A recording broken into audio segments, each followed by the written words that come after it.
Hello, gamers. Welcome to the stream. Sorry, I've been fashionably late to like every stream this week. I apologize. But we should be on track now. We are going to be going through all World Quest content. I'm just sending out my tweets and my notifications, letting people know I am live. And we should be getting started. We should be cleaning up the remaining world quests. I don't know if it's going to also include the Enjo world quest. It depends on how long it takes me. We have 4 quests in total. We have a color quest, an NPC quest, a plant quest, and then the Enjo quest. And the reason I'm on the main title screen is because I accidentally triggered the color quest last night while I was painting too close to the wall, and a splotch of paint hit the wall, and the quest auto-triggered. Thankfully, I'd already done all of my dailies and stuff, but the quest auto-triggered and I can't get out of it, so that's why we're at the title screen. So, we're gonna be just swinging by to say hi. Hope you've been well. Haven't had time to do these, so I've been absent. No, I completely get that. Yeah, I was actually talking about, like, I briefly, like, was talking to Cal yesterday, and I was like, oh, I wonder how David's doing. And then her response was, he's doing all right. He's still waiting for you to play Uma Musume. But yeah, I was actually I had you in my thoughts yesterday. But yeah, I don't think we're gonna finish Genshin completely off, but the main quest is done. I'm like 90% done with everything. So today we might do one more quest for Enjo on Wednesday or Thursday if I don't get through it today, but it really depends how long these other quests take. But yeah, hopefully you'll have a shot. You'll have time to get through it. It's a really good quest. The new summer area is really fun, and yeah, I really enjoyed it. But thanks for stopping by. I appreciate you. No 1 hour stalling? No, we're definitely going to. We're gonna start up initially. I'm gonna just get through the initial startup of the quest. I just wanted it featured on stream, and then we will like pace ourselves after that before we like actually start. I have a little bit of housekeeping as well. I gotta get my daily egg. I have to I gotta buy out the rest of the Asha shop. I did 100%. Surprisingly, chat, I 100%ed the area without getting the last Shrine of the Depth or the triple chest puzzle. So I have already Asha shop. What Asha shop? So when you do the quests, you get the little Asha badges, and then you take them to like the Asha souvenir shop, and you can redeem those badges for furnishings.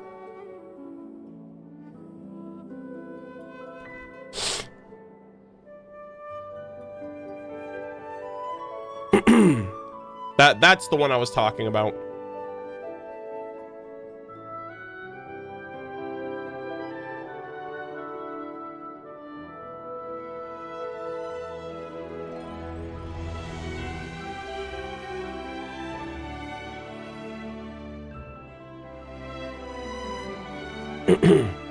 There are 2 Asha shops? Well, you can't buy anything from one of them, so obviously that's not the one I'm talking about.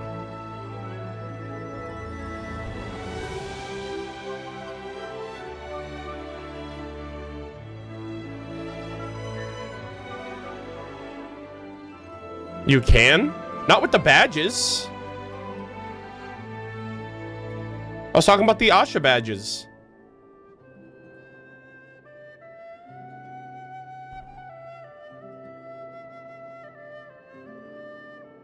Hello again. After you do the first shop. Oh, I see. Okay. Well, yeah, I was talking about the one with the furnishings.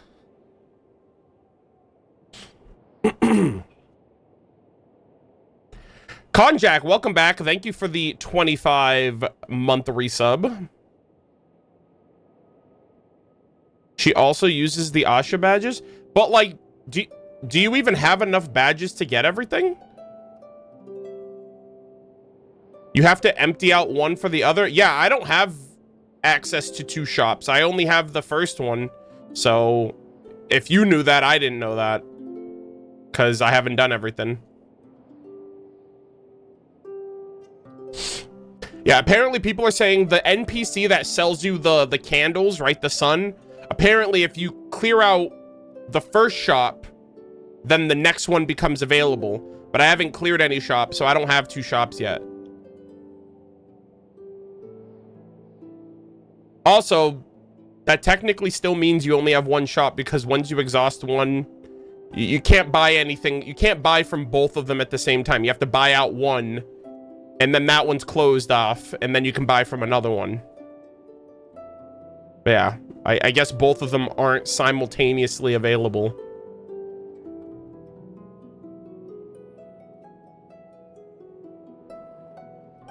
I don't know. We'll figure it out. We'll see. I have no idea. I thought there was no stream and that I got the dates wrong. No, I'm just fashionably late.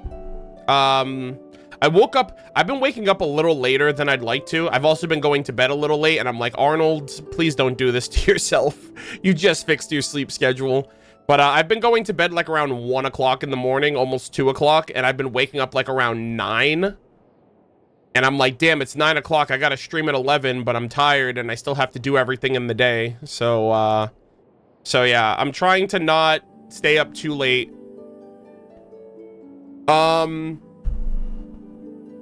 But yeah, what was I gonna say? I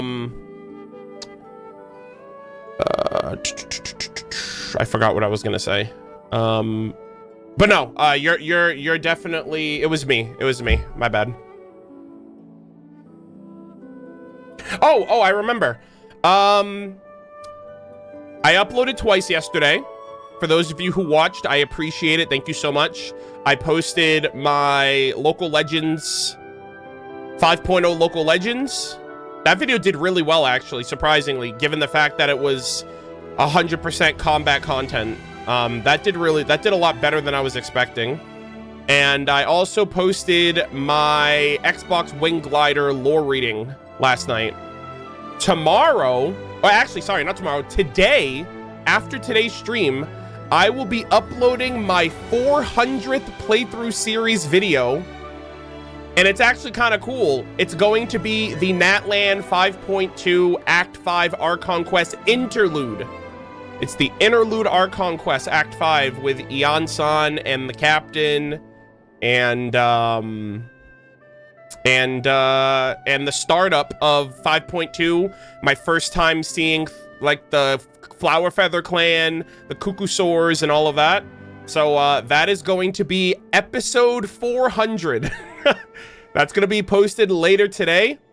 And then tomorrow is going to be Chaska's entire tribal quest, Act 1, 2, and 3. That's going to be tomorrow's video. And I think now that and these quests are kind of long. Like today's video is going to be like almost 2 hours. Chaska's video is like 3 hours. So I think we're now just going to go back to daily uploads, because these videos are going to be like multiple hours long per post. So I'm basically going to be doing daily uploads now. Preferably midday and at the end of my day if I'm streaming. So like, for example, whenever I'm done streaming today, I'm going to post the interlude. But yeah. Not Nodcry, what the fuck am I saying? Ochka Natlan, Jesus. Ochka Natlan World Quest, I think will be posted next week. It's like 7 videos out right now from where I am right now. We still have to do Lolly's quest. We gotta do, oh, you know what? Actually, you know what video is gonna be this week? Crazy, brother. You know what video is gonna be posted this week? The 5.1, I'm sorry, the 5.2, Spirit Seeker scroll event that basically teased the Mayor Javari during Natlan, during the patch where the Mayor Javari came out. What a coincidence. Yeah, that's gonna be posted this upcoming week as well. So I have that video. I forgot what else. I have a couple of other stuff, a couple other videos prepped too. But yeah. Yeah, it's so funny because I posted the 5.0 local legends with the He Never Dies Capybara local legend. And we just got the Capybara King in 5.8. So I have a feeling Hoyo is like, I feel like Hoyoverse also like low-key calls back to older content when their newer content's out. It's just that my playthrough series definitely makes it very apparent. Because this has happened so often.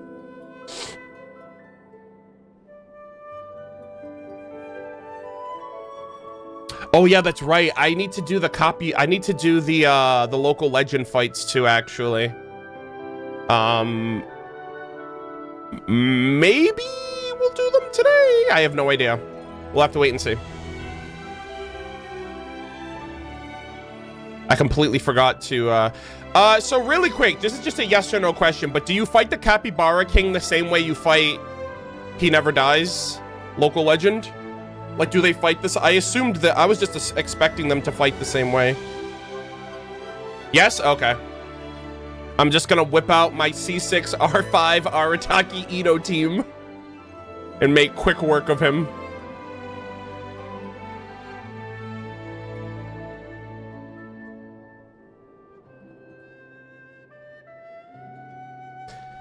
So rare to see you on the load screen like this. Usually you're just walking around with Aether. Yeah, there's a reason for that. I explained it already, but I accidentally triggered the color quest, so that's why we're here, because I can't progress in the open world. How many hours are you gonna be streaming today? I don't know. Depends on what I can get done.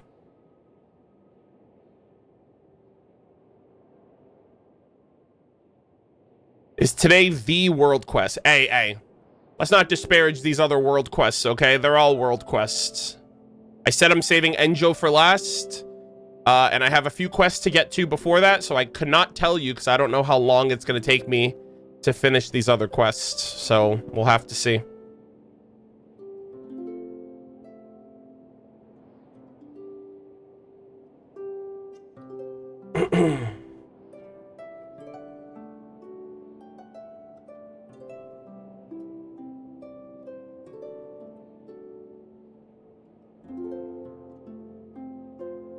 The quests aren't that long? You must be new around here. The quests are never that long. It's a me thing. It's not the quests. It's me.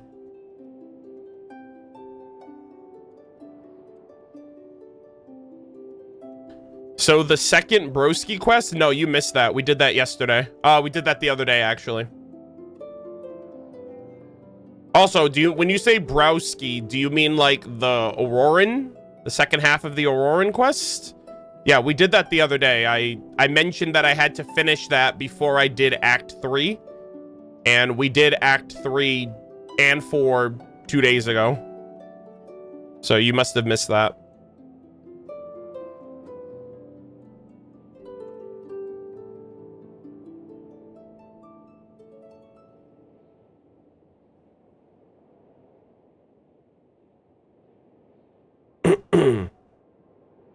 Yeah, we did that one. So we're gonna be doing the color quest, and then there's a quest with an NPC. Hello again. And then there's a quest with a plant, and then Enjo. So I only have 4 world quests left, but the level and the length of each one varies, so I don't know how long they're gonna take.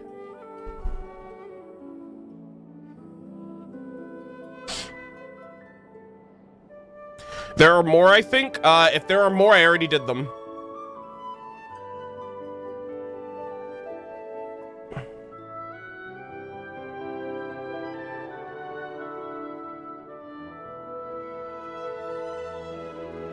What about the unconscious dude stumbling across? I don't think that's a world quest. That might just be like an interaction or something.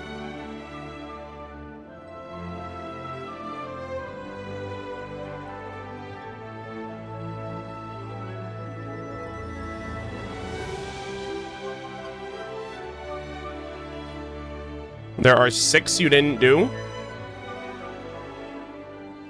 Okay, which ones didn't I do?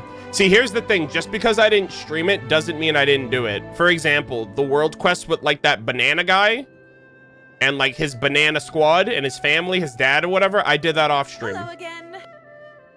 So I'm not doing everything on stream. I'm just doing things that I feel are relevant for the content that I make on stream.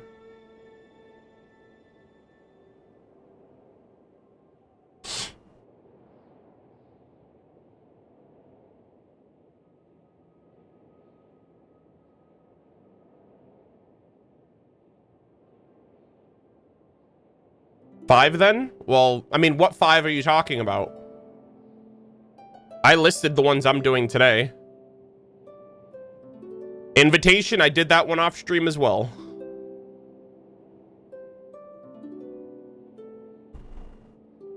That wasn't even a quest. That was just like, hey, fight all of these members of the Elite Four. Like, that's not really a quest. That's like an interaction.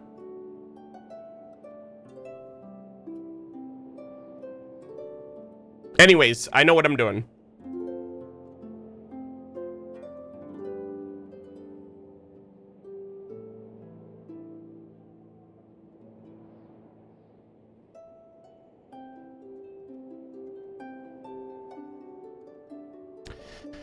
Genuine question. I don't know if it's my ADHD brain, but I can never remember shit for the life of me. How do you remember so many things and names? I just have a very good memory. Yeah. Like if it's important to me, I just remember it. And with Genshin, I feel like everything's important, so I remember everything. I've told people this before. I've never studied in my life. I've never had to study. Like, studying to me is so foreign, where it's like, you have to constantly remember something until you remember it. Like, I've never studied for anything. It's like I read it and I remember it. So, that's how it is with Genshin, I guess. Obviously, I don't remember everything to a T, but, like, I retain the information for like, it's there until something triggers it. So, yeah. But yeah, that's how I've always been.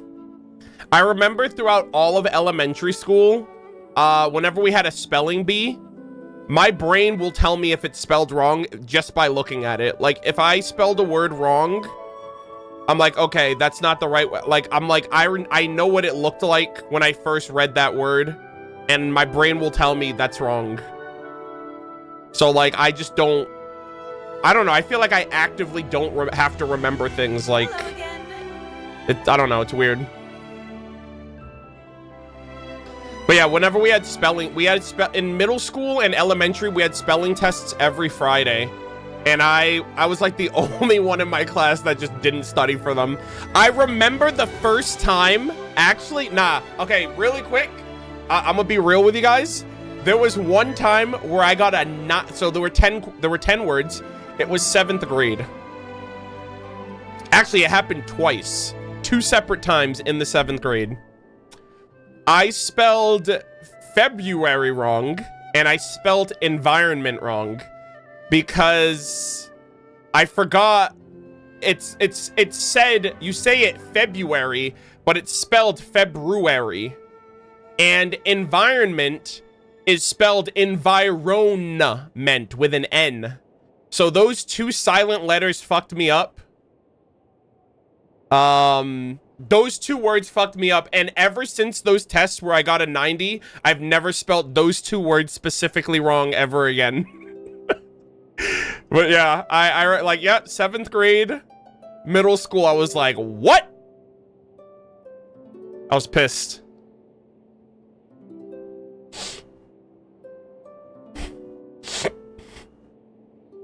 But yeah, I just put F-E-B-U-A-R-Y, and they were like, eh.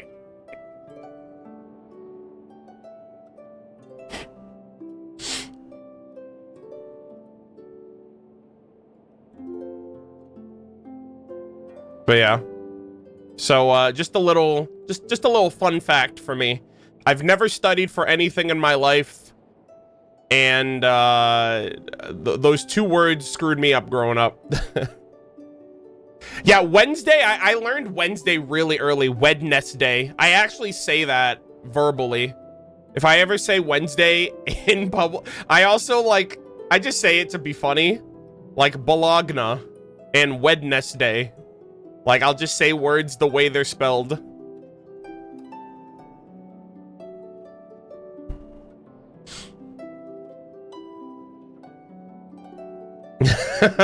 Bologna is so real.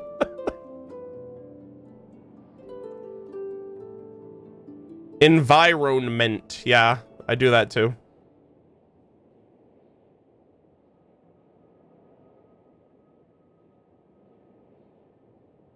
Oh yeah, lasagna. Yeah, I say that too.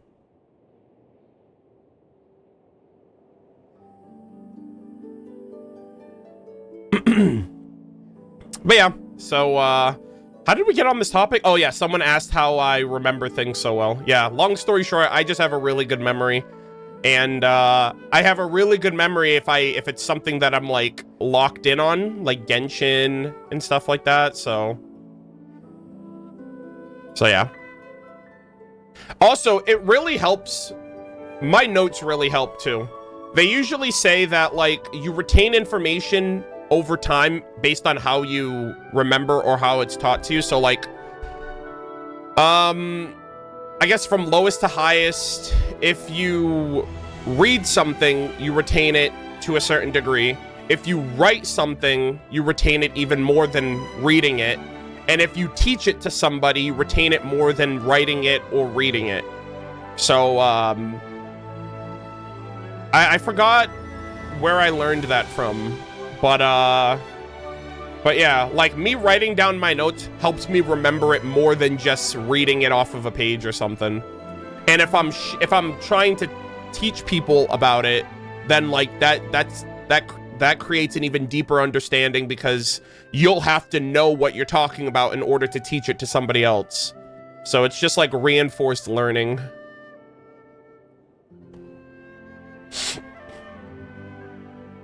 Also, you guys, I know there's a lot of people in chat that are like, man, I wish that was me. I wish I could remember things. The thing is, I remember completely useless information. Like, the things that I remember will not help me out in the real world, quote unquote. Like, I don't remember the boring things, basically. So yeah, people are like, man, Arnold, you know, I don't know shit about US history. I don't know anything about American lore or anything like that, like dates or important figures, but I could tell you Tevat's lore and Tevat's history and the time and place and dates and significant historical events and all that nonsense. I know a lot about fiction. I don't know a lot about fact, about reality. But yeah.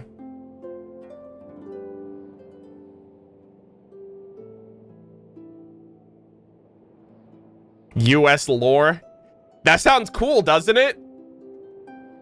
I don't know why we don't lock in on that. We should just call it US lore. I guarantee you people would be far more interested.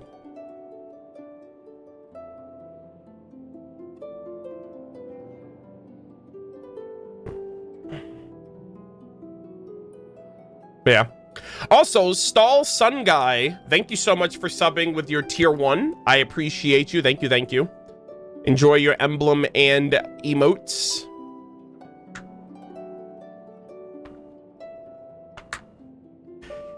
You know more lore about other countries because of Genshin. Let's not go that far. It's like, guys, I 100%ed Natlan. That means I am a Latin America connoisseur. I know everything there is to know about the real world nations that inspired Natlan. True. I know about the world now. Thanks, Genshin.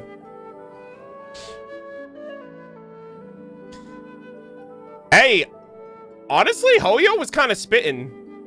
Dinosaurs did used to run the planet. Dinosaurs did rule the world before us. They're not too far off, man. Guys, maybe we're actually in Teyvat. Maybe planet Earth is Teyvat. Holy shit, Hoyo's cooking. The dragons were just the dinosaurs.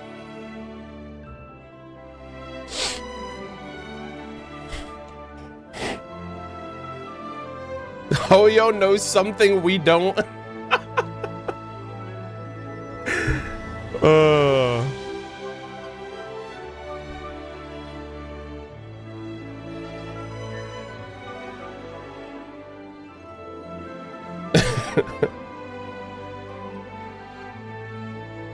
Did dragons have AI? No, the lizard people of today are creating the AI. They're in disguise, guys. They look like us.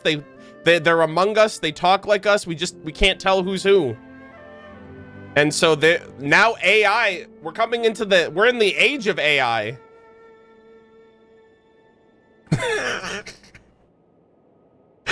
You know why I said that? Because of the Mark Zuckerberg meme. I was like, hold on. I might actually be cooking right now. Oh, man. But yeah. Guys, lizard people. Hoyo might be trolling, actually. I don't know, man. A lot of things are starting to line up when you think about it, you know?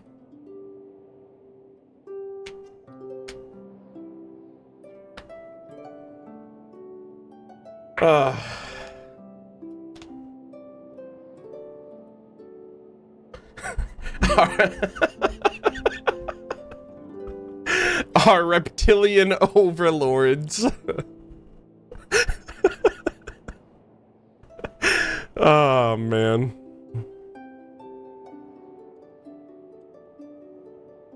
Oh, hold on a second. Why is my Steam... Hold on. I'm getting, like, Steam notifications popping up on my screen. I'm like, hello? Hold on. All right. Exit Steam. There we go.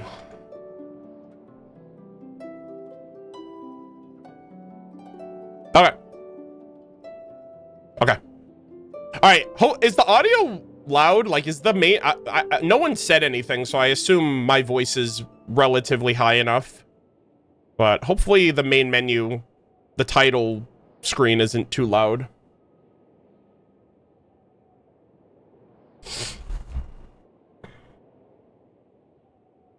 Chat, am I the only one that thinks that the title screen is going to change someday?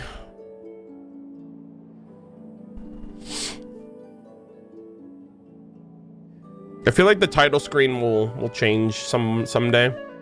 To what? I don't know.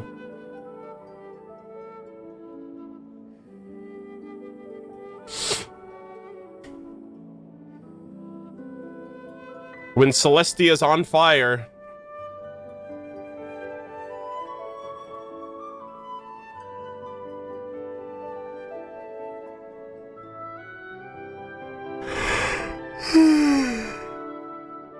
Isn't it going to be a spoiler then for new players? A spoiler of what? That the game's 7 years old, 6 years old, 5 years old?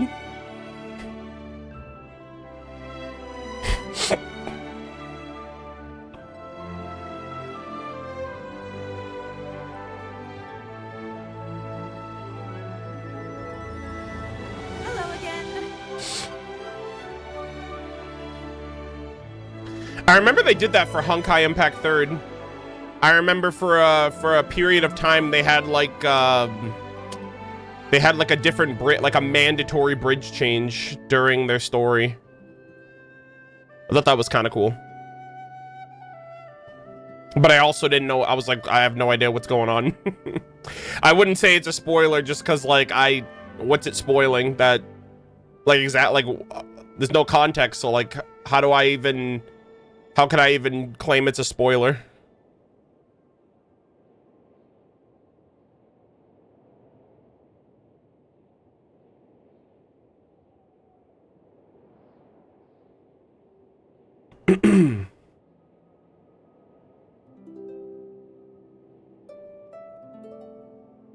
Yeah. I mean, yeah, a spoiler is only a spoiler if you know it's a spoiler. Otherwise, it's just a random thing.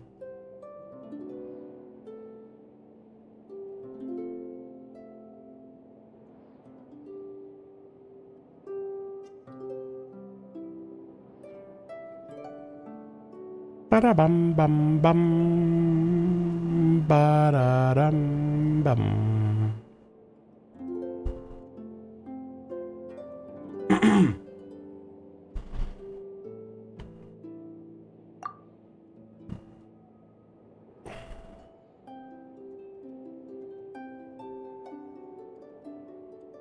Whoa! Day 4? How long is the quest, LOL? I mean, we already finished the main quest. I'm just saying this is day 4 of my summer Genshin 5.8 summer content.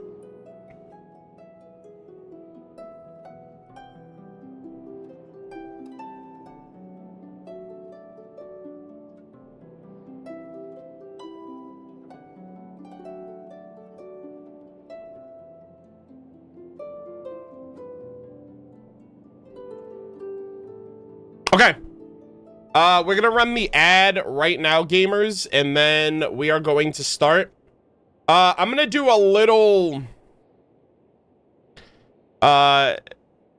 like I have to manually do this because I accidentally triggered the scene for the color quest, and so I'm stuck in that cutscene. So we're gonna start that, and then when I get control of my character, we're gonna backpedal so I can do some other stuff first, and then we'll start the quest proper. But I just wanted to showcase the startup of it. This has happened to me, I think, like 2 or 3 times in my 5 years of playing this game. I remember it happened with Shang Ling's quest. It happened with the Marianne quest, and now it's happening again. So, yeah, I completely forgot. I was painting something, and I got too close to the wall that the guy was like, "Don't vandalize," and I accidentally hit the wall with paint, and it triggered, and I was like, oh no.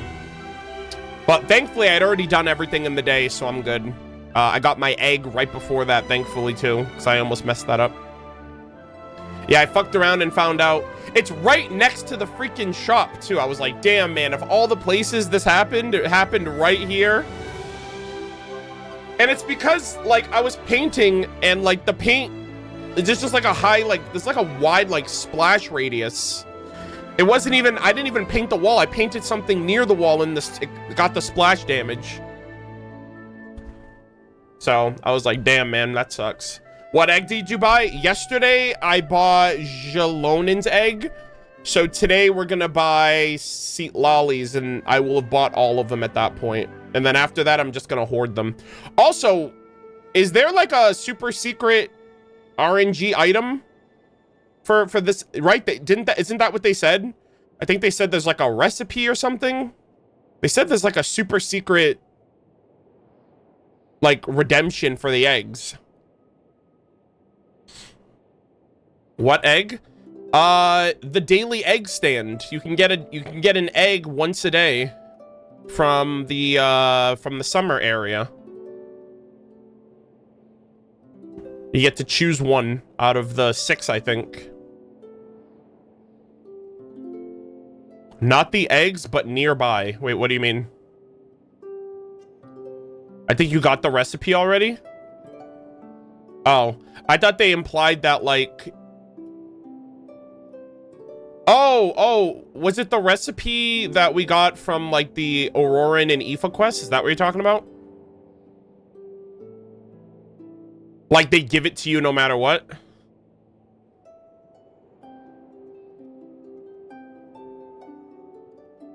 Talk to some NPCs to get the... There's another recipe nearby. I'm pretty sure they advertised that daily egg thing as like, hey, try your luck and you'll get something really, really rare. And I was like, oh, bet. I'm definitely going to do that now. So that's what I thought. I wonder what the cap is for the eggs. If I like got an egg every day. What if you just like opened all of them at once? Like I assume it's like 99. Since it's on like the quest page. But yeah.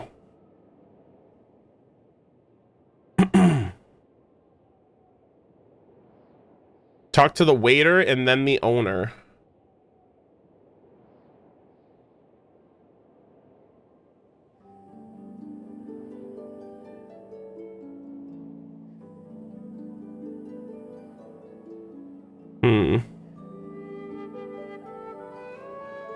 Oh. Okay. I was like, why don't I see my timer? There it is. All right, gamers.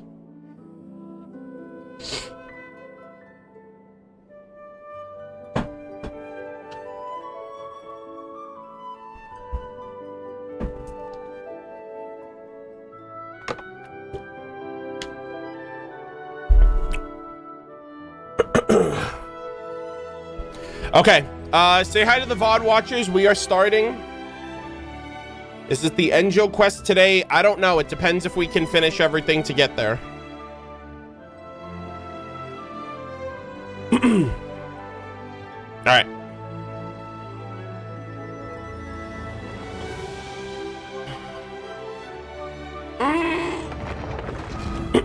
Oh, also, I gotta make sure I'm recording. That's kind of important.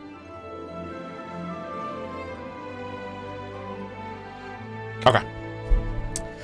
Alrighty, ladies and gentlemen, boys and girls, welcome back to another Genshin Impact playthrough session. I think this has only happened like 2 or 3 other times over the course of my Genshin playthrough. I accidentally triggered a quest while I was fucking around, and I found out with a quest triggering that I cannot get out of. It happened last night when I finished all of my other content, but I was painting around the Easy Breeze Market, and I was painting some other stuff, and the paint splash damage hit the freaking no vandalizing wall that starts the color quest. And so I got thrusted into this cutscene, unfortunately. So we are going to start off with doing like a proper startup of this quest because I didn't want to skip anything out. I think this is the quest that's going to give us the purple color, and then we'll have the full Asha color wheel completed. And we're obviously going to be going through world quests today primarily, and we're going to save Enjo's quest for last. Also, there is my reset. Thank you kindly. And yeah, auto triggered. All right, let's just get through this and then we'll start up properly. This is stunning work. Yeah, trust me, bro. I didn't mean to do it. It was an accident. The brush strokes are delicate. The colors bold. You've got some real artistic flair. Yeah, that's my avant-garde energy. You've got good taste in art. It's not bad though. I heard the people on this street hired a scary guard to catch any troublemakers who go around painting on the walls. Huh? A guard? Paimon didn't notice any big scary guards. Indeed, his name is Kozaro, I think. He looks totally normal. In fact, he looks just like me. Oh, wait. Sir. Okay, hold on. It is you. Is he trying to, is this a dad joke? Is he trying to be funny here? Paimon doodling on walls isn't exactly upstanding behavior. Bruh. Sorry. Hey, wait. Oh, okay. So he was like, yeah, it's almost like I'm the guard. Okay. It's fine, really. I've always thought the people around here were way too uptight anyways. This is Natlan. What kind of wall doesn't have a little graffiti on it? Besides, as long as I clean it up before anyone sees, it'll be like it never happened. Mr. Kozadl, you're the best. Well, your worries are gone, but mine are still... Huh? What's bothering you?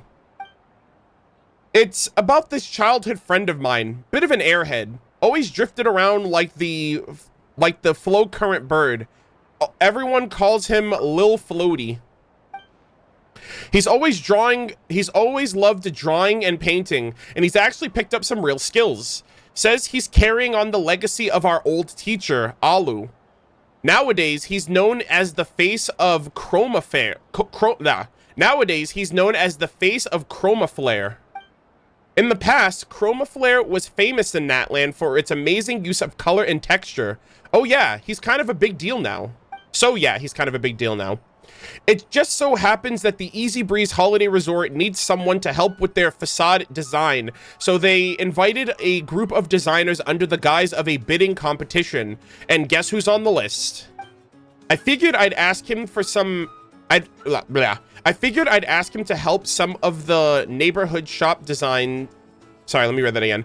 I figured I'd ask him to help some of the neighborhood shops design their storefronts as well, but he said his schedule's packed to the brim.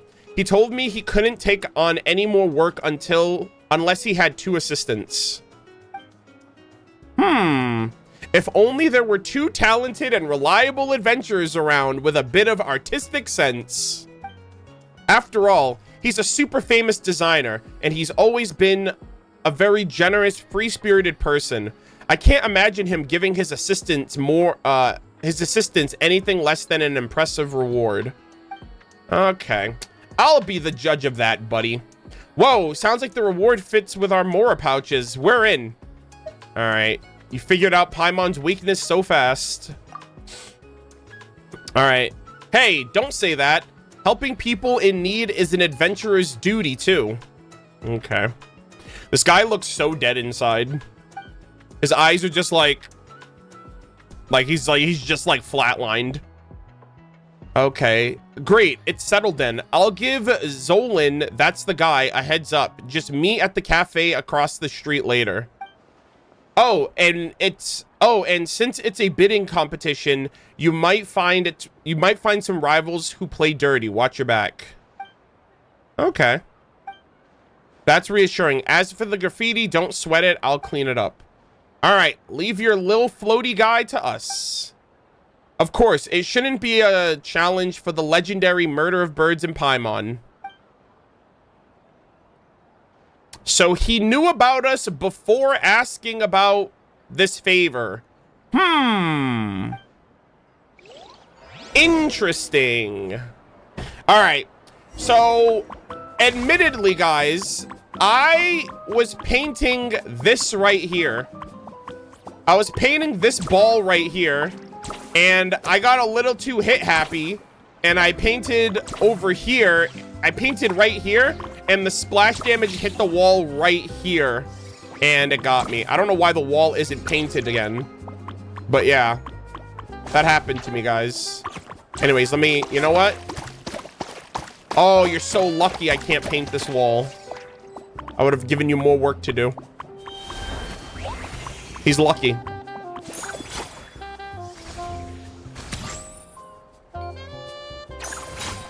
All right.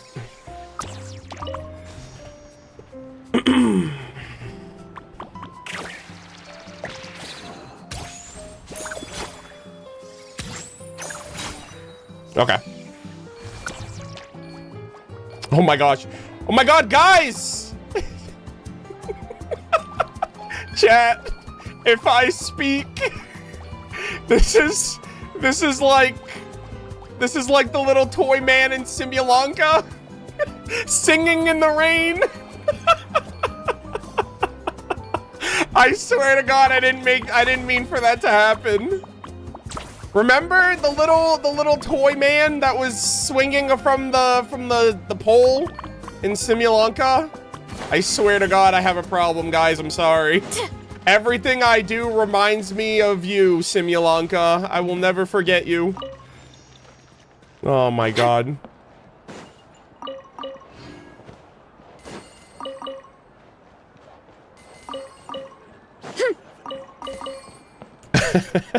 It's so funny. All right. Okay.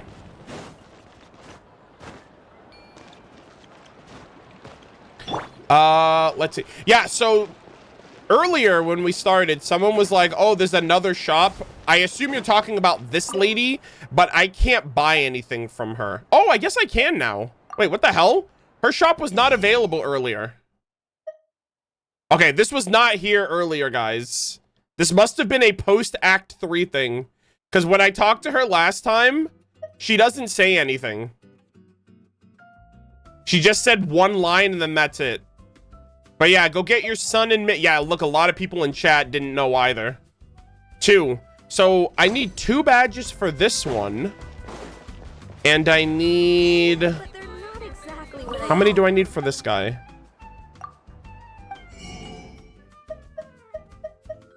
6. I only have 6. So I guess I have to do the rest of the other quests to get to... I assume this world quest will give me one. Yeah, okay. So I guess it's the rest of the world quest will give me the last 2 that I need. 8 badges in total? Yeah, okay. Oh, what is happening? Wait, oh, okay.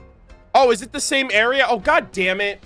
I didn't know it triggered right here. I thought I had to, I didn't even look where I was supposed to go, guys. Damn. I took 2 steps and I'm already starting the quest. Anyways. Ah, well, I never expected the famed face of chroma flares to be so young. Definitely worth the long trip out here. I've heard your school puts a special focus on color. Makes it feel like the hues are actually flowing. Any chance I'll get to witness it for myself as well? This guy looks like he's from Snezhnaya. I wonder. I wouldn't say we're experts, really. At Chroma Flare, we simply have our own interpretation on how to bring out the texture of colors. It's a little different from how others do it, after all. Okay, let me write these names down, actually. We got Alvo. Oh, hold on. We got Alvo, Zolan, and I forgot that first guy's name, but it started with a T.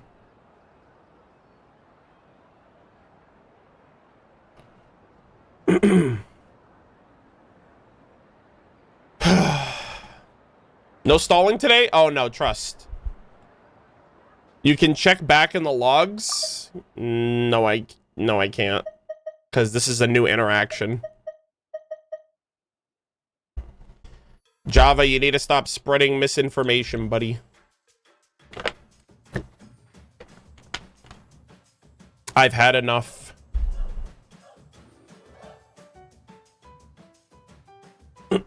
Not all Snezhnayans, but always Snezhnayans. That's crazy. All right, let's see. What a coincidence. We at the Varikas... Varikas? I think it's like that. What a coincidence. We at the Varikas also have insights of our own when it comes to color. I hope you'll be willing to share some of your tips during the bid later. Oh, okay, so this is like I guess like the opposition, right? An opposing team. Color is the art of clash and contrast. Sharing tips would be inappropriate. Sorry, let me read that again. Color is the art of clash and contrast. Sharing tips would be inappropriate. We should have a friendly clash, a spar instead. Damn. AKA brothers like, hey, tell me your secrets so I have a better chance of winning. Oh yeah, Quetzalcoatl, that's who it was. Yeah, I don't know why I said T, it was a C. That was his name. Hey there, my bad. I got held up by a little something and couldn't get here in time. I hope I didn't keep you waiting too long, pals. Oh, hey, little floaty, it's really you. So, you really did become a designer. I thought Quetzalcoatl was just pulling my leg again. Eh? Big sis. Oh my gosh, it's the whole family. Everyone's back together. Color is the art of clash and contrast. Isn't that what the old man always says? You're starting to sound like a real designer already. His teacher. Big sis, you didn't need to say that out loud. Oh, so that line came from the founder of Chroma Flare himself? No wonder it carries such gravitas. Mr. Little Floaty, huh? I wonder if your skills can live up to Mr. Alu's legacy. Yeah, Alu is is their teacher, right? Let me write that down too. Alu.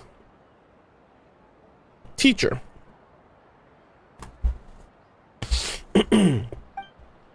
All right, Lil Floaty. I also think of like my when they say floaty, I think of like Paimon and also like Bongo Head, who also floats.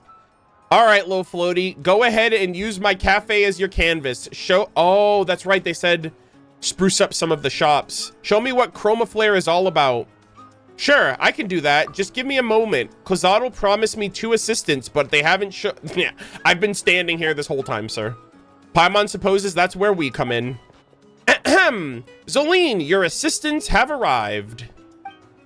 What? Wait, you're Murder Birds and Paimon.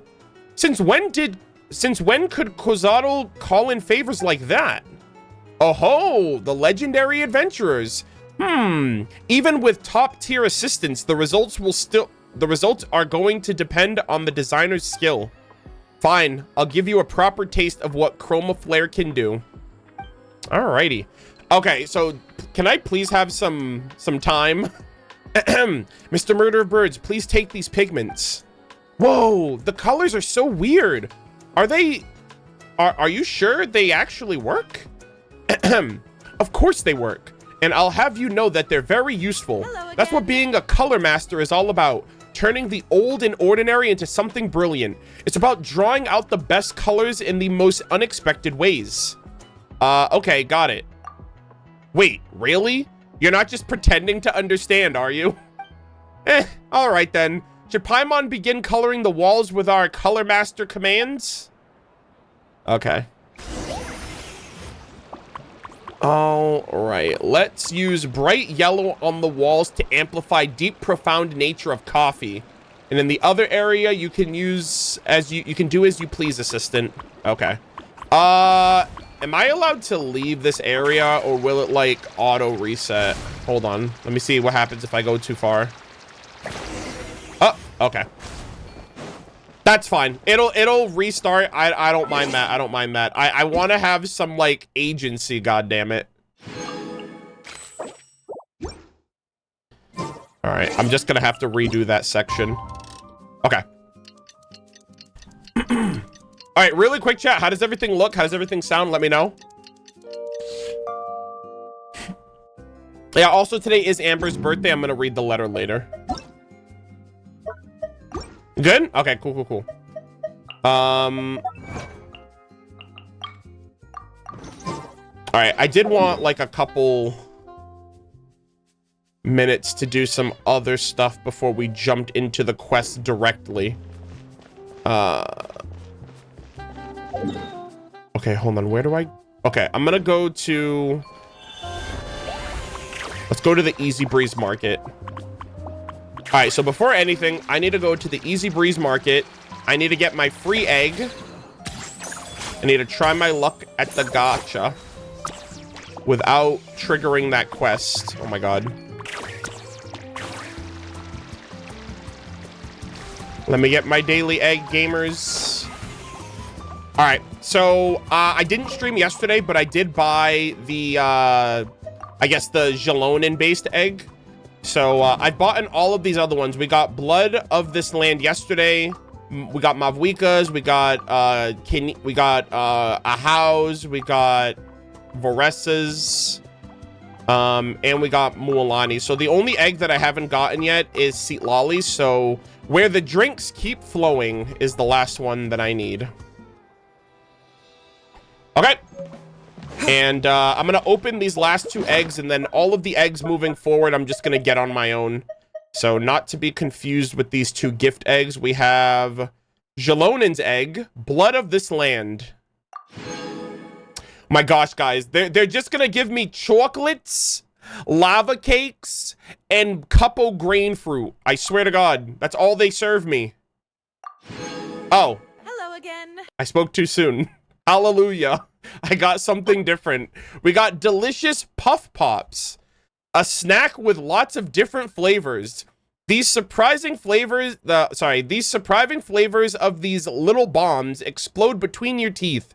Your left and right hands work in unison, sending more hurtling headlong into your mouth. Om nom nom. Amidst the sound of chewing, all your stress melts away. Oh, so it's like popcorn. It's like pretty popcorn, like colorful popcorn. Nice. Good stuff. A little surprise from this. Hey, and look at that. My favorite tribe, the Scions of the Canopy. You love to see it. Good stuff. Not bad. The game overheard you and went, nope. Indeed. All right. All right, so the Asha badges, I'll save the rest of those for later. Oh yeah, gamers, shout out to the fact that I managed to 100% the Natlan area, the Easy Breeze Holiday Resort, 100% completion. I still have to get the triple chest in this area after I finish the color quest, and I still have the last Shrine of the Depth over here. But, and I think there's also a chest over here that I can get after I finish another quest, but I've basically finished exploration for the new area. We also maxed out the Statue of the Seven. We got our Tablet of Tona maxed out. So Natlan, between this area and the remaining area of Natlan, you can actually mark everything out 100% here. For the 5.0 area, Ochka Natlan, the Sacred Mountain area, everything is 100%ed and ready for Nodcry. I am going to have a follow-up video before 6.0 comes out. I just need to finish Hangouts, and then I think everything else will be fully done. I'll have like a follow-up completion video, but I just wanted to showcase and let you guys know that we are gamers, and we are done. Hell yeah. Yeah, I still have, I was surprised. I didn't think the shrine, I didn't think I'd get 100 without the Shrine of the Depth. But, yeah, I still need the Shrine of the Depth. I have a chest here. I have whatever chests that I still get from these quests that I haven't finished. And then I have the triple chest puzzle over here, which I'm going to get after I finish the color quest. So, so yeah. What about the Ancient Mountain? I've 100%ed everything. Sacred Mountains, 100%ed. Natlan, and the summer area. So yeah, everything is fully done.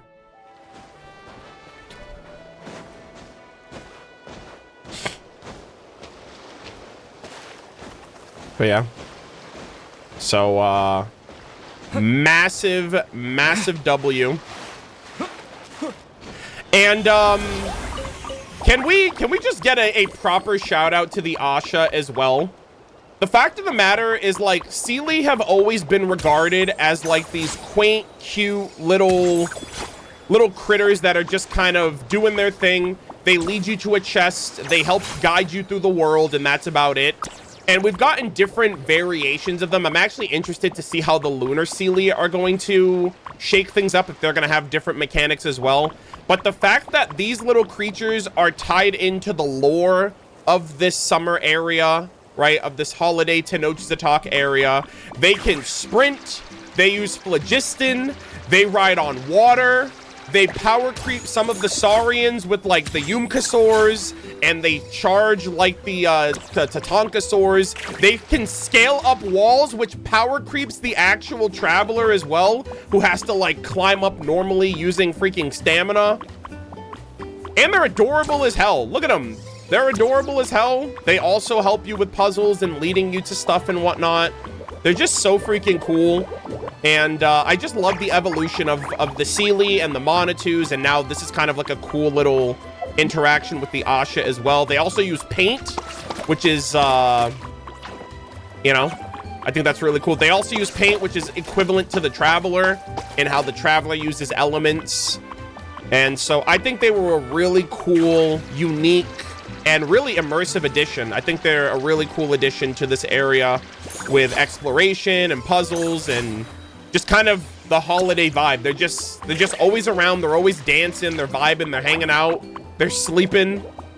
And so I just wanted to give a proper shout out to them because I think these are really cool additions. And I'm sure the Seelie of Nodcry and Snezhnaya are going to be interesting in their own right as well. So, yeah, just wanted to give a proper shout out to these little guys before we have to say goodbye. Can you take them to Natlan instead of just this area? I don't think so. I think what would happen, I think the game would, like, restrict them here. Kind of like if you tried taking a Saurian out of Natlan, the game just doesn't let you take them beyond this point. So yeah, I don't think so. I haven't tested it myself, but I'm just gonna assume that has already been, people have already tried that. Yeah, probably because of the phlogiston as well.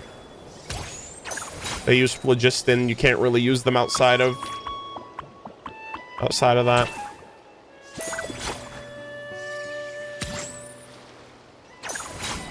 Mondstadt took him 2 hours. Wait, took who 2 hours?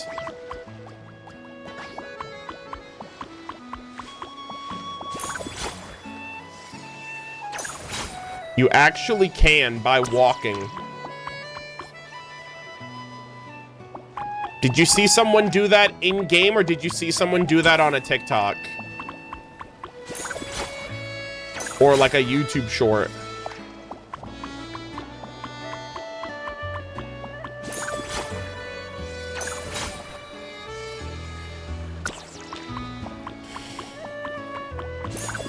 There's a full YouTube video on YouTube Shorts, I guess. Yeah, I'm not willing to...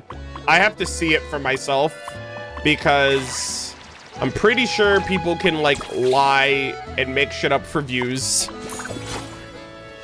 It's done with a glitch.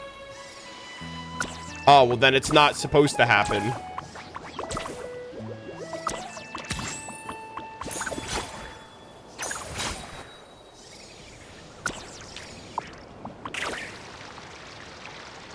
Yeah, that's another thing too. Yeah, the Asha fucking power creep Farina and Farina power creeps Kokomi, and then the Asha power creep Farina, which is hilarious. People lie on the internet. Yeah. All right. Anyways, let's get on track with the quest. I just wanted to give, since we're over here, I wanted to just give a little shout out to the Asha, since we are rounding off on content. Also, what's my... All right, we're good. I'll do that later.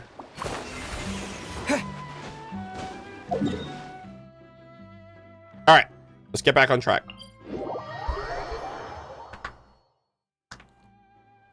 All right, I'll do my badges later.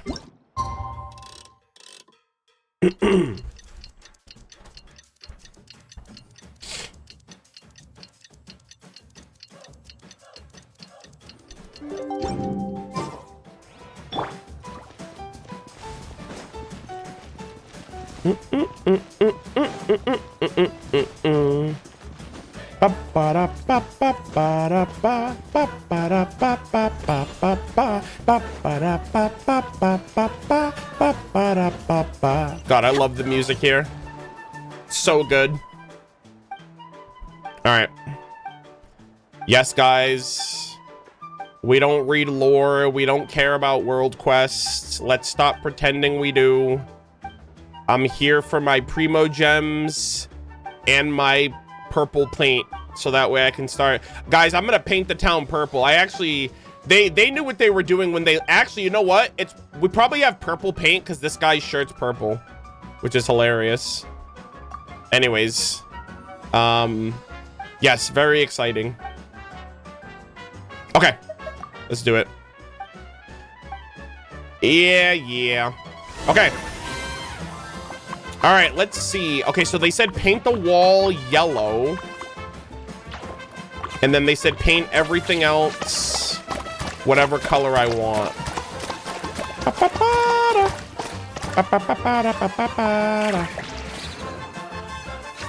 I assume this is what he wants.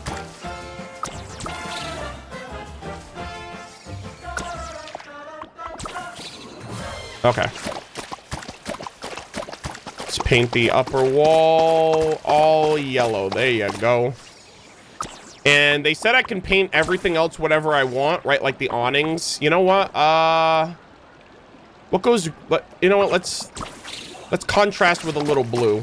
Yeah, I like that. Oh, wait. No, hold on. No. Were the awnings supposed to be yellow too? Hold on. Where's my quest marker? Okay. Decorate the awnings and parasol any color. Okay. So we'll go... Actually, you know what? We'll mix it up a little bit. We'll go blue awnings, yellow wall, red balloons, and red parasols. Well, we'll do that.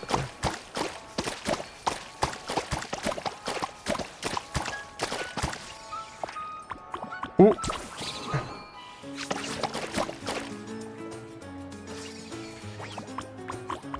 Decorate the wall of the cafe with yellow. Didn't I do that? Hello? Oh, brother, really? You missed the spot, traveler. Hold on. Bro, are they really getting on my ass for missing like a tiny smidge? Bro, get the fuck out of here. I'm pissed. Some bullshit. Yeah, they're like, you're not done. You missed a spot, traveler. Get up there. As they should. Yeah, I guess. These colors. The wall, oh, actually, that looks really good. You know what? Maybe they're onto something. These colors, the whole wall's rippling with a shimmering stream. I didn't expect to see this kind of vibrant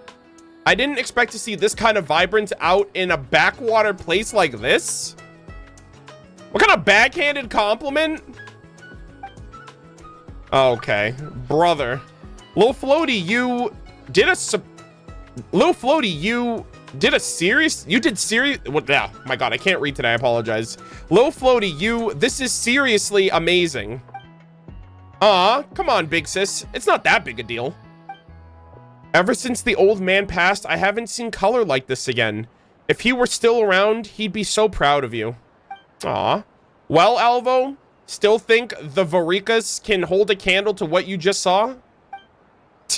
No need for that. I'm backing out. This piece has already blown past every expectation I had. If I had shown up to the competition, I'd just embarrass myself. So without further ado, goodbye. What the fuck? Bro runs his mouth and then leaves. That's crazy. Huh. Alvo's already gone. Aw, man. I missed the good part. Kozado, you numbskull. Why didn't you tell me the cafe was Big Sis's place?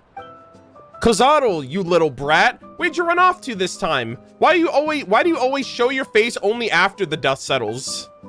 Hey, Big Sis. Someone's picking up the Chroma Flare mantle. That's great. That's big news. Of course I had to let the old man know first, right? Especially when the one inheriting it is the very person he thought had zero talent with color, the so-called cartographer. You bet I rushed over to tell him. Hey, it's been years. Are you seriously still using that nickname on me? Don't you ever get tired of it? The cartographer? Oh my gosh, guys. We're Halo 3 gamers. Did you know? When Lil Floaty was a kid, he used to draw all over the blankets. Oh my gosh, he's like Mika. He's a map maker. Please, big sis, I'm begging you, not this story again. Aw, come on, what's the big deal? Don't you remember that time when you... Ah, look everyone, I really have to prepare for tomorrow. I'll see you guys later, goodbye. Look at that. Our shy, clumsy Lil Floaty really has grown up, huh, big sis? He sure has. I can't believe you used the bid as an excuse to bring him back. If the old man were still here, he'd be over the moon. Of course, he had to come back. Chroma Flare started here, and it's only right that it ends here too. Ends here though? And there's you. The old man had such high hopes for you. Then you disappeared for years and never ever told us where his grave was. And now the prodigal Kozadal returns, only to tell me he's given up on painting? How am I supposed to explain that to him? Come on, big sis. Painting is just a childhood thing. I was never the patient type anyways, you know? Well, I've still got patrol duty to take care of, so I'd better be off. Oh, right, you two. I need a quick word in private. Let's meet where we ran into each other earlier. Okay. Interesting. Oh, wow, instant. Okay. Whew, that was close. Is that what getting older feels like? That, now that I think about it, the old man is the same, always going around sharing our embarrassing stories. Wait, you've got embarrassing moments too? Of course, like that nickname, cartographer. The old man loved calling him that more than anyone. That just sounds like you embarrassing, that just sounds like you embarrassing other people. Well, that's not the point. The point is someone just revived the Chroma Flare style, and in front of Alvo, no less. This could be a problem. Huh? Isn't that a good thing? Well, it's a long story. About 10 years ago, an adventure team called Free Spirits came to this land. All right, hold on, pause champ. Only most of the team weren't here to adventure.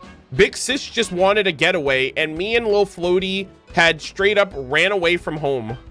Whoa, that's a bit too free-spirited. It really was. The only serious adventurer in the group was also the most senior.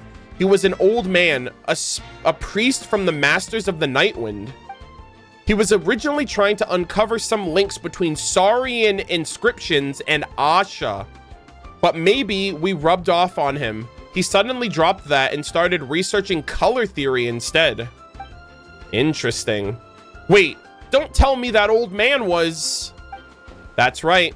People used to say his color hit with the force of a hammer, but danced like light on water. That clash of power and shimmer is where chroma comes from. Ever since he created the style, he was on the outlook for someone to pass it on to. Lil Floaty and I were young, so naturally he picked us and forced us to call him Master. Forced? Sounds like you were really that unwilling.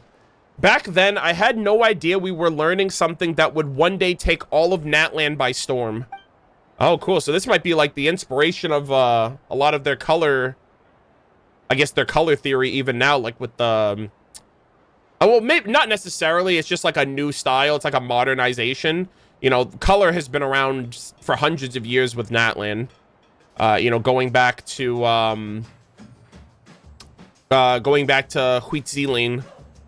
In the end, the old man passed without naming a successor. All that's left of him is some old sketches and a few of his pieces. Since then, a bunch of us tried to recreate what he did, even me, but no one's really succeeded, except maybe Lil Floaty. Okay, Paimon gets that part now, but what's that got to do with the thing about being a problem?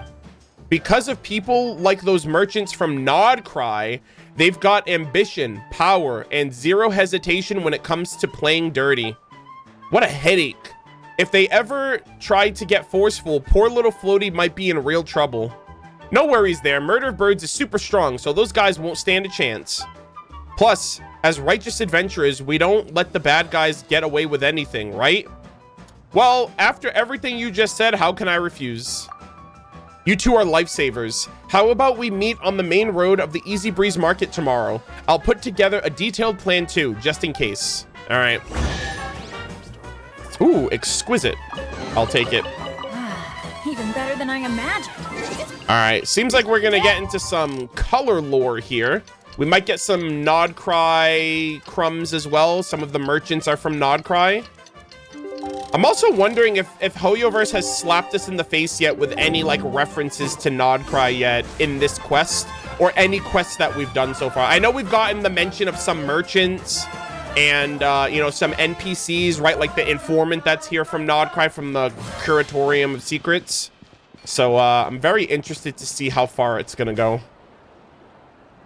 Oh my god, he's painting his heart out. Whoa, that's so cool. Try spraying another. Oh, Zoltan. Oh, look at them. They're so cute. Honestly, I don't get why Zoltan's so attached to you.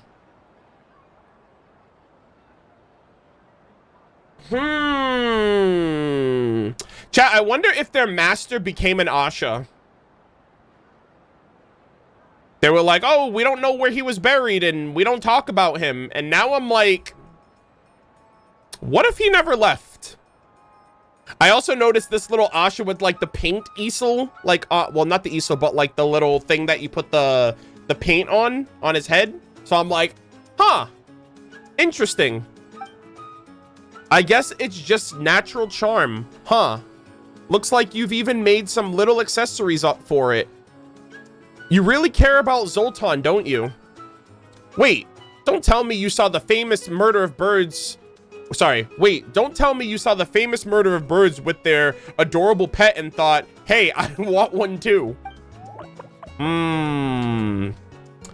Chat, they might be cooking. Oh, is that what it's, a pallet? Yeah, is that what it's called, a pallet? Yeah, I guess so. I forgot the name of it. Hey, Paimon's no pet. Murder of birds and Paimon are best buddies. Right, because they said the master was learning about the connection between Saurian inscriptions and the Asha. And we can indwell with Saurians and we can indwell with Asha, and, you know, the color of gold being connected with, you know, phlogiston and the dragons. I feel like there's something there. They might, you know, that might be what it is. Or maybe, I don't know if bro is trying to figure out how he can turn himself into an Asha, how to turn himself into color itself. I don't know. So the little one's name is Zoltan. That's a cute name. Nice to meet you, Zoltan. Paimon is Paimon, and this is Murder of Birds. Hey, what's going on, sir? All right, playtime's over. Let's get to work and start painting. Huh, wait a minute. That arrogant fellow hasn't showed up yet, has he? Aren't we starting a bit early? Didn't he leave? Haven't you noticed the crowd? Everyone's waiting to see your masterpiece. Don't keep the fans waiting, oh great designer. Okay, listen up, you two. Today's commission is pretty simple. Just paint the sports supply and the store sign. Use the same technique as last time. But keep in mind, the surface this time is a lot smaller, which makes it trickier to get color just right. Prepare yourselves. All right.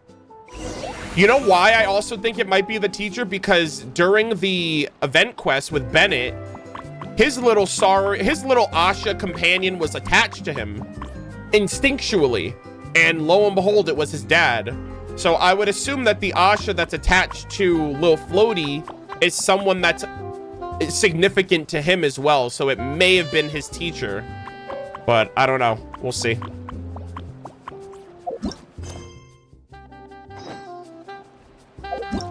All right, let's see. Color the customer's sports supply. Decorate the instrument store with orange or yellow. Okay, where am I going?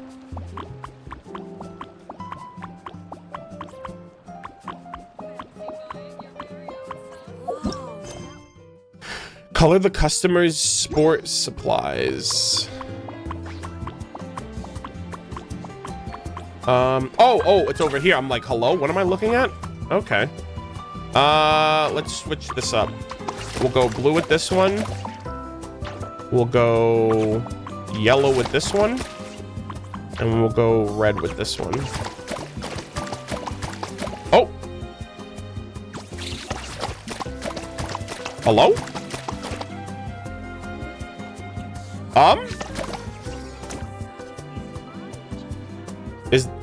Is my thing bugged? Uh-oh. Oh, that was weird. Oh, okay, sorry. I was doing it wrong. It was a red ball. I had already painted this, so I was like, what the heck is happening? All right, that's a little odd. I didn't know they wanted me to paint a specific way. All right. Let's see. All right, let's go with an orange awning, I guess.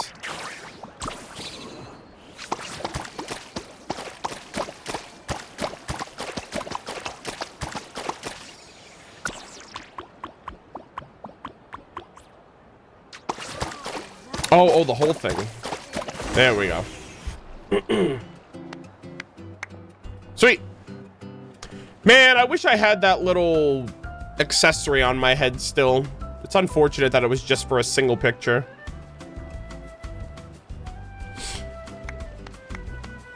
Nice. After all these years, seeing these colors again really brings back a flood of memories. This combination, wasn't it called complementary pairing? I remember one of Master's final works made use of this approach. Oh, no comment.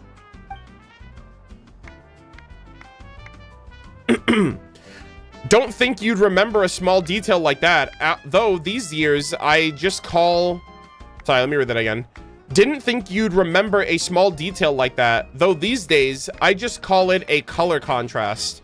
After all, as the saying goes, color is the art of clash and contrast, a language of raw emotion, hence the name color contrast. Really?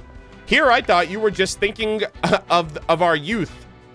You know, like the one time when the little Tatankasaur headbutted you into a bunch of paint buckets and they splattered all over the room. Now that was a real clash and contrast of colors.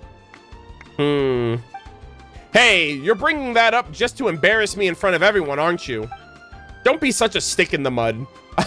I'm getting older and nostalgia's starting to hit really hard these days. The old man was like that too, wasn't he? Always going on about the past like it was yesterday. Guys, that's the boomer mindset for you. Forgetting, now there's a fate worse than death. If ever we forget this place, who'll remember the dazzling legacy of Chroma began with a pitch black cave. A tree that forgets its roots can never bear good fruit. Interesting. So yeah, I'll bring up the past now and then and keep it fresh in your minds. Damn, Irminsul, hello? Forgetting? Ugh, every time you get all cryptic like that, it's never a good sign. Hold on, where's Alvo? Wasn't he acting all high and mighty before? He didn't even show up. Well, yeah, he said he's leaving. He's like pulling out of the contest, no? Don't tell me that cafe showdown spooked him so bad that he ran back to Nodcry. That sucks. Someone's confident today. Of course I am. I've got Zoltan with me, and the legendary Murder of Birds and Paimon to back me up. Our victory is a foregone conclusion. Good to see you in good spirits, Lil Floaty. But come on, did you really think someone from Nodcry is gonna play fair? Yeah, we're gonna get scammed in Nodcry, guys, trust. He could just threaten you outright or try to bribe you behind your back. It wouldn't be complicated. Honestly, I wouldn't be surprised if they're just on their way. Honestly, I wouldn't be surprised if they're already on their way to the old man's grave. How's that possible? Only you and I are supposed to know where that cave is. Yeah, well, that was true until a certain idiot got followed last time we went there. Uh-oh, SpaghettiOs. Wait, you mean after the bidding yesterday? Oh no, then wouldn't the old man's place... If I know Alvo, he's probably cut out every bit of wall, floor, and rock of that cave with any trace of pigment on it and examined it piece by piece. Yikes. I won't stand for this. We need to stop him now. Kozaro, Alvo really did head that way with the whole crew in tow. Big Sis went on ahead, but I'm afraid she won't be able to hold them back for long. Then what are we waiting for? Let's get going. Damn, dude. The drama instantaneously, my goodness. All right. Better than I am at. Let's switch up.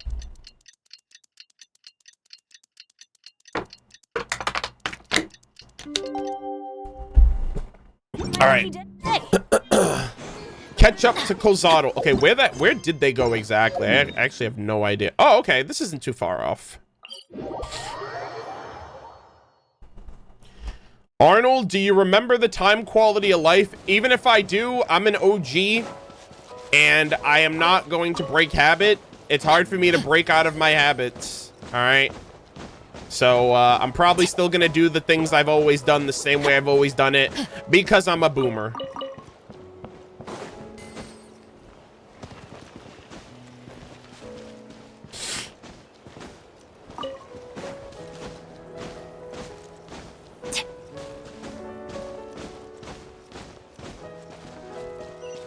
Oh, it's a cave down low. Oh, it's on the coastline over here. Okay. Let's see. I think we have to head... Okay, you know what? I'm going to stop right here because I don't know if it's above or below. Oh, it is below. All right, just make sure you plunge so Bennett doesn't die. Yeah, I called that. Yeah, I've been through this too many times. Back off. This is the old man's resting place and you are not welcomed here. I'm warning you, Alvo. don't think that you have the right to barge in just because numbers are on your side. That's funny, Miss Cafe owner. You just found out about this place yourself, and now you're already keeping everyone else from getting their fingers in the pie. Oh, damn. And what do we have here? And what do we have here? The Great Zolan? The Great Zolan, and even the legendary murder of birds. What eminent company have we today? What eminent company we have today? I don't suppose that means there's some sort of priceless secret hidden around here, You scoundrel. Instead of bidding property, you snuck in. Sorry, you scoundrel. Instead of bidding properly, you snuck off and came here. What's the big idea? Well, see, even if the Varikas were to take something by force, we would do so openly. Okay, so Varikas might even be like a nod cry group of scoundrels or like renegades or whatever. We wouldn't stoop so low as to use tricky tactics. It's disgraceful, you know. What are you trying to say? Ladies and gentlemen, behold, these flowing radiant hues. You'd surely recognize it by now. Yes, that is what they call a chroma masterpiece. What a pity. Such colors, left to wither under wind and sun, unknown to all of Tevat. Luckily, our dear Mr. Lil Floaty here inherited this skill and has recently started to make waves. You, stop beating around the bush. You want to say something? Spit it out. Over a decade has passed, yet this mural has no cracks or signs of fading. It still shines as brightly as ever. That's thanks to some recent restoration. Judging by the marks, it was done just a few days ago. But these paint marks don't look like they are but these paint marks don't look like they were done by hand. They were sprayed on, almost as if an Asha did it. Dun, dun, dun. Damn, you're sticking out like a sore chroma Asha right now. Care to explain these restorations, Mr. Zolan? Why don't you tell us who did this? Ooh, brother's been taking as the Asha. Is that like a ghost painter? Is the Asha actually doing all the work? And do please enlighten us, because now my curiosity is well and truly piqued. Who exactly is the real master of Chroma Flare? You seem awfully confident in your theory, Alvo. Of course. It took some paint from here yesterday and had it... Of course. I took some paint from here yesterday and had it analyzed by experts, which revealed that these pigments contain extraordinary, pure, volatile phlogiston.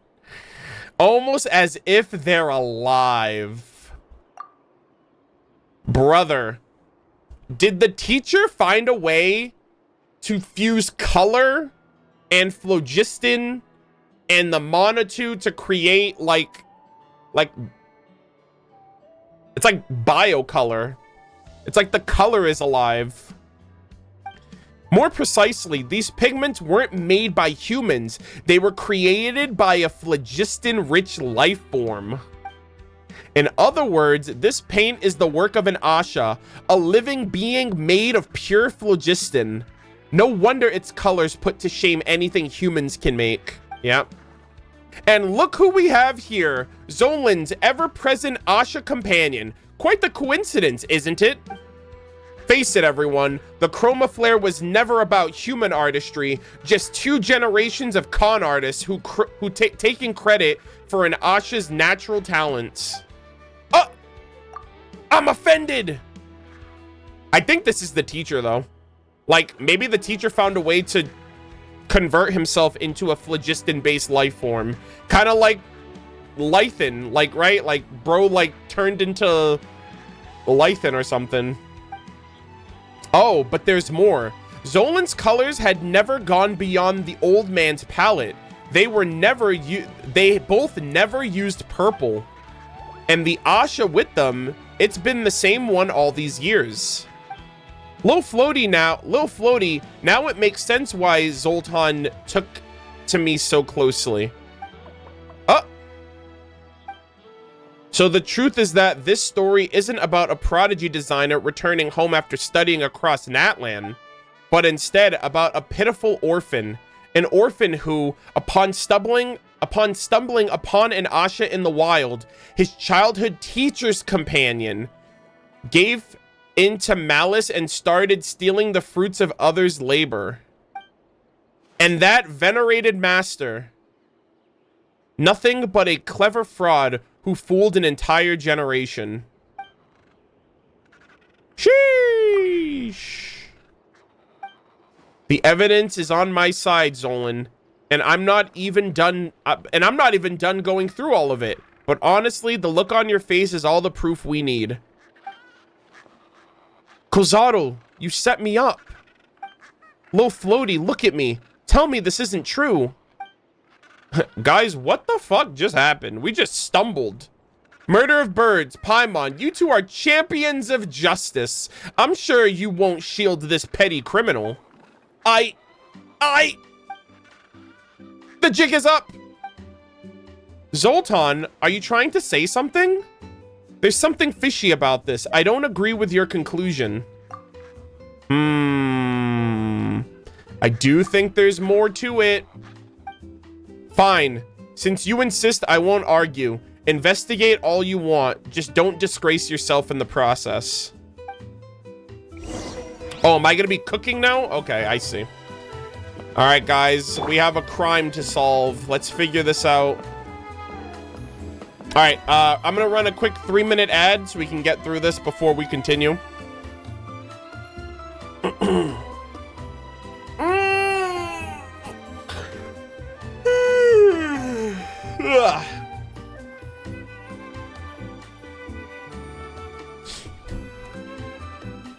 Talk to Kozaro and investigate the cave.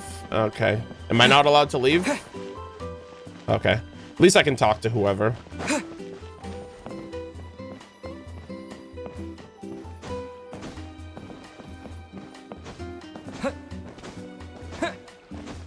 What's your take on this world quest so far? It seems like there's you know, there are some Nod Cry bits, some Nod Cry individuals. I mean it's interesting. I'm kind of curious on, I don't know if there's any greater lore implications to this quest, but it seems like they're giving some world building on phlogiston and color and stuff, which is, you know, it's basically rooted in what we already know so far about Natlan, which is cool.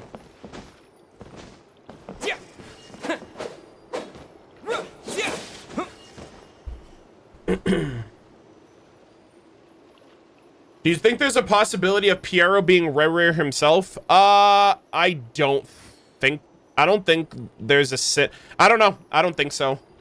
I don't know if a sinner would be one of the harbingers. And if he is, I would expect Piero to be Hraptatir, not Rere. But that's just me.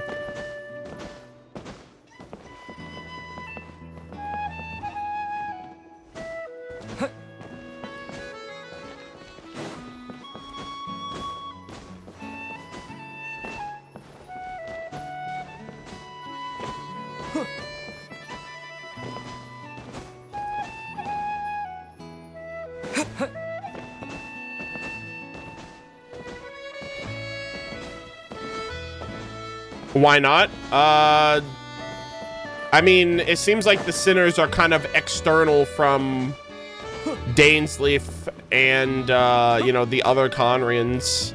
Also, I'm pretty sure Piero was one of the people that were, like, against the sinners doing, like, exploiting the Abyss.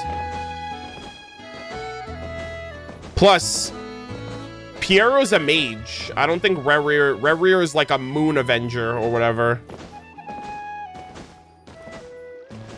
Harbingers are against Celestia too. Yeah, but that doesn't mean he's a sinner because he's against Celestia. You know? The dragons are against Celestia. They're not sinners.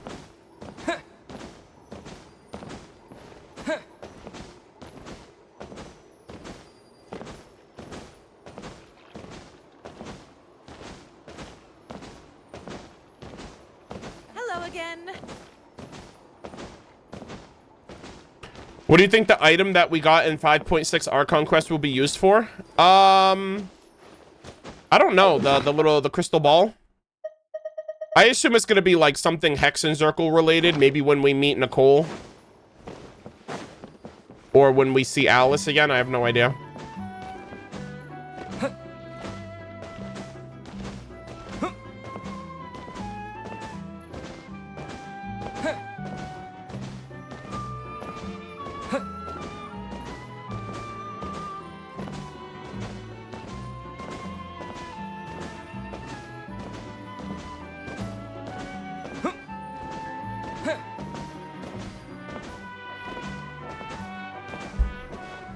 Was just about to tune in. What did I miss? We're in the middle of the color quest right now. I'm trying to get the last color for the Asha, the purple.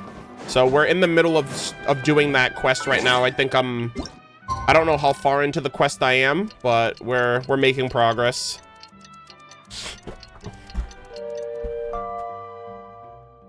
All right, let us continue, gamers.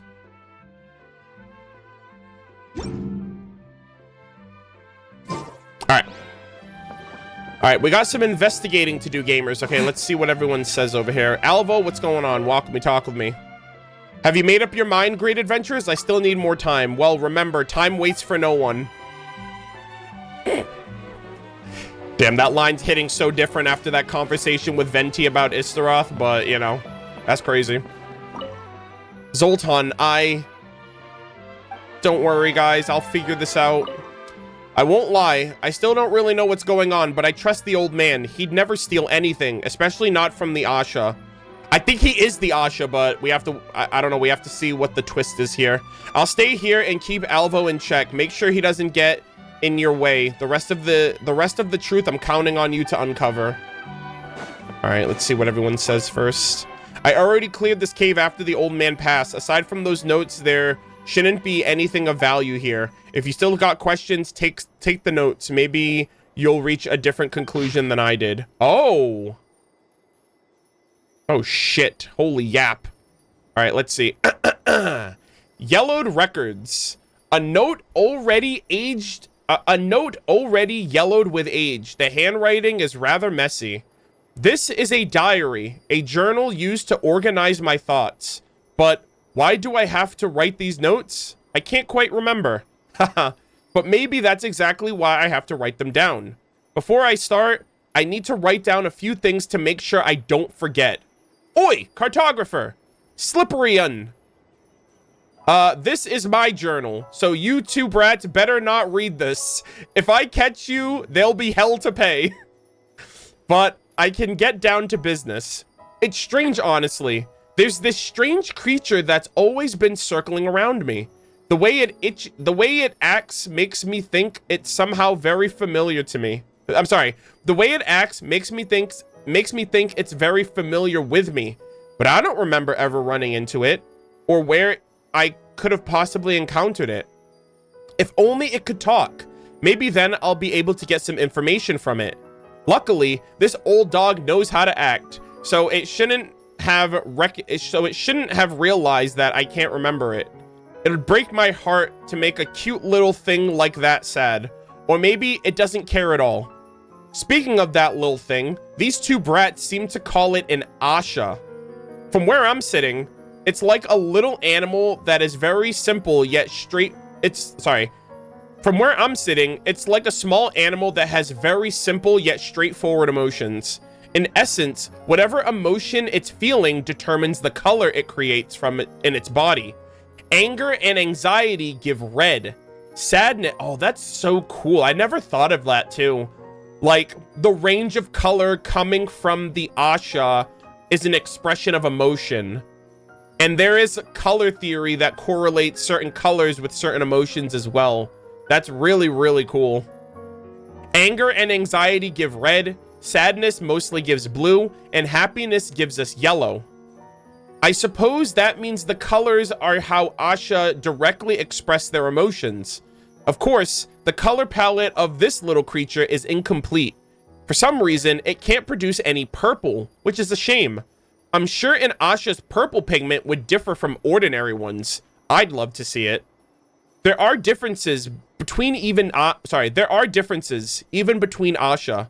The Asha with me, it's ever more special. It's like there's some invisible bond tying us together. I know it, and I know I can understand its emotions along with some of its simple thoughts. And I know why it moves the way it does, and sometimes I think I can almost see an expression on its face. Can Asha even make expressions? Yeah, I mean, after we did the Bennett quest, a lot of this makes sense. Sometimes, you know, because if the people of this place, like the souls and the Monitu, fuse to make the Asha. So I'm wondering if this is someone from even this old man's past somehow, and they're just reacting on instinct to them now.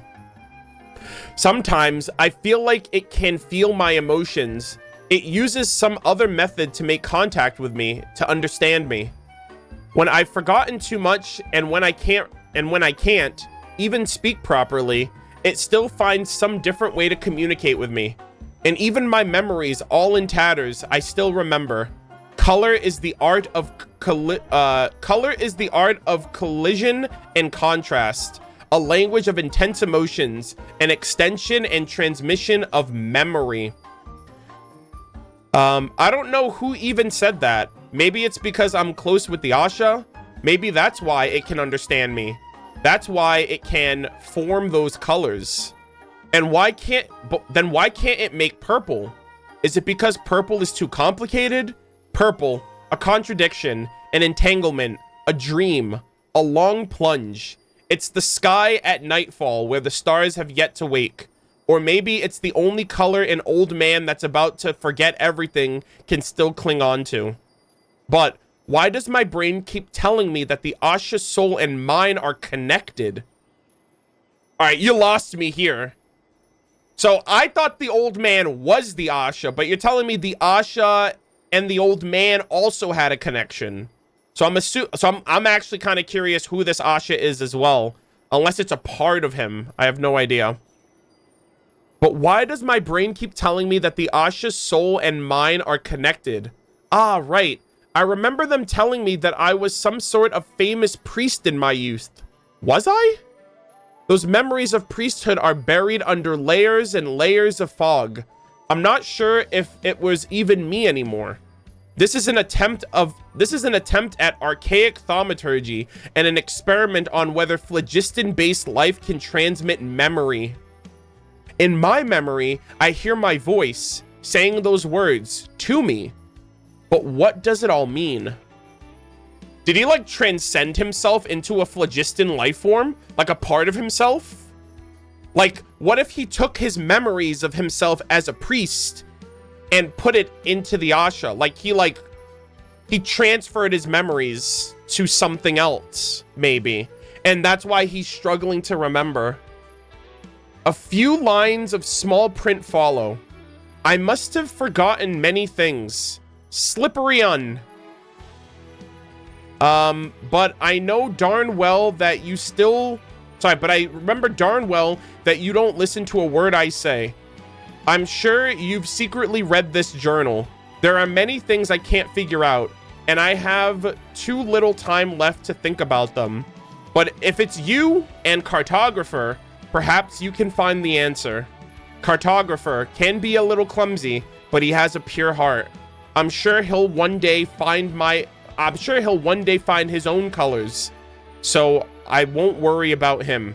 I want him to take care of the Asha. But you, Slippery Un, you're clever. Much too clever, even.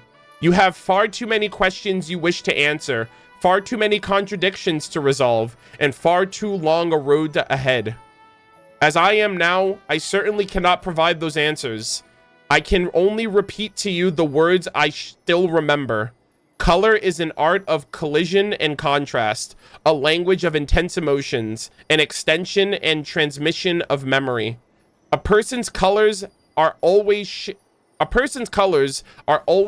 by the path they have walked. I hope you take few detours and find your own colors soon. Interesting. Kozadl, what's going on, my boy? Let's see what we got here. As mentioned, the retouch is fresh. It does seem like the handiwork of an Asha. What's this one? The dried up paint, there's no signs of purple chroma. Ooh. The workbench covered in dust, stained with the traces of fine paintbrush. All right, let's see. Alvo seems to be plotting something. All right, let's see what we got. Oh, okay. I gotta put on my thinking cap. All right, is this voiced in before? Did Aether get paid? Ah, god damn it. Zoltan seems quite emotional, and whenever it expresses strong emotions, it seems it can't help but spray out paint. Okay, Alvo's analysis. While these chroma flare pigments share similar ingredients to those used in regular Asha artists, their texture and level of complexity are on another level. All right. What do we got here? The relationship between Zoltan and colors. What I read in the manuscript, that color is an expression of powerful emotions and the extension and transmission of memory. It seems to have something to do with Zoltan's Zoltan's emotions. The colors must be connected to Zoltan somehow. Yep. All right. Let's see. But it seems that Asha don't have particularly complex emotions or memories. It's hard to imagine that one Asha could create such rich colors. What if it's like... What if this Asha is a culmination of many others? Right? Because it's not... Maybe it's not one Asha. Maybe it's many memories collected over the years into a single Asha. So maybe it's like many artists, many painters. All right, let's see. Zoltan's memories. I already ruled out this idea. Okay. The collective memories of Asha. Zoltan's been here with Zolin and Alu this whole time. It's hard to imagine this place having anything to do with the other Asha. Okay. Memories of those around me. In fact, Zoltan's expressions of color and emotion are closer to those of humans, especially those who are close to it. Could its memories have come from humans?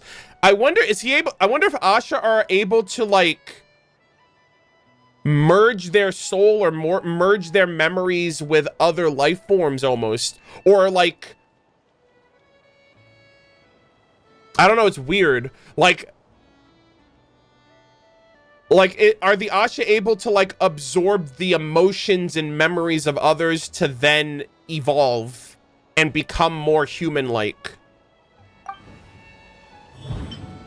Ooh, the source of emotions and memories. Kind of like the Oceanid, how the Oceanid are able to like fuse with water beings and fuse with memories and emotions of those who like fall into like primordial sea, almost kind of like Marianne. So the emotion of the source of emotions and memories. Zoltan's emotions can be interpreted as a transmutation of memories from those around it. The absence of purple then might also be tied into something human. Yeah.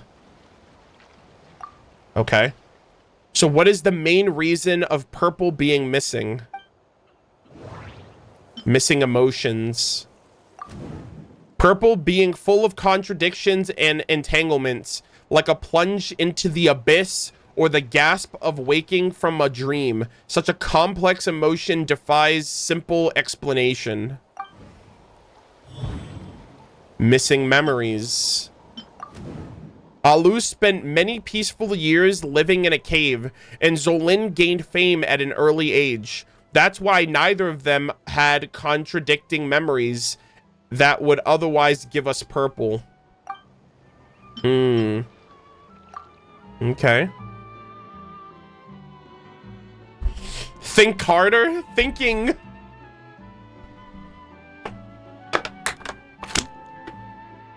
Huh, wait, now that I think about it, it seems that they do meet the conditions after all. Zoltan's special talent. Alu's secret art. Oh, the origin of chroma. Holy moly. As for an Asha, the ability to transmute memories into color was never innate. It had to have been bestowed upon it. Alu's secret. The manuscript also recorded Alu's research on Saurian inscriptions, as well as secret mnemonic arts from the Masters of the Nightwind. Maybe that's where it got its transmutational abilities. Holy moly. The origin of chroma. God, man, what a freaking nail biter.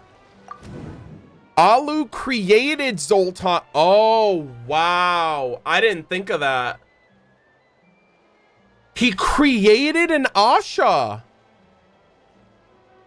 Holy fuck. I did not know that was possible. Alu created Zoltan with their arts, and Zoltan absorbed Alu's memories and emotions. That must be where its wide range of colors comes from. Holy fuck. So I was off by a smidge. I was like, oh, it must be the teacher. But I only thought that because it absorbed his memories and emotions. But the teacher created the Asha, and then the Asha, like, absorbed him almost, or absorbed aspects of him. Wow, what a twist. So, in essence, chroma was a culmination... So, in essence, chroma was a collaboration between Alu and Zoltan. Holy based. Shit, yo, Masters of the Nightwind are low-key carrying. First, we found out that Bennett's mom was from the Masters of the Nightwind, and now we have an individual who used from the Masters of the Nightwind who researched Saurian inscriptions and color theory to create an Asha being from pure phlogiston. Insane, man. And I'm curious how this is tying in, or if there's any tie-in to Nod Cry. Because this does seem very rooted in Natlan, but a part of me is also wondering how much of this is Nod Cry focused. So, in essence, the Chroma Flare style was created by the old man and Zoltan. I see. Now we just need one little divisive piece of evidence.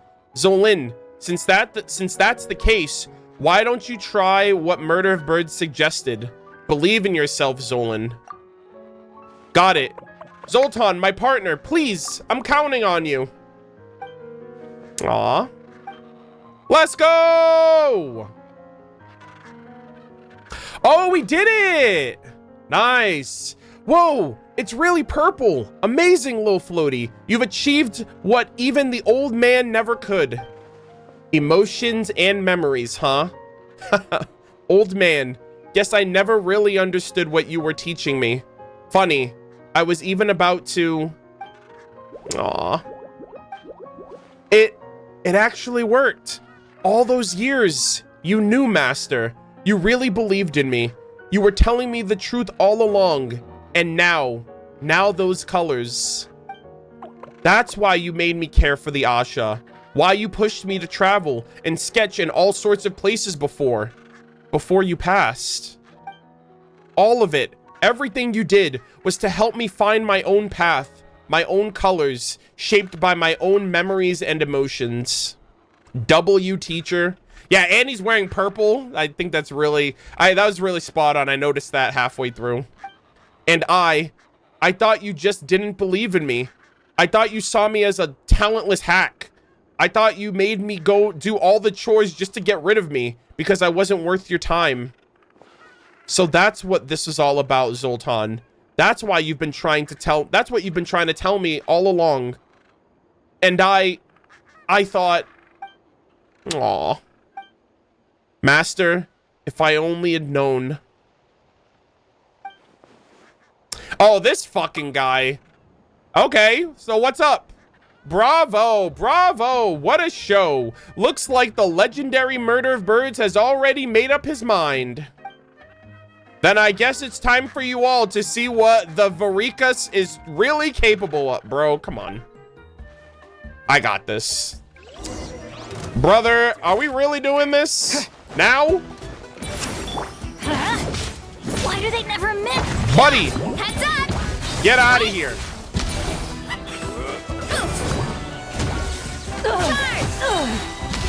Bop.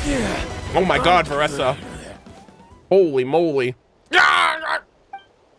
Yeah, get out of here. Hey, you two, seriously, thank you. Without your help, I can't even begin to imagine how this would have played out. As for Alvo, I'll get someone from the resort to deal with him and these two rascals.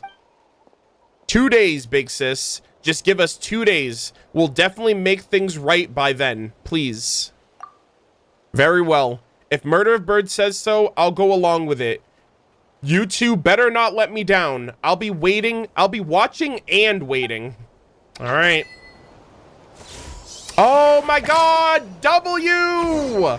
We got all the colors of the Asha. Let's go, gamers. We take those. Hell yeah. And not an Asha in sight to be able to see it. Thanks a lot, game. Appreciate it.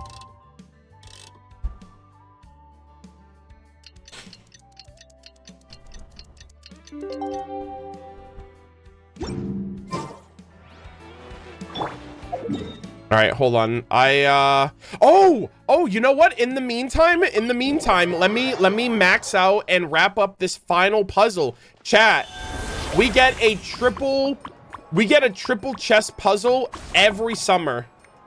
In every summer event. And this one's really cool because you need to collect every color of the Asha and you shoot this and each one lights up. So we have red, yellow, purple, orange, green, gray, and last but not least, purple. I think I said purple by mistake earlier, but we have red, yellow, blue. I think I said purple instead of blue.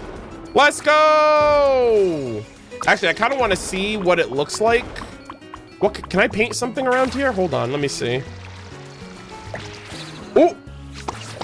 Oh my God, W. Guys, I'm just gonna paint everything purple now that I'm here. And I got this. Paint the town purple, paint everything purple, damn it. Hell yeah. And with that, gamers, we got an exquisite... Oh. Hell yeah. Luxurious and precious. Hell yeah. And I did mention this earlier. We do have 100% completion now. Easy clap, gamers.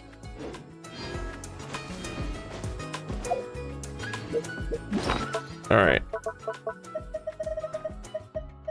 Oh, wow. Damn, they gave us the furnishing for that too. That's sick. Oh, we got the coffee shop too. Nice. And we got a Asha pockets. We got the mini Asha pocket recipe as well. W summer event, gamers. Holy moly.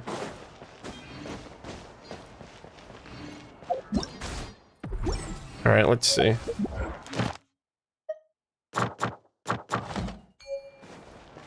Okay. Oh yeah, see, I didn't know that's all you had to do. I didn't know you had to you have to click the left stick for the automatic timer to pop up, which is cool. Yeah, I guess now I don't need to do it myself. They did mention that, so easy. Have you done the Stygian? So I'm gonna insert this for the video too. I actually have a really cool idea for Stygian Onslaught moving forward. My Stygian Onslaught is done. However, I did not do my Stygian Onslaught. What I'm actually planning on doing now, so my first Stygian Onslaught was base. I was like, I did that. I think Anthony helped me out as well. But I attempted the first Stygian Onslaught.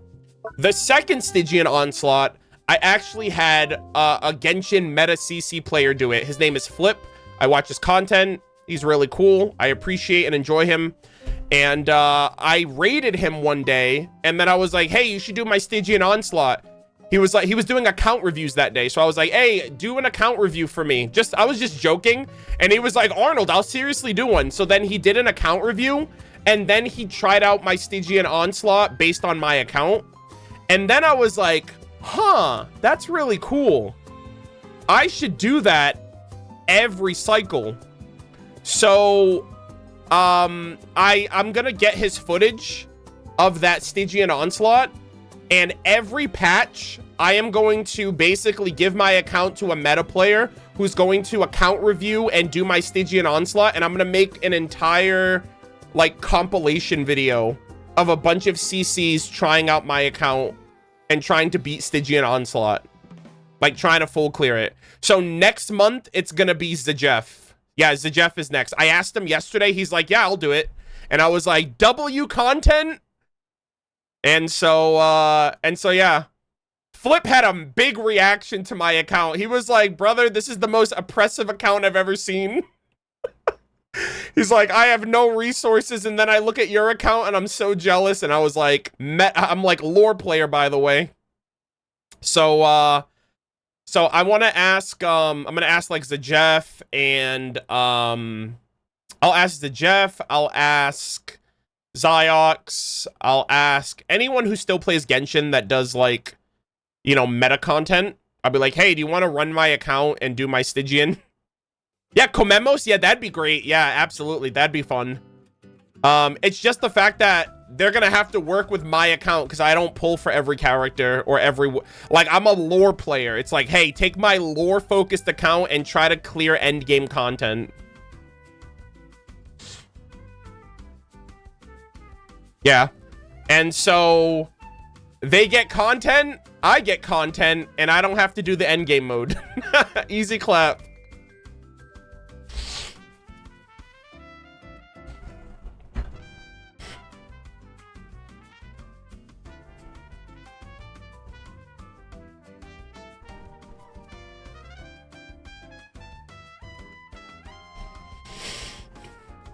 But yeah, that's gonna be fun. So yeah, so Flip already did that. I have to get Flip's footage from Twitch, unfortunately, because he was doing like, YouTube only streams up to 12 hours. And so my portion of his stream ended at the 12 hours. So I have to go to his Twitch and get the rest of the footage. But basically, like, the base account review of it was on YouTube. So yeah. But yeah, I want to do that from now on. Zajef already said we can do it next month on the next reset for Stygian. So I'm like, hell yeah.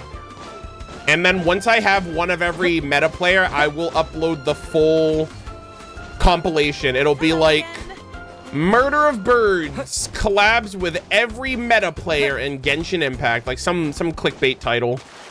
That's accurate though. I'm like, no, we did do this. But yeah.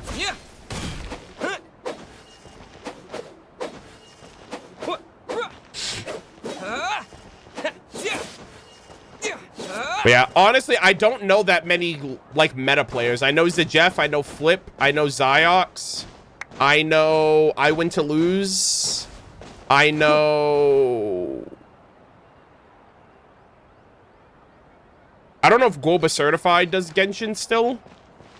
Or if they ever did Genshin, I don't remember.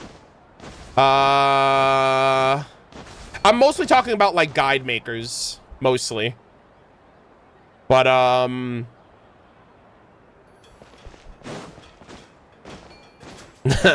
I know, damn. But yeah, so that's gonna be a really cool project down the road. I just have to make sure I reach out to them ahead of time and ask them in advance before it happens.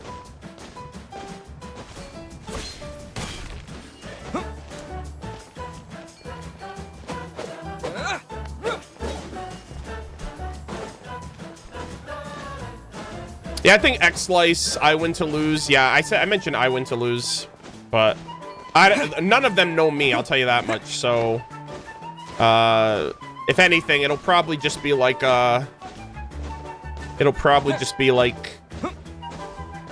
be in their chat, but I'm basically just gonna give them my account and see if they can clear the content.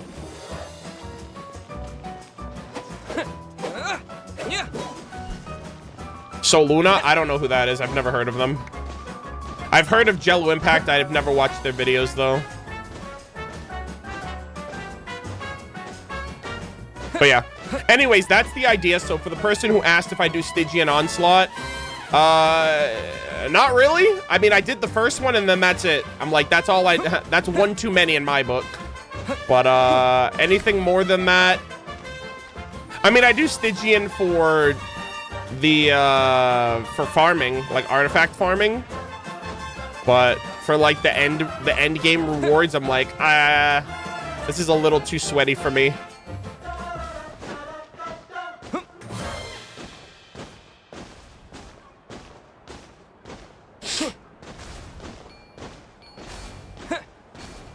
Was it hard on your account? It's not that it's hard, it's just I don't feel like putting in the effort. And I'll be honest, I'm not a meta player, so I don't really have optimal rotations or like, I build my characters to beat the overworld content, and at most Spiral Abyss and Imaginarium Theater. Stygian Onslaught is like really above my pay grade for me to like care about wanting to do. Like, Imaginarium Theater isn't even that difficult. I just like being able to use different teams with it. And, yeah.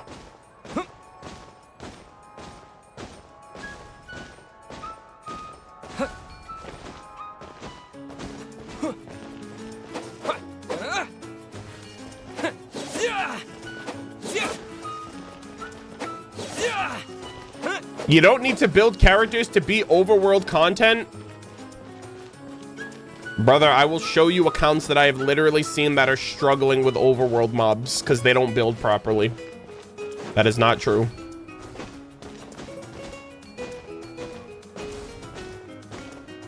It's not, I'm not saying it's a challenge. I'm just saying my level of investment stops at the overworld. Also, yeah, local legends still exist.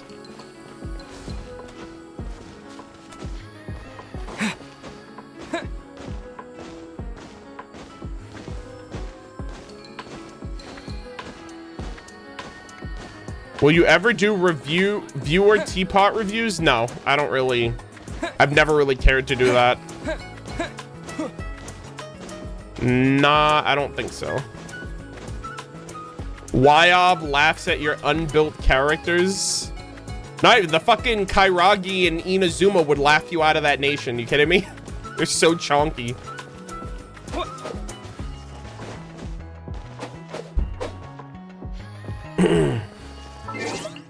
All right, anyways, let's get back on track.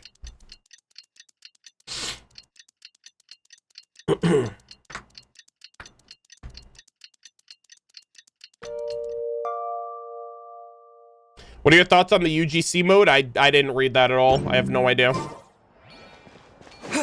I'll see it when it's in game. Okay. All right, let's resume, guys. We have our purple. The agreed time has come. Oh, wow.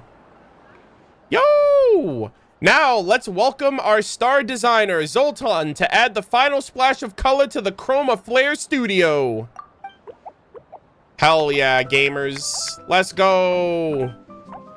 You know, once Lil Floaty admitted that Zoltan was the real designer, he seemed more relaxed somehow.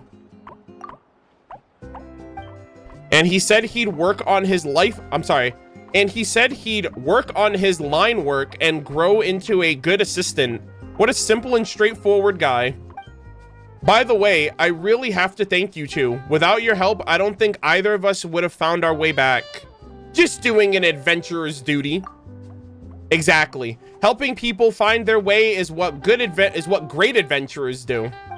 But hey, Kozado, you still have some explaining to do, don't you? Haha, I knew that question was coming. I was kind of hoping you'd be busy to bring it up. As you've probably guessed, I used the pretense of a design bid to lure Zolan back. Then I paired him with someone who had, let's say, a pretty shady reputation. And I invited you as assistants to act as a reputable witness. It was all meant to reveal the truth, or at least what I thought was the truth. But all I really ended up revealing was how petty and jealous I've been. To be honest, I've always thought that I was more talented than Zolan. Or even the old man. So I couldn't agree. So I couldn't figure out. So when I couldn't figure something out, I just assumed they must have been cheating somehow. Anyways, in the past, traitors were exiled as punishment. I guess that's the path I should take too. Damn. Well, time for me to begin my Damn, really? Holy moly. He's like, I'll see you in Nodcry. I'm getting exiled to outside of the 7 nations. Well, time for me to begin my exile. Thank you, both of you. You've helped me see a lot more clearly. I suppose this is goodbye. Oh my god. Kozadal turns and leaves without looking back. 07s. Excuse me, Murder of Birds. Paimon. Zoltan and I would love for you to... Sorry, Zoltan and I would love for you... Let me try this one more time. Excuse me, Murder of Birds, Paimon. Zoltan would love for you to help with the studio's finishing touches, if you'd be willing. It'd be an honor. All right, let's do it. Oh! Let's go! Hell yeah. Give me an Asha. Give the studio some color. All right, let's talk to him first. Have you decided on the color scheme yet? Give me a moment. Clearly, we gotta go with purple, right? Like, we just got the new color. Why wouldn't we go purple? Oh, actually, no, let me do this. Oh, wow. Actually, I might wanna... Maybe I should spruce it up a little bit and not just go holistically purple. Huh. You know, I want to go with a yellow star because I'm basic as hell.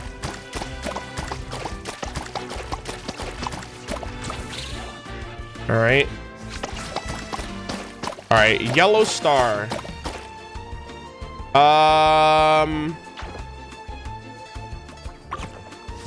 Let's see if does green look good? Green does not look good. What's a good yellow complementary color? Blue maybe. Hold on.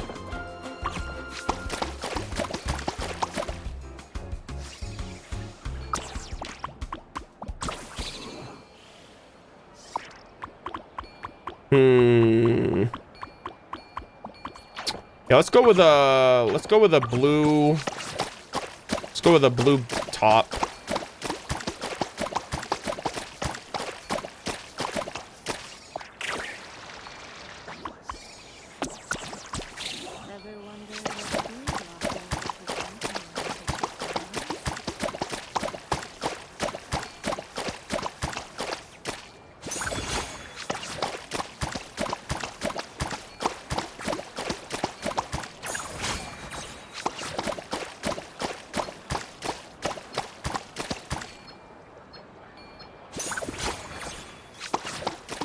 Okay.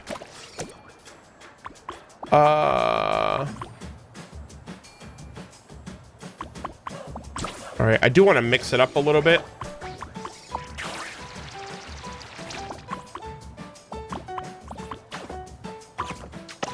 We're gonna go with a red back wall over here.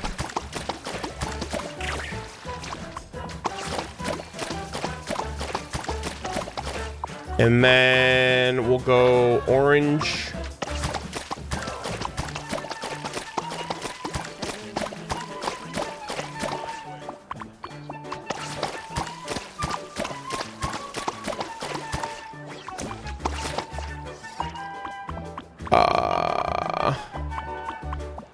And you know what? I kind of like...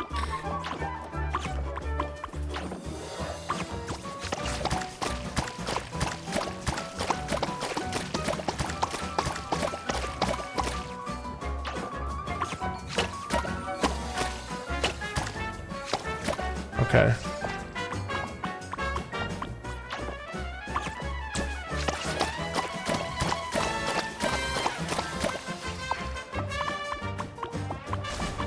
I want to have like a little bit of everything.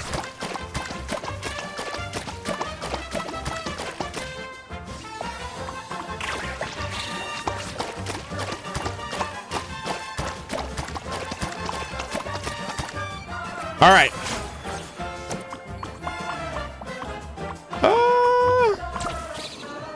It's a little topsy-turvy. It's got a little bit of everything. I got a little speck of each color around the whole house. So I'm happy with it. I think it looks good.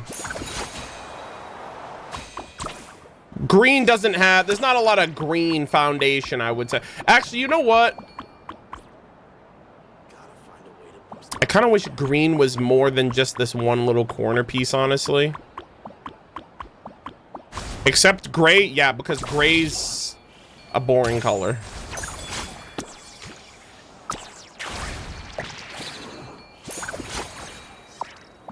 Actually, yeah, that's fine. We'll leave it that. If anything, I'll change it. All right, let's do it. Thank you for stepping in. You didn't just help... Thank you for stepping in. You didn't just help us get to the truth. You gave me a chance to make things right. Aside from your payment as our assistant, I'd like to officially invite you to be a guest as a designer for the studio. From now on, the exterior walls are yours to paint as you please. Hey, you know what? I just went to town. Same goes for my cafe. Go wild with your design. Ooh, okay, cool. Thank you, thank you. Nice. Oh, and they're inside now. Oh, that's so cool. All right, you gotta get the juices flowing.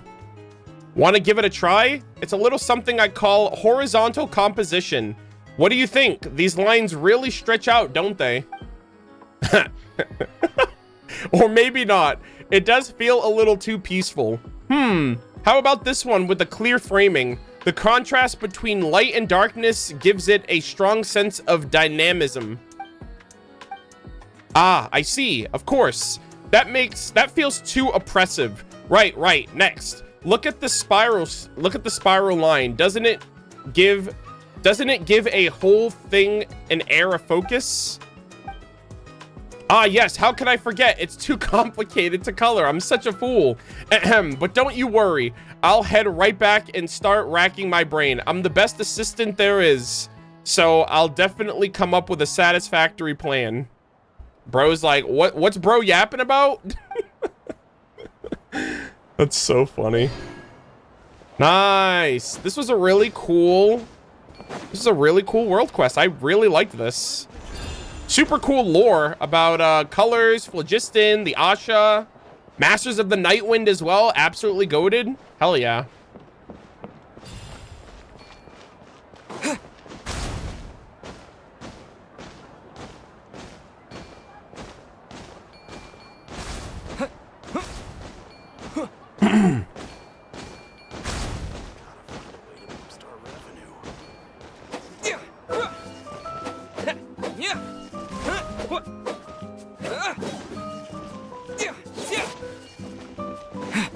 All right, not bad. Great quest.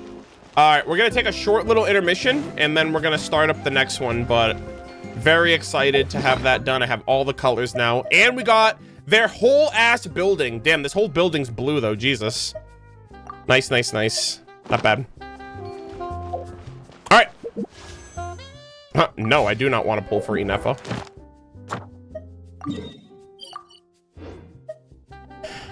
All right, gamers, we're gonna run a quick edge, and we are going to start.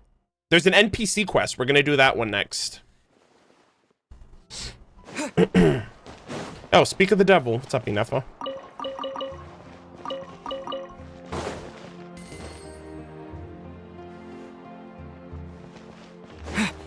Add Astra.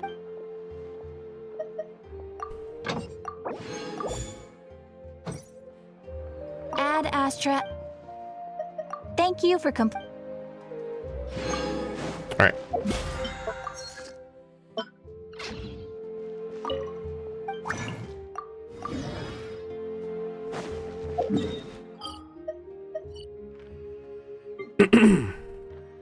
All right, so this quest is done.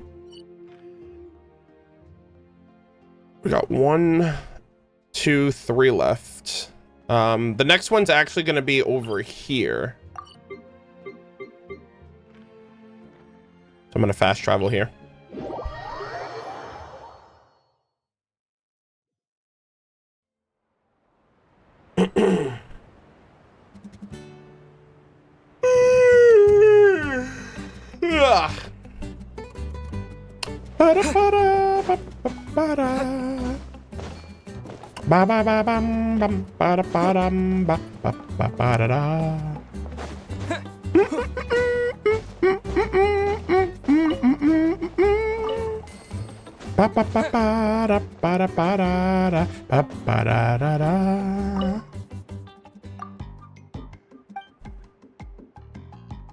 Oh my god, this guy's from the Fayum Commerce Guild? Holy shit.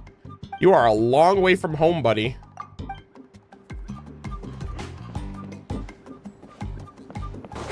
Sheesh. Chat, how would you guys feel about a video? I've always wanted to make a video like this. I would probably start in Mondstadt, but I want to do a video like breaking down every NPC in every nation. Like giving you like the tea on all the NPCs in the game. Starting, I would have to track all of them down, which would be super easy because you would literally just go here. Like, chat, I'm gonna make this area feel so small. If you go into your settings and you go into graphics and you scroll down and you turn off crowd density, it only shows you NPCs that you can interact with. So look at this bar now. 1 person. 2 people, the Archons, and the bartender.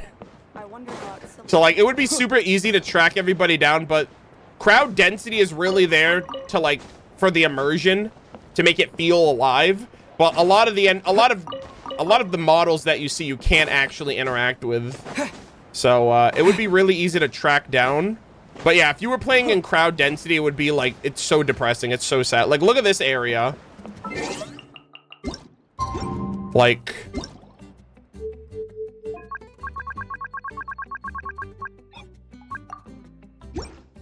Holy moly. People actually live here? That's crazy. But yeah. But yeah, I've always wanted to do that ever since, ever since like even Mondstadt. I would just have to I would have to find a way to make it interesting, like visually, not just like hearing the end. Like I don't know, I would just have to find a way to make it visually appealing. But yeah, like getting all of the information and details about the NPCs is it's pretty straightforward. But I would love to do that for every nation. So like Mondstadt, Liyue, Inazuma, Sumeru, Fontaine, Natlan.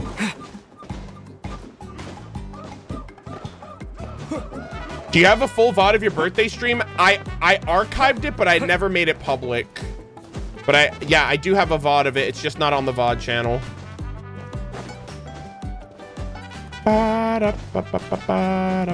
So it's just on Twitch right now. Are you gonna do the lore video that you talked about? The Nod Cry one? No, I'm just not gonna do that one at this point.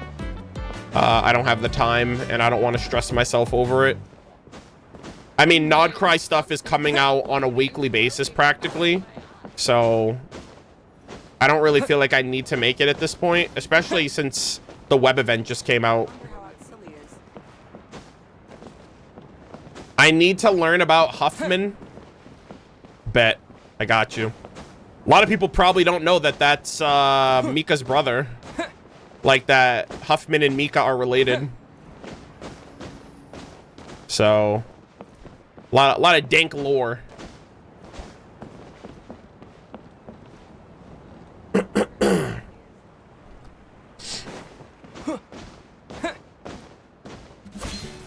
They're related? Yeah, yeah. Mika Schmidt And I think they have the same last name. Yeah. Mika and Huffman are brothers. I think we learned that in Vinelasa Fest, actually. It was either that. I don't remember where I learned it. It may have been when I read his lore. I don't remember where I learned that, but they are brothers, yes. I just don't remember where I read that.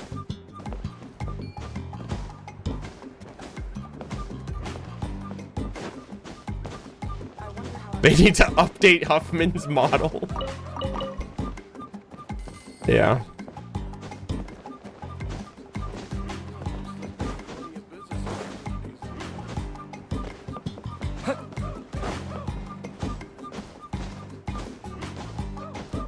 Yeah. Marjorie, the shopkeeper of the like the souvenir shop in Mondstadt. That's she's related to Cyrus, and Cyrus has a sister in Dragonspine. So yeah, big old family.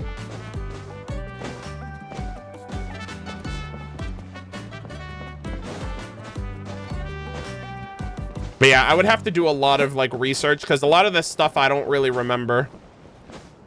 Like, I don't remember off the top of my head. Like, I have to refresh my knowledge of it too. But yeah.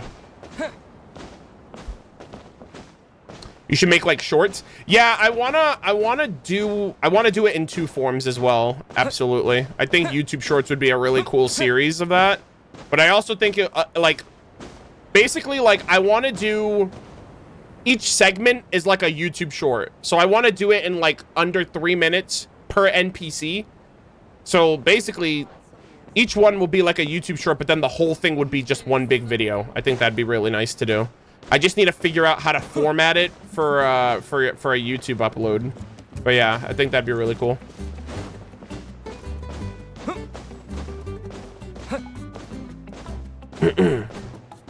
Changyun calls Shenhe auntie. Well, yeah, I'm pretty sure they're related. I think the Art Conquest interlude with Shenhe pretty much like insinuates that. I just don't know like the proper like family tree dynamic, like what their actual relation is.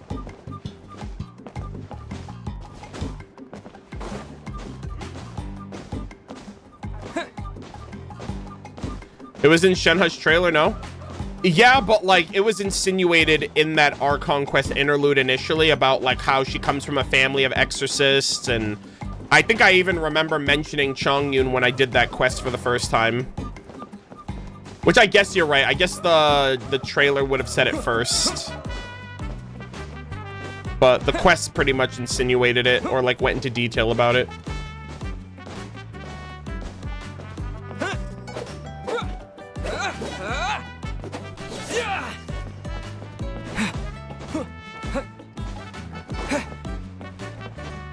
But yeah.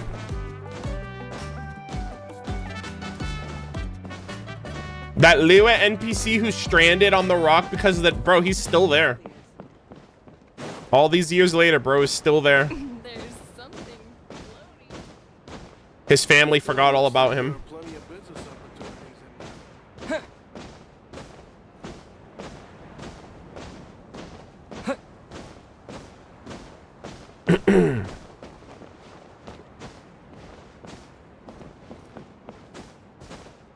But yeah, I really want to do something like that. Maybe when I'm like fully caught up on the game and I can make original content like that. That's definitely like a long-term project that I would really like to make. It would be super easy to compile. It's just a matter of like putting it in video form that looks interesting.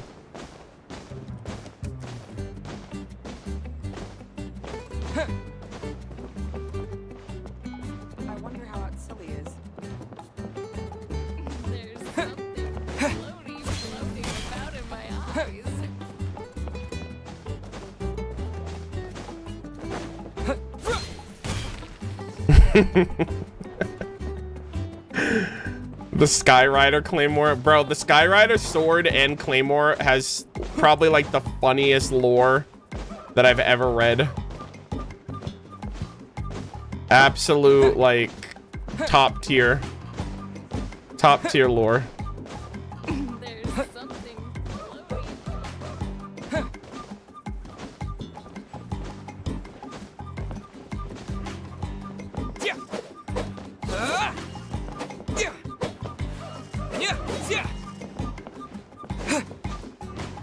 He tried to be Yanqing. All right. Is that a dog? Oh, I think there's a dog barking outside. Can you guys hear that? Yeah. Oh my gosh. Yeah. There's like they're in the next yard. That's just right outside of my window. I was like, geez, that's so loud.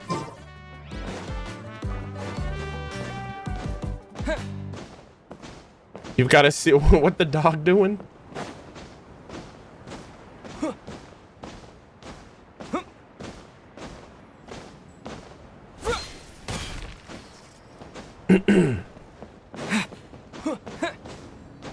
Yeah, people who are asking about the Enjo quest, I'm gonna do it. It's the last quest I'm doing, so it depends if I can get through it today or not.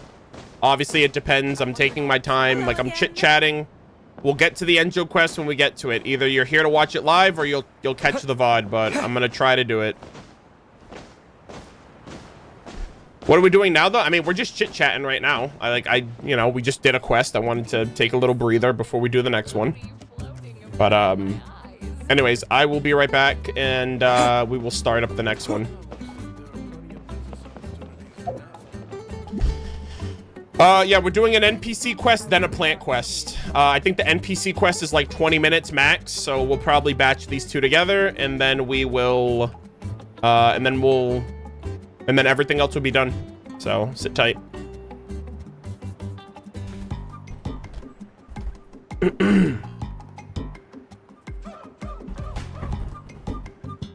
Yeah, emus, I actually don't know, because we know Nodcry's like focused on the moon and stuff like that, and there hasn't been any like direct references of that. The only thing we know about Nodcry with the summer event is that there's a bunch of NPCs here that are mentioning it, and there's an informant here from the Curatorium of Secrets. So that's the quest itself with Bennett. I don't really know if there's any references to Nodcry like the other nations, but I don't know.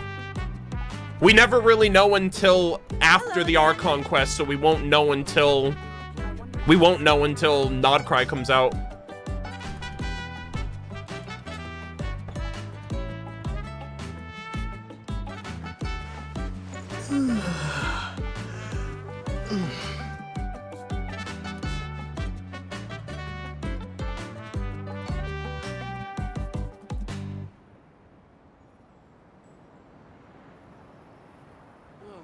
I wonder how business opportunities in Natlan.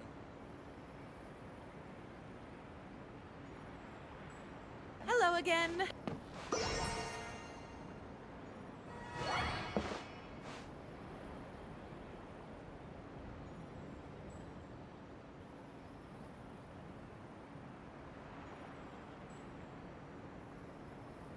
I wonder how Auxilia is.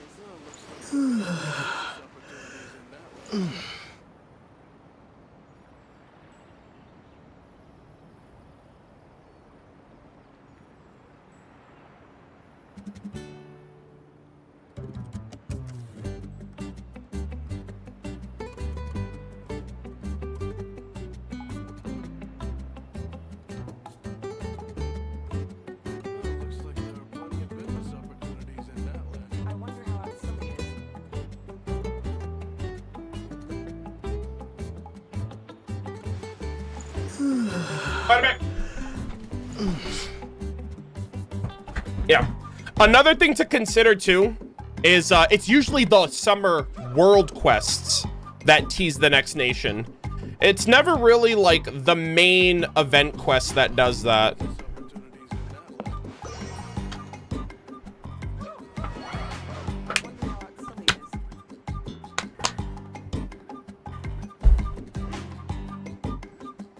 Right, like the Princess Semest quest, you know, the Albizzi Boborano Cape world quest, the fake playwright world quest in Bottleland, you know, stuff like that. Bottleland main quest was just like the Oceanids themselves, but it was the playwright world quest that revealed that there was a real Archon and a fake one, and that everything from Bottleland was being done by Eidolons, by Hydro Eidolons. So it was more like the world quests.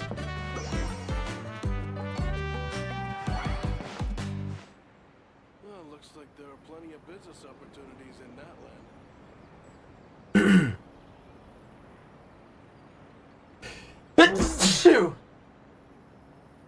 Excuse me.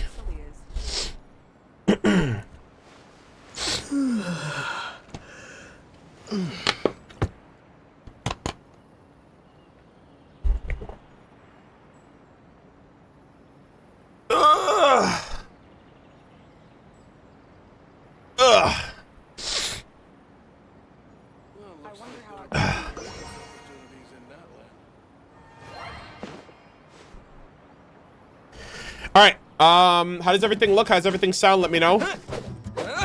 We are starting now. Appreciate you guys all being here. Thank you guys all for the recent follows, by the way, and the resubs. I really appreciate it. Hope you guys are all doing well.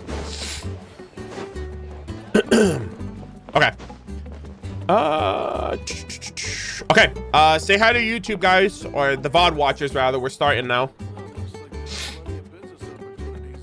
Bakunawa today? Hey, we'll figure it out. We'll see when we get there.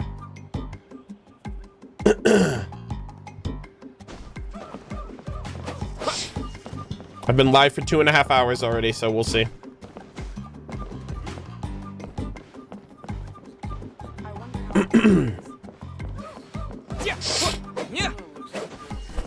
All right.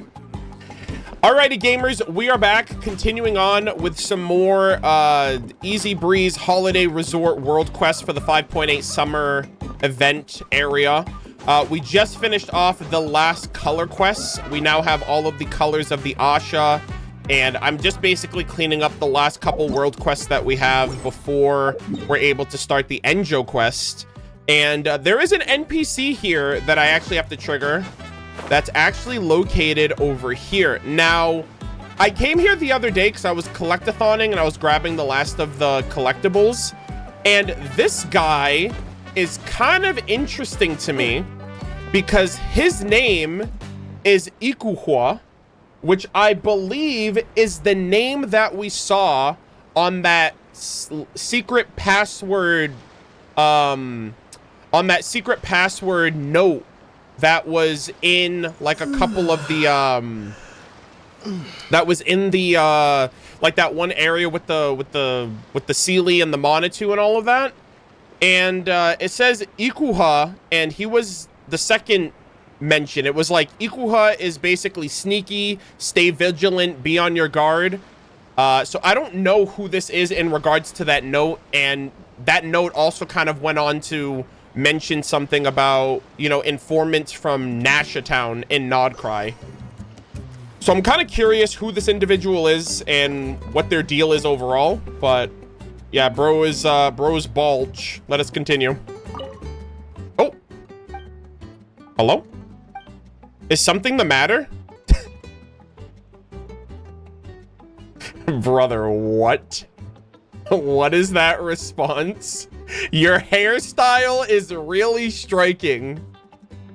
That's asking for trouble, brother. Nice haircut, buddy. Thanks, but I'm busy, so please don't stand around here. What are you working on, Baldy? You don't need to know. Oh my god. Why are you still here? Whatever you're working on, I can help you. Huh? Uh-oh. What is he doing, actually? I have no idea. Fine. Then help me set up these targets. I'm a marksman, so I need to train. Like a marksman? Like, hey, I'm like doing this for fun? Or like a marksman, like I need to kill people, I'm an assassin type shit? Oh, shit! Guys, it's Agent 47. Oh my god. Guys, it's fucking Hitman. He's bald. He's target practice. No shot. This is a Hitman reference. Wait. Oh, damn. All right, who's he trying to kill? Strange encounter of the Tete Isle kind. You encounter a mysterious bald-headed figure in the wilderness of Tete Isle. Help Ikuhua. Wait. So this password was basically like, yo, there's some hitman out there. Be on your guard. Number 2 is the most important one.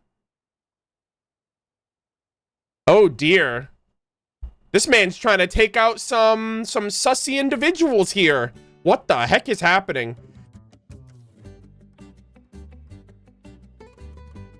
Help Ikahua put up help Ikahua put up the targets. What the heck? Okay. Hey, just don't shoot me, buddy, okay? Don't shoot the messenger. I'm just trying to help you. Gotta steer clear of other people. Holy moly. Okay. He's got a marksman ability, guys. Oh. Whoa. Are we under attack? Oh, God. Wait, what? Hold on. You know what? You're the target, not me, buddy. I've got it handled for you. At last, I have a bit of fun.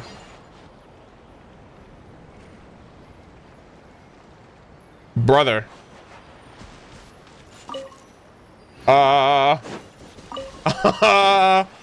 07s to this man? Oh, shit, bro. He just one-shot the guy. I didn't even see that.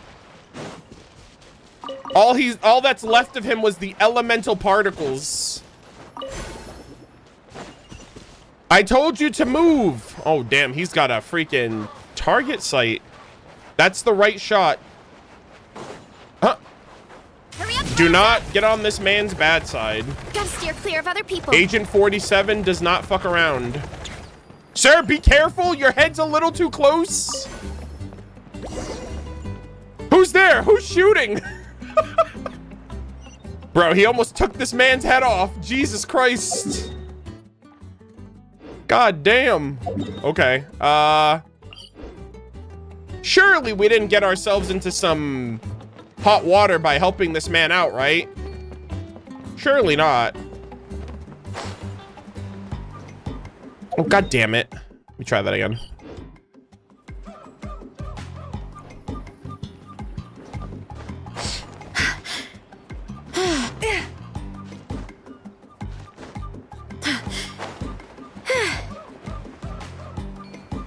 All right, I'm a little annoyed by this vantage point, personally. Oh my God. Actually, no, just give me a Monatu, please. Not a Monatu, the Asha. There's one over here, right? Yeah. Give me some assistance, please. Let's go. Oh, where'd he go? Oh shit, this is the other guy. It was like Tekutli. Here's a warning for you. Number 1, number 2, number 3. Huh, you look familiar. Who are you? And where's the bald-headed man? It doesn't matter who I am. What's important is whether you've seen a bald-headed guy around here. I have something to talk to him about. Chat, do I lie? That sounds like the person I'm looking for. I haven't seen him around, sorry. Are you telling me the truth? I'm inclined to trust that honest face of yours for now. Since we've met before and you seem all right, I'll warn you to steer clear of that follically deficient rascal and me. Otherwise, that pretty face of yours might end up covered in red and white paint.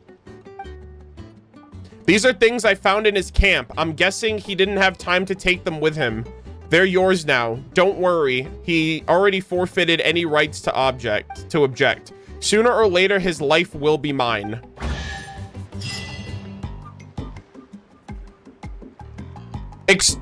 Hello? What? That's it? Brother, Agent 47, what are you doing? Who are these people? What is happening? What did we stumble into? Guys, there's some crazy, like, debauchery going on with these Nodcry individuals. Motherfuckers are, like, hiding away in this holiday resort, and they're getting snuffed out. Someone hired that man to kill these people, or to, like, do some target practice. Hold on, what was that achievement, actually? They gave me a name. Help Ikahua complete his marksmanship training. Jesus.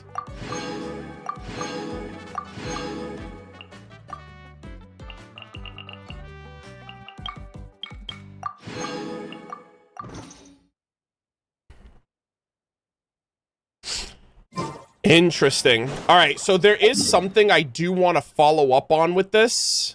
I have not seen it yet, but I do know that it's like at least a follow-up. Yeah, I wonder if that was like a Agent 47 and Solid Snake reference, because, you know, the Agent 47 assassin man had a bald head and he was like he's like sniper shooting, and then you had this other guy that came in and he had like an eye patch.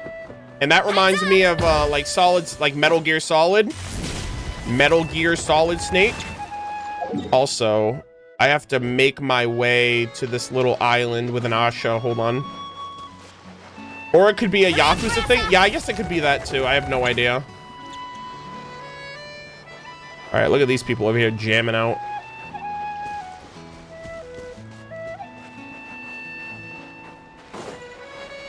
Oh, actually, never mind. I got Koholosaurs. So, this area, I did interact over here because there was an Oculus and there were a bunch of mobs here that I killed. That, Radius Bone, it was like a pirate person or whatever, was here. And I defeated them. They had some dialogue, but I didn't get to read it because it was during, like, combat. But, I think you get extra dialogue if you talk to the eye patch first near the entrance of Tete Isle. Oh, okay. Well, I mean, I would have never known that. So, there is a note here. Letter addressed to the captain. And it says, "My dear Captain Radius, today is your lucky day. Word from Nashatown, some bigwigs have gotten it in their heads that they want a glimpse of those funky Monitu from Tenochtitlan. If you and your crew prove willing to capture one, we might reconsider our claim on spine ownership, along with some of your other pesky personal debts. I'm sure you won't turn down such a generous offer. Of course, I've already sent Ikahua ahead to the resort as insurance. He'll be watching your every move until your triumphant return. He'll be watching your every move until your triumphant return. Yours sincerely, Black Reef Rekis," which I thought it was Black. Hold on. I thought it was Black Boar. The other thing we read said Black Boar. This says Black Reef. At the end of the letter is a line in angry writing. "No catching Asha. I'm gonna stuff Rekis's head down the front of his pants." Oh my god. Interesting. So that's why the Asha and the Monitu were caged up. So they basically wanted to get their hands on some Monitu, I assume for like Nodcry research or whatever. Oh dear. So, I wonder if this is like, if it's phlogiston, it doesn't seem it's machine-based, so I wonder if this is like a Dottore thing. Like, maybe Dottore is like, hey, I need some more research material and stuff like that. Oh, I didn't even notice this letter. What the hell? "Captain, I'm fine. Ikahua only took out one..." Holy shit. That's why he had an eye patch. Oh my god. Ikahua only took out one of my eyes, and that's the only chance he'll ever get. I poisoned him, and that means his eyesight's gonna get a lot worse. Soon he'll go totally blind. What is happening here? Also, according to your instructions, I went to the Asha's home, and sure enough, Rekis had sent some other guys. They used cages to catch a few Asha, and I made sure to get rid of them. Also, I found that the Me and Dew and the Dewdrop sell some pretty good Aphamide and juice. Some passerbys recommended places to me, and I'm recommending them to you in this letter. If we can bring some back, we should be able to make a killing. At the end of the letter is writing in messy. There's a line in messy writing. Tasty, tasty Aphamide. Don't forget. Steal some and bring it back to Nashatown. Brother. Holy moly. Alright, so these guys are just trying to make a come up and go back home. They're like, hey, let's come to this holiday resort. Let's do our thing. Let's make a killing. And let's have no issues. And then in comes this informant and this assassin to shake things up. Oh boy, oh boy. That's interesting. Yeah. It's so funny that Ranty right, I think that was his name, Ranty, the informant. He had a helmet that protects against bullets and arrows, and I'm like, brother, it sounds like Nodcry is just the Wild West of Teyvat. Like, no bullshit. Like, if you're going there, you're gonna make enemies, you're gonna be fighting for your life, you're gonna be doing X, Y, Z, and someone's gonna be trying to scam you every 2 seconds. You gotta keep your wits about you. You can't trust anybody. God, it's gonna be a freaking fiesta when we go there, watch. Yeah. And on top of that, Ranty was like, hey, if you ever are in Nashatown, just say my name. Like, basically, he has a lot of pull in Nodcry. And he was like, hey, if you're ever there, just say my name and people will respect you. People will help you out. So, I don't know what kind of pull this man has. Obviously, he's from the Curatorium of Secrets. He was sent by an informant of that place. So, very interested to see if we see him again when we go there, or if he's still gonna be here when Nodcry comes out, which is gonna be really exciting. Yeah, wow, that was really cool. Was not expecting that. All right. And we're actually gonna follow this up with another quest. I think we have to interact with a plant, and then there's gonna be like some follow-up after that.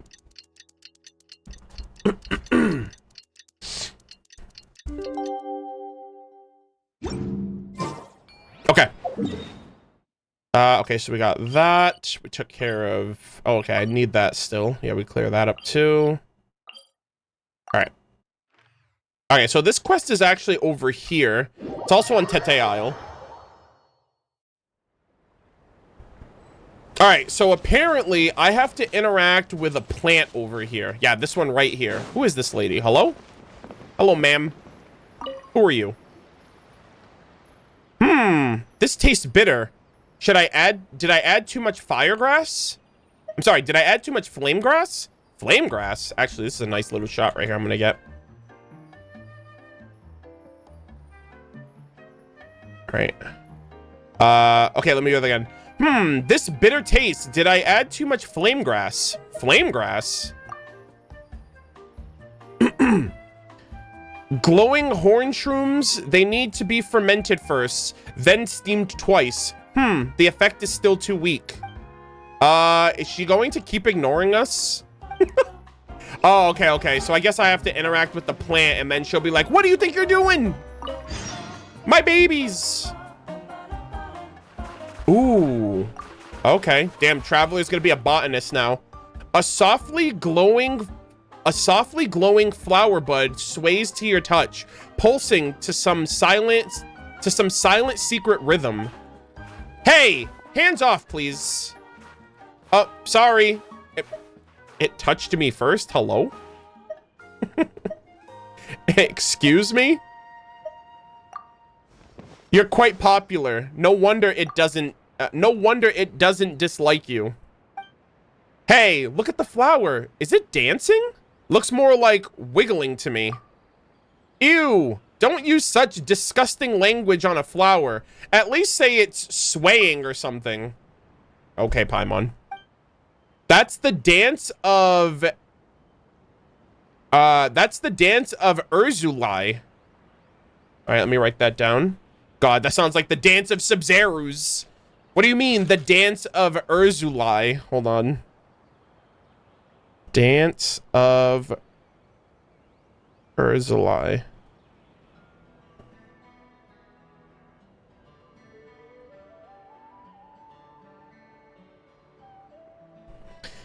Yeah, she said Dance of Urzulai, and I immediately think Dance of Sub-Zerus. I immediately think of a fucking Samsara cycle. Please, I beg. That's the Dance of Urzulai. The flower only reacts this way when someone with a strong affinity for clairvoyance draws near. That's because brew blossoms draw in spiritual energy from the land and produce a special nectar that heightens one's sensitivity to dreams. The Dance of Sub-Zerus, ladies and gentlemen. That was a lot of dreams we had, man. If I hear a beeping noise, we're cooked. Oh, dear. Well, we are definitely connected to a lot of dreams in different ways throughout Teyvat. The Aranara, Vanarana, the Sub-Zerus Festival. Some people, how do I put it? They're born with a natural spiritual affinity. So brew blossoms who absorb spiritual essence are naturally more drawn to them. After all, legend says they're plants that act as a bridge between worlds. Huh. I wonder if this is somehow going to be referenced in Nodcry with that giant flower-looking thing that's in the Amber Blue Lake, or the Blue Amber Lake in Nodcry, maybe? Like, what if that's also like a giant spiritual affinity plant or something? By the way, I'm Mad Eye at Zilly. By the way, I'm Mad Eye at Zilly, a winemaker at the Meat and Brew. And who might you be? Oh, that's what, like, I think this is what the NPC was like. Oh, I wonder if Adzilli's okay or something. There's an NPC that has like a voice quote about her. So I assume that's who this is. What the hell is this response? I'm Svetlana Babushka, Fist of the Beastly Ape. Huh? Is that a reference?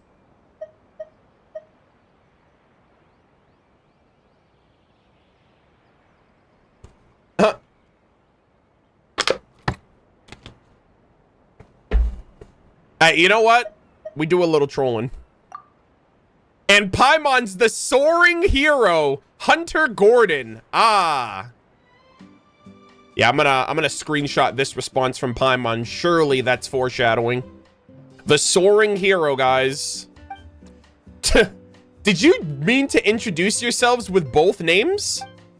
Don't call Paimon out. It's not like your name's any less weird. All right, enough joking. Paimon's Paimon, and this is Murder of Birds. Paimon and Murder of Birds, huh? You've got perfect timing. That's actually something I needed your help with. Eh? Anything to do with that clairvoyance thing you talked about? Oh, sharp. Here, have a candy. My gosh, damn, Paimon, you are so easy to please. Gosh, she's like, here's a treat. Paimon, you deserve a cookie for that one. So here's the deal. I've been working on a brand new drink for the Me and Do, mainly to help with clueless big sis pull.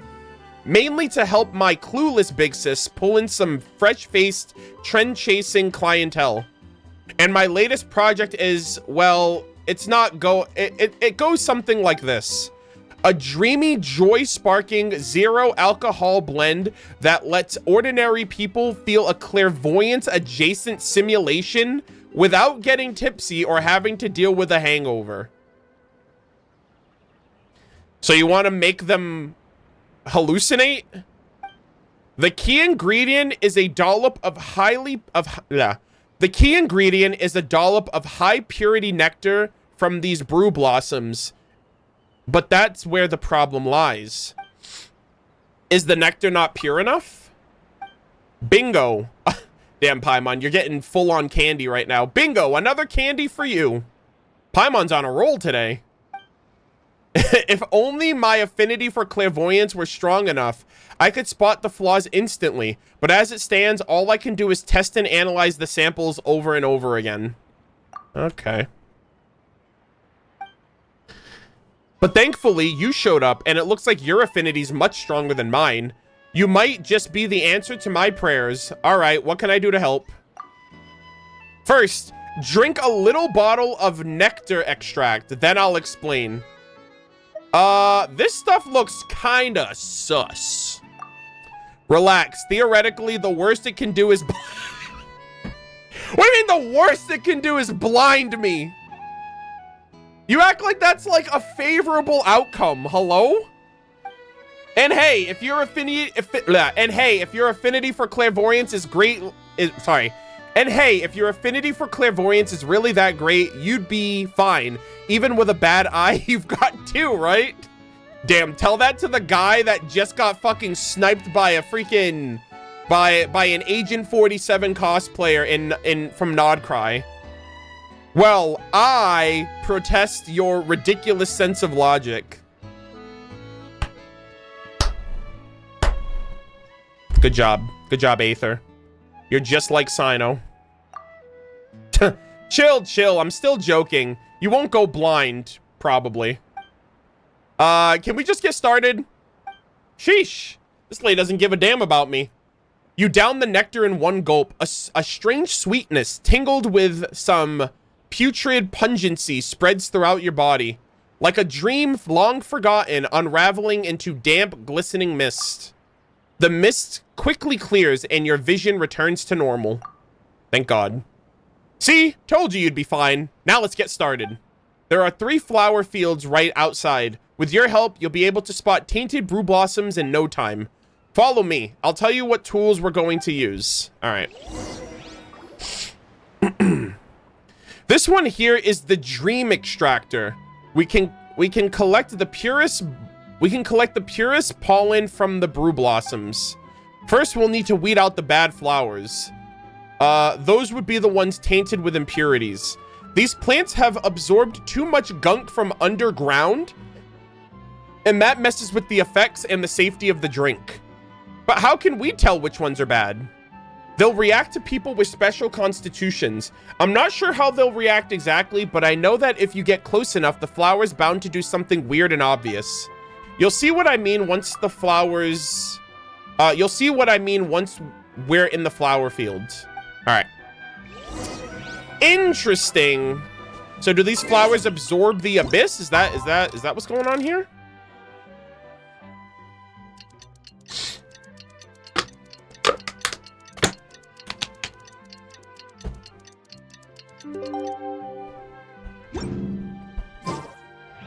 All right, let's see.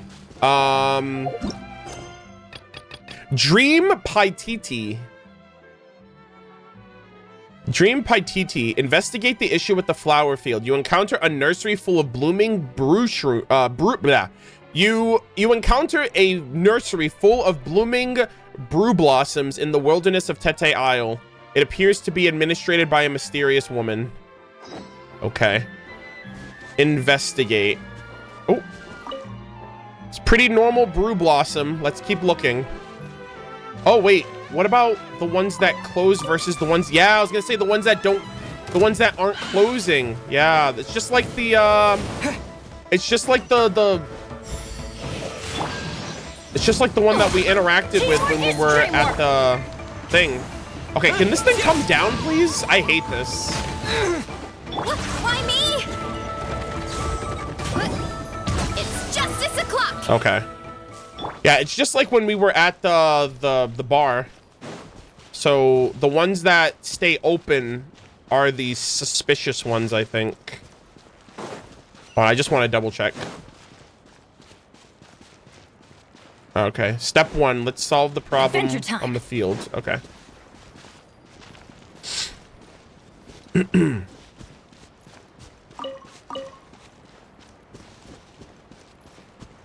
Oh, okay. I guess we're doing this one area at a time.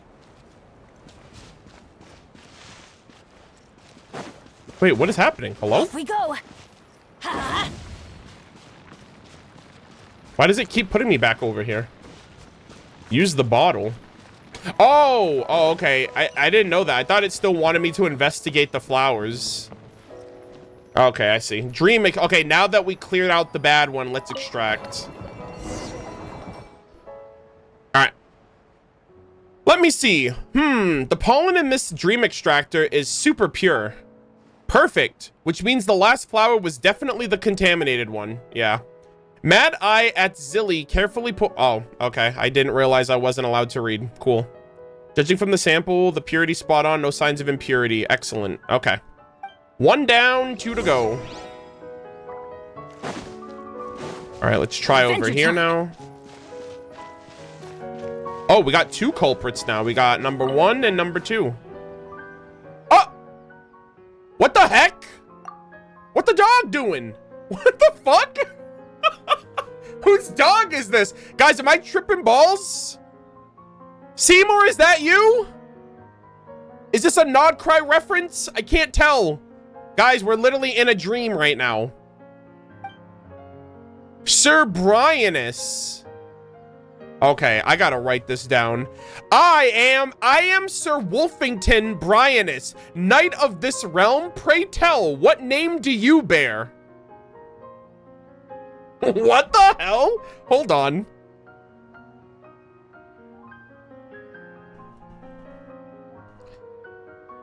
Guys, is this a reference to Nod Cry in some way, shape, or form? We're in like a weird dream state. They're also a very knightly individual. So I wonder if this is like an order of some sort. Is this a light keeper? What's going on here? Just call me Murder of Birds. Well met, Sir Murder of Birds. What brings you hither? Okay, this is an old timer. I'm looking for the flowers you're guarding. As I feared, alas, I have sworn on my blade to forbid As I feared, alas, I have sworn on my blade to forbid outsiders from approaching my squire and maiden.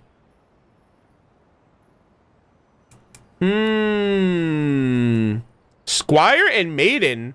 But there are 2 flowers. Oh, sorry, squire and maiden, so there are 2 flowers? Also, is this the Abyss talking to us right now? Aren't these like the contaminated impurities of the flowers? Squire and maiden. Guys, it's Princess Semestin Forobert. Well, biologically speaking, each brew blossom has both a stamen and an epistle, right? So technically, a single flower is both squire and maiden at the same... Ah, I see. Trying to distract me with biology. Not happening. On guard. Oh my god. You swing your sword at Sir Brianus and poof, the big dog vanishes. Oh, sevens. I'm so sorry. Oh dear. What are you swinging your sword at? Wait, is that a bad one? Oh, and cool. I'm just looking like a fucking crazy person of Paimon. Just like swinging my sword at the freaking, at the voices. Oh dear. Brother, another one? Oh my god. Guys, it's Seymour. I'm thinking of the freaking dog from the Marianne and the Narcissenkreuz freaking quest line. Yeah, the boar. Oh my god. Yeah. It's the boar princess, guys. Let me guess. You can talk. Oink, oink. No. It can't talk. But if it could, it would probably just charge at me like all the other ones. Oh. And why do you think that? That's a sound argument. I concur. Bro, I'm losing. Guys, I'm tripping balls right now. What is happening? I see. Do you have any family? I also have one person I consider family. Oink, oink. Not to interrupt this beautiful friendship, but Paimon's pretty sure the flower we're looking for is over there. What? Guys, I'm looking just as crazy as this lady. Innocent piggy. Get out of here, you little piggy. Live your life. Don't mind me. I'm just losing my goddamn senses.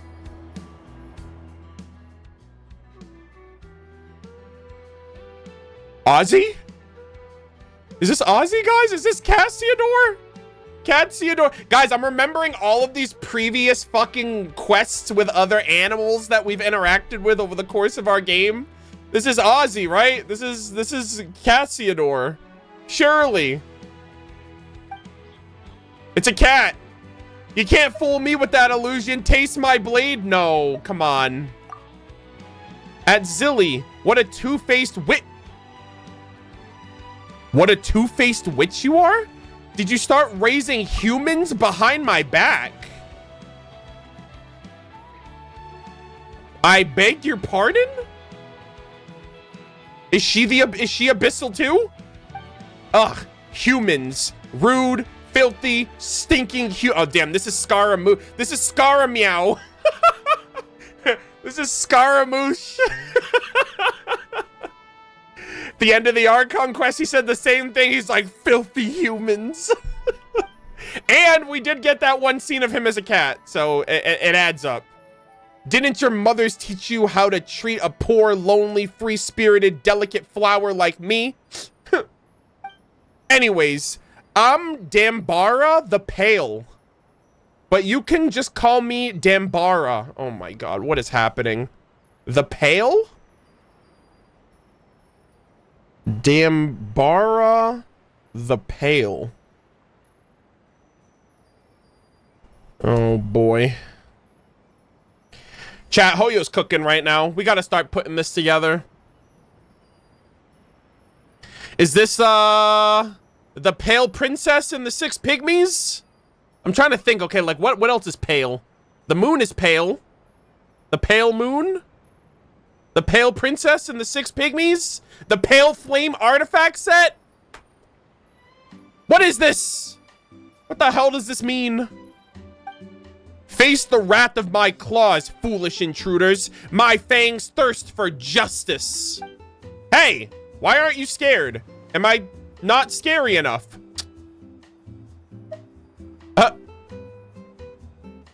Easy, kitty. There's no need to go full beast mode. What? What's your game? Planning to hurt me? Steal my precious pollen? You scoundrel. I'm not here to hurt you. I'm just ignoring you. I knew you were out of your... Wait, sorry. I knew it. You were out for my... Wait, what? You didn't take any pollen? Or drink my nectar? Nope. You've got too many weird impurities in your body. What is happening, guys? This is so confused. I'm so confused. Hoyo's cooking right now. I'm gonna come back here next year and be like, oh, that's what they meant. Guys, we're gonna get high in Nodcry. We're gonna interact with a chivalrous dog, an innocent pig, a pretty aggressive cat. They're cooking here. Something's going on. We're also like in this weird dreamscape, which I wonder if that has anything to do with like Columbina. Like she was like glitching out in that one trailer as well. I see. Then I must have misunderstood. Sorry about that. If you're not gonna hurt me, I won't hurt you either. Well then, goodbye.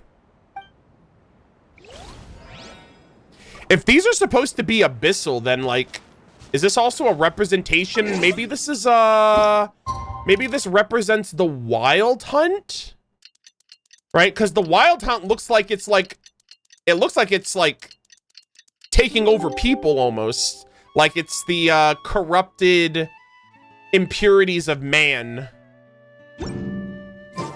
You know? Or it could be even like a reference to the sinners. Okay, let's extract this now. Now I think we're good. Adzili, what the fuck are you doing? You're cooking. I don't know what the heck we're... guys, we might be... are we even awake right now? Adzili, we're back. There were 3 bad flowers in that field. Sorry, there were 3 bad flowers in that field, but, Murder of Birds was acting a little strange. You're okay, right? Just pollen-induced hallucinations. No big deal. Hallucinations? Then there's no need to worry. It's common for brew blossoms to release hallucinogenic pollens as a defense mechanism. They must have been specially reactive to you. Yeah, I guess you're right. She's not cooking. She's brewing. Paimon and I can't see what you're seeing because the pollen doesn't affect us the same way. But still, Murder of Birds, are you experiencing any other symptoms? Not yet. All right. You know yourself best, but if anything starts to feel off, you better let me know immediately. Let's finish off the last field. Oh boy. What is happening, guys? Aether, please. We can't keep doing this. Paimon's got a bad feeling about this field of flowers. Oh great. There's monsters here. Thanks for jinxing it. Why me? Hero incoming! Let's go! By my spark, the night burns! Rip. All right, let's see. Which one of these is... oh, it's this end one here. Unusual brew boss, Lord of the Crossroads. Whoa! Syrup mother. The Lord of the Crossroads raises her baton at the bow of the golden moon. The smoldering treasure lies at the crossroads beneath the silver moon. The scalding treasure lies beneath the light of the false moon. Brother, what are they doing? Hello? What are you... excuse me? I gotta reread that. Oh, brother. They are... okay, they're cooking right now, guys. This is it. This is the nod cry teaser. Okay, hold on a second. Why me? Unusual brew blossom, Lord of the Crossroads. Hey! I'm going in! Oh my god. Hold on. Back, beast!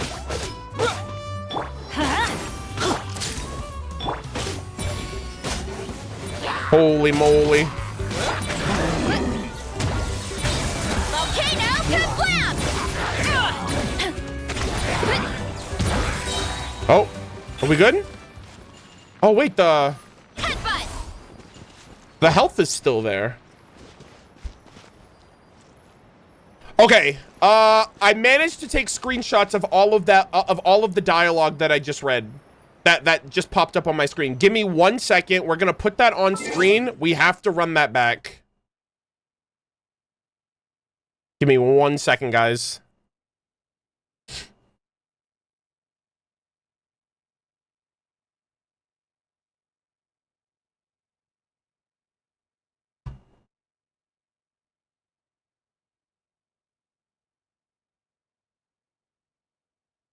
Bro, they said something about the golden moon, the fucking false moon. Okay, can I do this? Okay, give me 1 second, guys. I gotta try to find a way to do this without it messing with my stuff.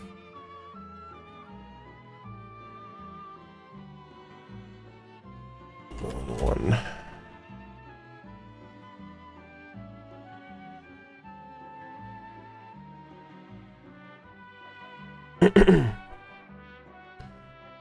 All right, so we got this image. All right, so we got that. I gotta put them in order so that way they don't cover my... 1, 2.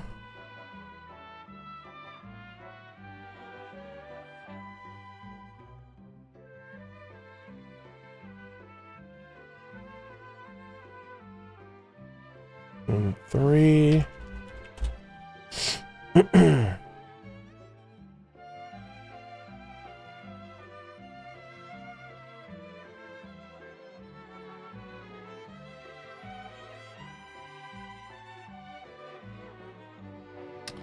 And we got one more, I think. I hope I got all of them.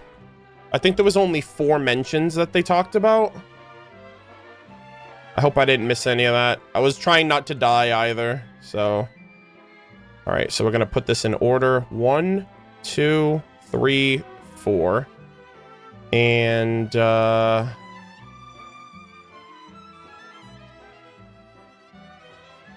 right, give me 1 second, guys. I just gotta put this, where's my camera? Okay. He's gotta go down here. Oh, no, no, no, no, no. Okay.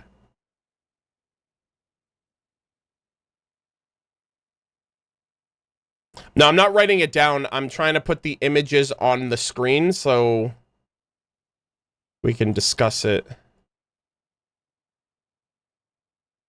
without me having to pull up like the actual VOD. Hold on.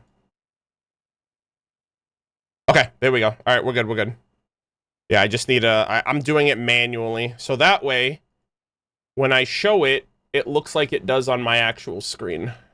Okay. Oh my God. Okay. All right, so we are gonna read this back. I managed to get every moment that they showed off here and just kind of showcase it overall. So this says, so the flower and its abominations come into being, and it says, Syrup Mother, O phlogiston Father, let us meld together like sweet honey and burn like flames.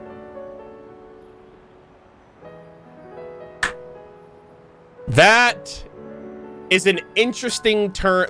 That's an interesting phrase. I think phlogiston Father, I think of Dragon King Nibelung, maybe. I don't know who Syrup Mother is. That sounds I don't know who Syrup Mother would be, but phlogiston Father sounds like it could be like Dragon King Nibelung, maybe. Unless Dragon King Nibelung had a queen, right? If he's a king, what's a king without a queen in his kingdom? You know? So Syrup Mother, there could have been a queen. Maybe there could have been a queen to Dragon King Nibelung.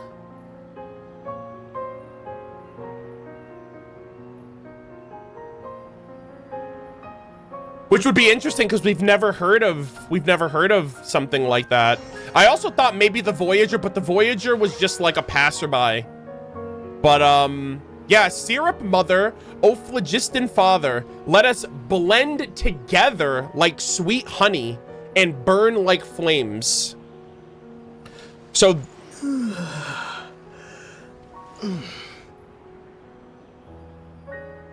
what if this is the abyss? What if this is forbidden knowledge? Because Dragon King Nibelung fused with the abyss to become like an abyssal dragon. We don't know who's speaking here, but if this is like impurity, I would assume this impurity is like abyssal in nature that's talking. And it's talking to Nibelung? I don't know who Syrup Mother. Let us blend together like sweet honey and burn like flames. That, in my mind, I think of that like... In my mind, I think of that like... The Abyss is calling out to Nibelung and is saying, hey, let's come together and become something special and burn this world, right? The second who came, the second descender, burn away the world, destroy everything, I assume.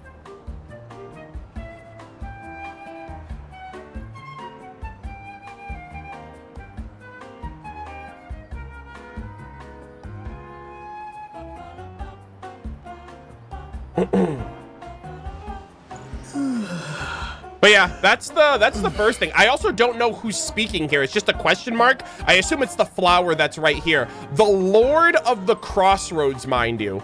That's a title.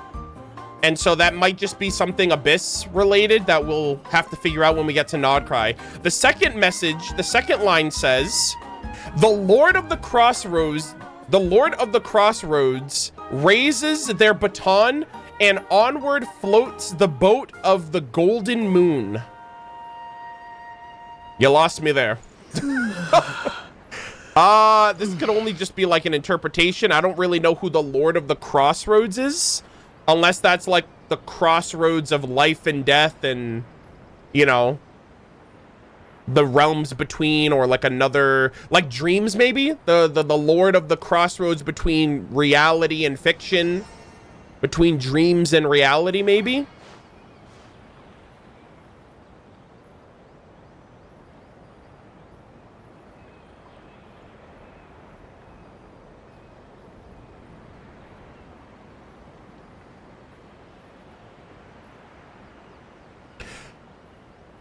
Actually, hold on a second. Let me see all of these first. The third one says, the smoldering treasure lies at the crossroads beneath the silver moon.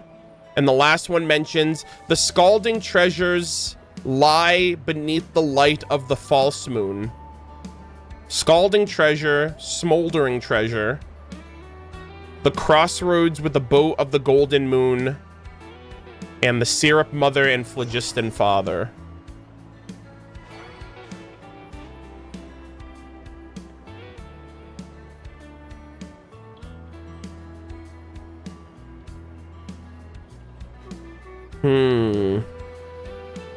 Yeah, I haven't done... We're gonna do Angel's quest after this, I think. Depending... I don't know how long this quest is gonna be. But, this is very intriguing. I have no idea what to make of this, though, just because it's... I don't know what else this quest is gonna give, too. But clearly, there's an individual, Abyss in Nature, that is speaking to us. Maybe it's speaking to the essence of us, right? Like as the traveler, as the descender, as like a golden-haired, you know, a golden-haired being. I just can't make heads or tails of this yet. Syrup mother, phlogiston father, let us meld together like sweet honey and burn like flames. And I assume this is Abyss. So the Abyss is asking the syrup mother, phlogiston father to meld together. And then this is the Lord of the Crossroads, but it says the Lord of the Crossroads raises their baton and onward floats the boat of the golden moon.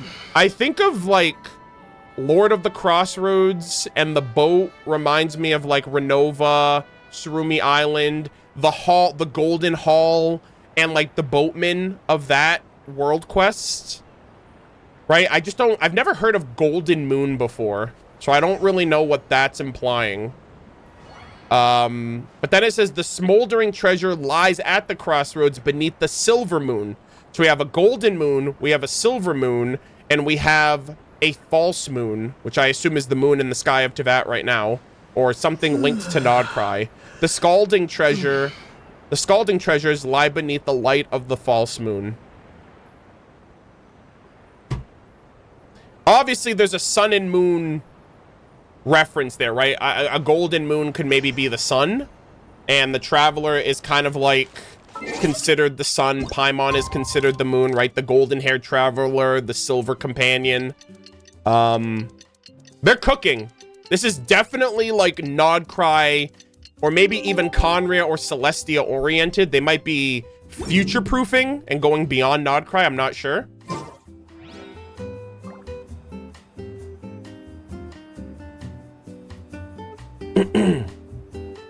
Yo! Oh my god. Yo, Voomfi, thank you so much for the raid. Welcome. Welcome, raiders. How's it going? We're deep into the lore right now. We're doing a world quest, and I think they're teasing Nodcry, but we can't make sense of it because Nodcry's not out yet. Welcome, raiders. How's it going? Welcome, welcome. Or Vomfi. I think I said Voom. Meant Vomfi. Yeah, welcome everybody. How's it going? Appreciate the raid. Hope you guys had a fun stream. Yeah, we're cleaning up world quests right now. We're gonna do, I think we're gonna do the Angel quest after this. We only have 2 quests left. Yeah, I don't know who Syrup Mother is, but Phlogiston Father makes me think of Dragon King Nibelung. because phlogiston is like the language of the dragons. It's the energy of the dragons. And when you think phlogiston father, you think of the father of phlogiston, which is the king of the dragons. So I just don't know who Syrup Mother would be considered unless Nibelung had a wife and we didn't know. Also, what is this? Farewell, child of the stars. Should we not meet again in this nation? Brother. Should we not meet again in this nation, I shall await you in another. Tarry not, oh tarry not. A dizzying wave raises with the thick... Sorry. A dizzying wave raises with the thick, sticky sweetness of the flowers. By the time your senses return, Paimon is already hovering nervously over you. Hoyo's cooking right now, guys. Like every summer event, we don't know what the hell they're referencing until after Nodcry, and then we're gonna come back to this quest and we're gonna be like, oh, that's what they meant. They do it every year. Murder of Birds, hey, wake up. Are you all right? We found the flower. We can't see Aether's eyes either. Oh. Is he good? You totally spaced out for a second there. Were you seeing stuff again? Let's use the dream extractor first. I'm fine. He's fine, chat. He's fine. He's just communicating with the abyss. Yeah, nothing's wrong. Everything's hunky-dory. Yeah, we're cooked, guys. Oh boy. At Zilly, we found the weird flower you mentioned, but something's off with Murder of Birds. Any ideas? I'm fine, just a little lightheaded. Did you see anything over there? Some kind of dangerous hallucination? You described the hallucination you saw. The Papa Witch Doctor's prank?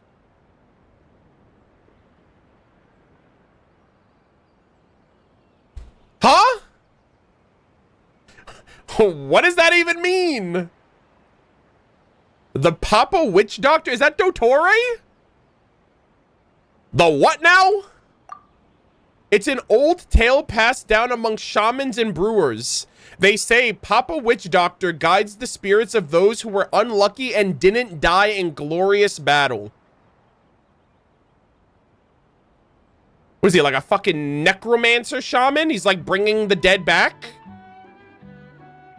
All right, pause champ, guys. I gotta run an ad real quick. We ran the timers at 0. All right, sit tight, guys. Also, what is up with my ratio over here?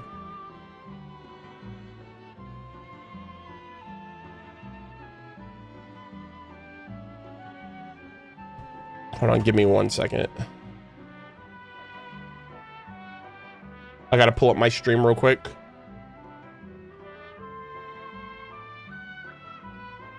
Okay, never mind. That's weird. It shows differently on my OBS. I was freaking out for a second. I was like, hello? Okay, never mind. We're good. Ah!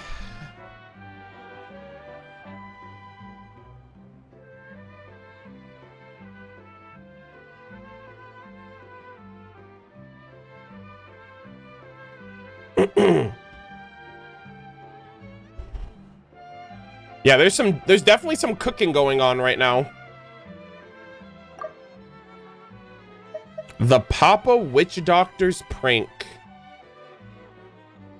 They did say that there are a bunch of pranksters in Nodcry, especially the children. So this could be another... Bro, they're throwing so much at me right now. There's also like the Abyss aspect of this. So I'm just like... I don't know how much of this I'm supposed to take seriously. I'm taking it all seriously because we don't know.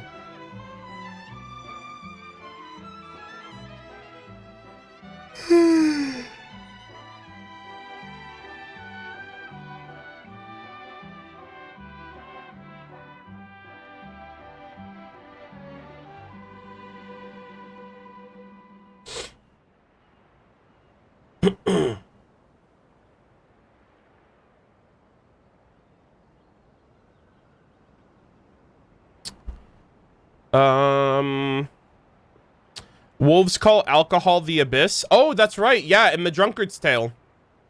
Yeah, I just posted that video a little while ago. Oh, that's why. Because they're brewing, right? They're brewing alcohol. Or rather, this is supposed to be a non-alcoholic beverage, so...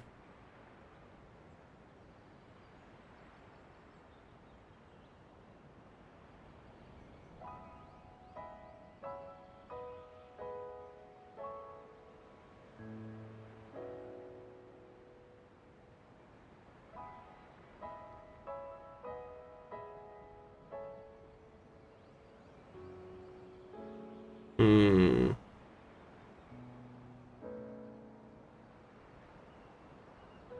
Is there any confirmed knowledge whether Irminsul was there before Fanes came?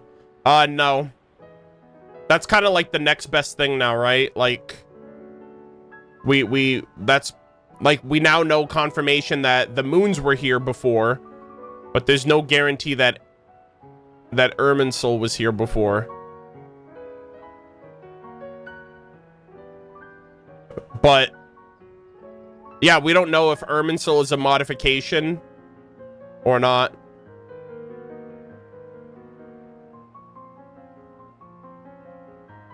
Because you have to think too, Irminsul records the records of life on Teyvat, right? I guess it would have to depend. Does Irminsul record the existence of the dragons? Or just humanity? Right, we know about Ruka Devada, we know about Aether and Lumine. Like, does it record life? Like, if Fanes created it, does it record life that predates its creation?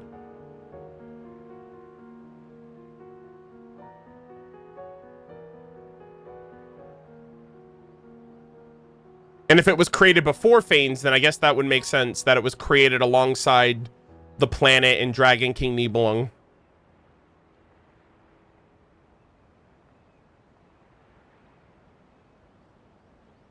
But yeah.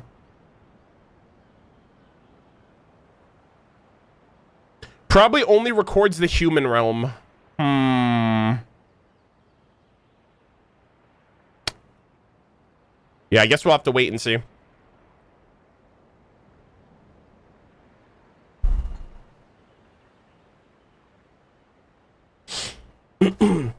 Because am I wrong in assuming this? So like the ley lines existed, like Lord of the Night said that the heavenly principles made modifications to the ley lines to safeguard it from the, like, as a protection measure from the abyss.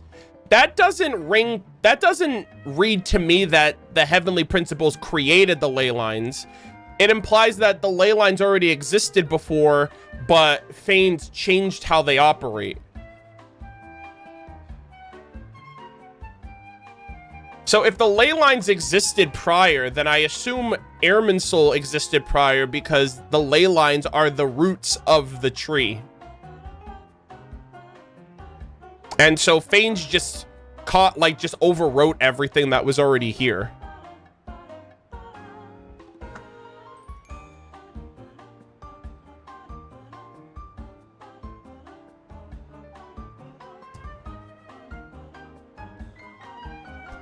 Like, they could have modified Irminsul to, like, connect someone's fate to those memories of the tree and, like, the remembrance of them on the planet.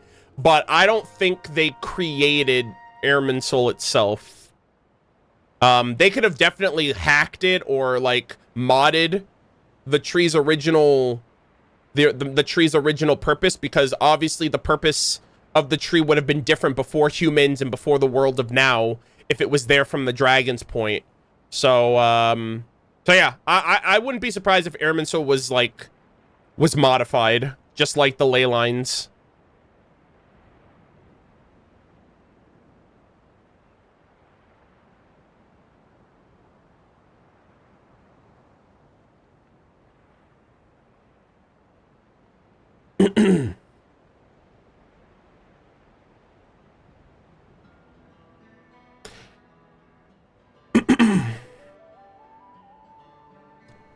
After this quest, it might be helpful to read the 3rd paragraph of the book Compore the Cunning, as it helps explain the Papa Witch reference, by the way, only if you have time, because I think the world quest is trying to foreshadow future events without extra content. Okay.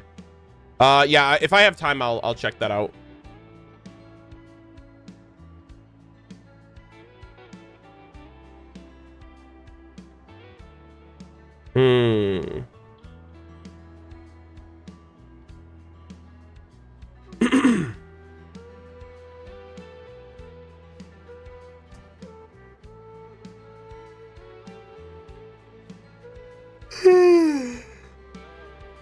Excuse me.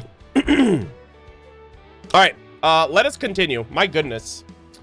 Yeah, so this is an interesting Papa Witch Doctor guides the spirits of those who are unlucky and didn't die in glorious battle. He's the kind of twisted spirit who treats fear like a game, always crafting eerie nightmares to toy with the living who catch his eye. Okay. That sounds kind of fucked up. My God. I wonder if this is, like, if this is mentioning of, like, a sinner or something, even. Anyways, anyways, let's look you over, Murder of Birds. You should be fine now. You should be mostly fine. Okay. All right, no need to worry. Seems like Murder of Birds just inhaled too much of the hallucinogenic pollen. You might feel dizzy for a bit, but nothing serious. I see. But if any long-standing effects cause brain damage or drop your intelligence, well, I'm afraid I can't help you with that. Damn. AKA, you're good until you're not. You're on your own, kid. Just kidding. Now, let me finish up the last step here. Mad Eye carefully pours the remaining nectar. A few minutes later, let's see. Purities, impure sediments, toxicity levels, all within acceptable levels. Woohoo! We're finally done. Thank you so much for your help. Here's your reward. That's it? Ah, wait a minute. We're not done yet. I'm about to start mixing my special sweet dream brew, and I'd love for you to come by and help out with your clairvoyance again. Looks like we might have results by tomorrow, so see you then. Who knows? Maybe I'll even name the new drink after you. I'll also answer those questions you had earlier, so don't forget to come back. Damn, she's like, I'm not letting you off the hook that easy, buddy. I need you. You're my ticket to a brand new brew. Okay. I do want to change the time of day. I'm going to take a quick gander at a book really quick and see if there's anything we can extrapolate. Yeah, So Glad 2.0. That's actually true. Holy moly. Genshin Soul Glad is in the making right now, gamers.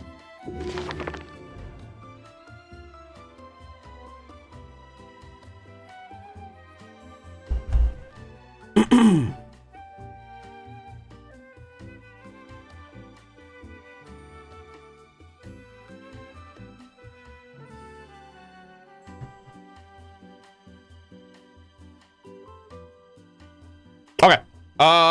Let me backpedal really quick. And I still have to find... Oh, I still have to get this. I still haven't gotten this yet. The headless... Coquitao. I think that's how you say that. All right, let me see.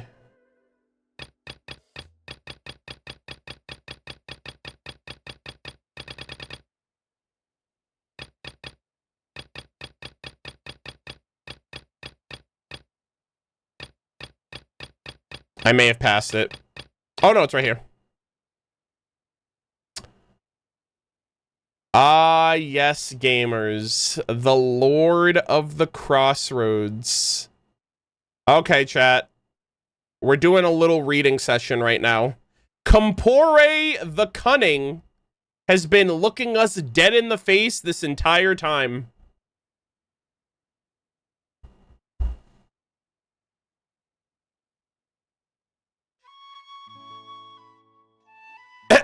All right, hold on. All right, so there's 3 volumes of this and this one as well. Okay.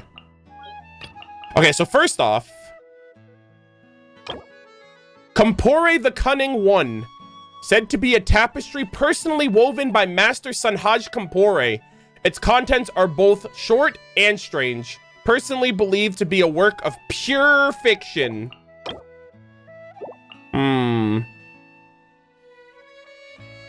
Volume 1. This tapestry is said to have been woven by Sanhaj Compore, a hero of the Masters of the Nightwind. Its contents are brief and bizarre, often dismissed as a joke by the elder shamans, and just like the countless jests this cunning hero told throughout his life, this one's colors carry a hint of moonlit darkness. Some say it was due to the thread he used, while others claim he ground obsidian and black-colored mussel shells into the powder to achieve this touch of divinity. Long, long ago, there was a cunning rogue amongst the Masters of the Nightwind named Compore. He was skilled in deception and theft, gaining advantage by both cunning and force, and thus was notorious within the tribe. But he had an honest brother named Sanhaj. Oh, so there's Sanhaj and Compore. Hold on.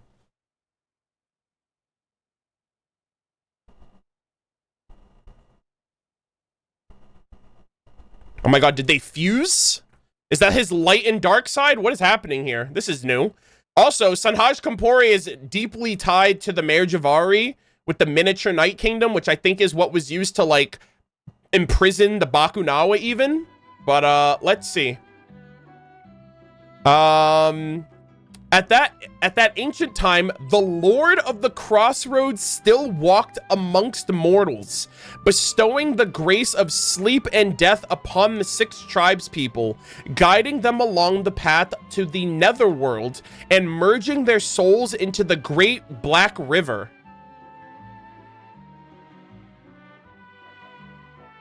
He was master of the Night Realm, both Papa Witch Doctor and Mama Dream Realm.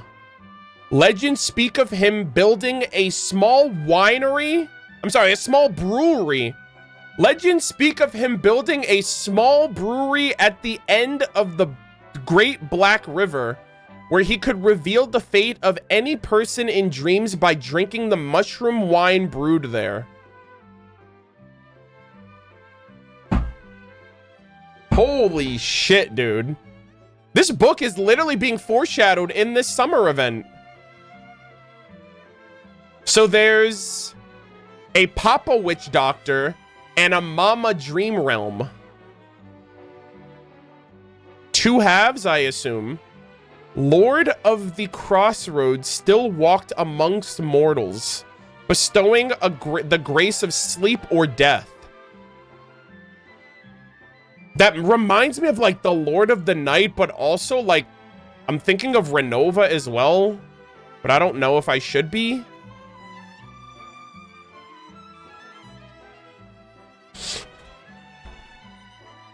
Yeah, Syrup Mother and Phlogiston Father is essentially the equivalent to this.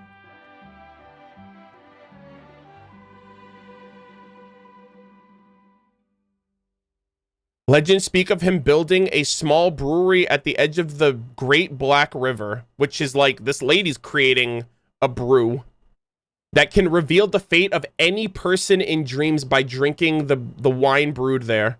If I had this ability, would I not become like the prophet of our tribe, able to predict fate and uncover the truth that lies beneath this world? The rogue's eyes roved about as he thought to himself again, if that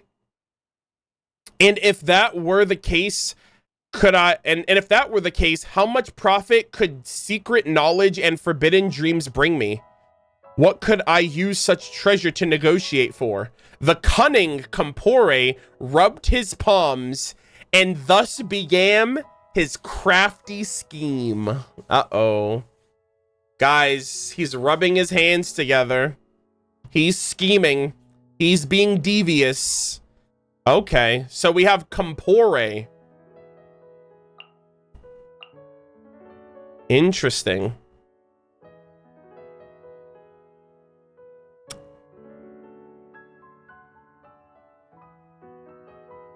Okay. Volume 2.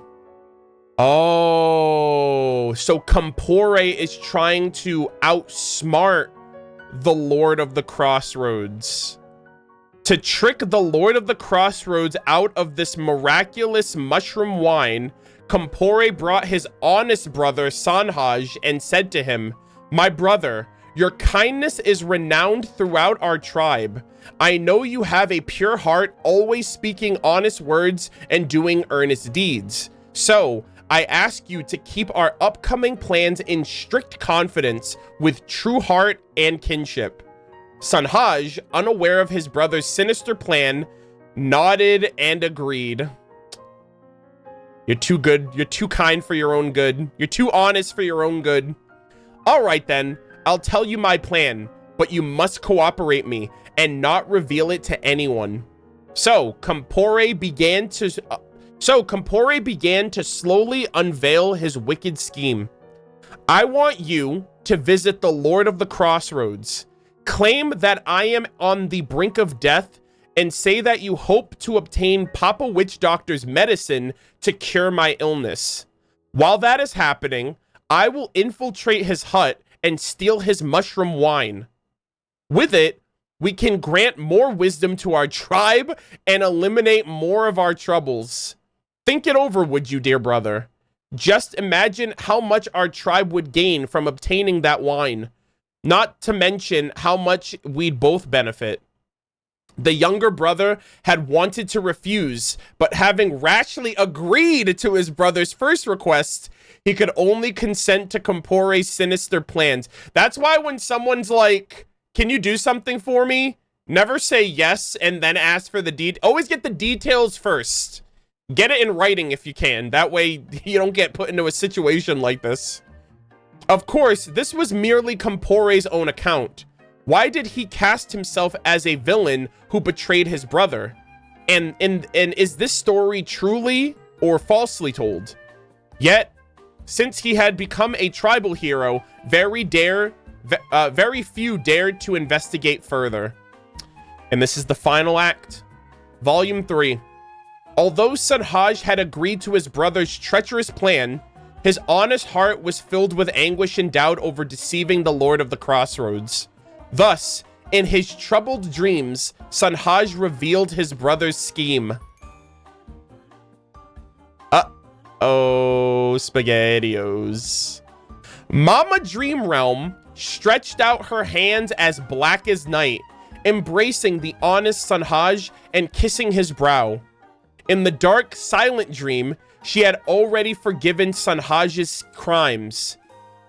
Instead, as a reward for his honesty, she poured the mysterious mushroom wine into an obsidian cup and handed it to him.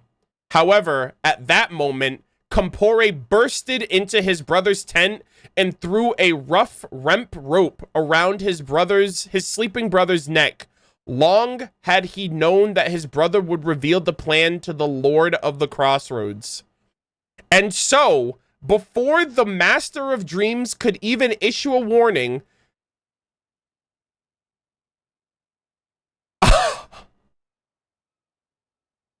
wow. So Compore killed Sanhaj in his sleep for revealing his secrets to the Lord of the Crossroads. Was not expecting that.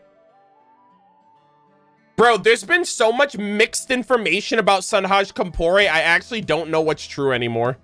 The only thing that I think is actually true is the miniature Night Kingdom in the Mare Javari.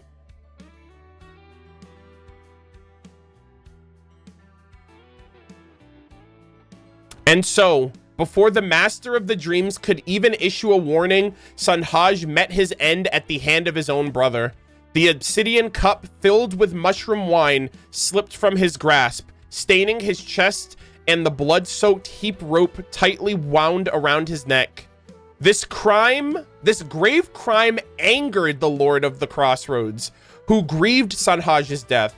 He immediately laid a curse upon the cunning Compore, his unhappy brother.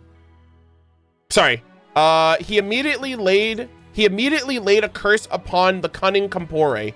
His unhappy brother Sanhaj would be resurrected within him and would prophesize the fullness of his fate.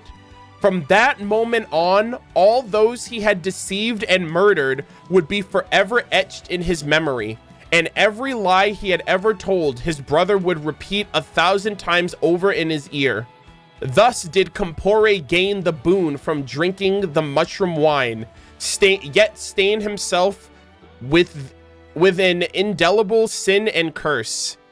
So it was that Compore gained a new name, Sanhaj Compore. Wow, that is crazy cool. So Sanhaj Compore is the merging of the two. I think this is actually true then. I think Sanhaj and Compore were two different individuals. Compore killed Sanhaj. Sanhaj was cursed to be resurrected amongst him, and they're now like both occupying the same body. And so it's like the angel on my shoulder, right? It's like the angel and devil. Like they're like 2 in 1 now. And so it was that Compore gained a new name, Sanhaj Compore. Only much, much later, when Tenoch mustered heroes for a final stand against the wild, wicked Pitch Torrent, did he finally find a way to redeem himself. But that is another story. Haha. Likewise, since many tribespeople have witnessed Sanhaj Compore's scheming smile in the pitch dark night, even after that decisive day of battle, that story must surely have yet that story must surely be yet another of Sanhaj Compore's jokes or riddles. That is some really interesting lore that I was not up to date on yet. Yeah, this is basically like bro's writing his own autobiographies. Interesting.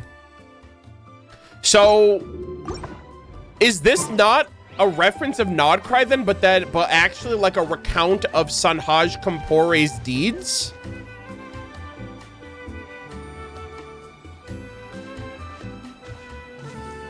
Right? I mean, it would make sense because we're also, but like, it also kind of, it is, but also it isn't, because they mention like the moon and stuff, so it could be both. It could be paralleling Sanhaj Compore's story, but also, you know, future relevance, like relevance that's going to go beyond this.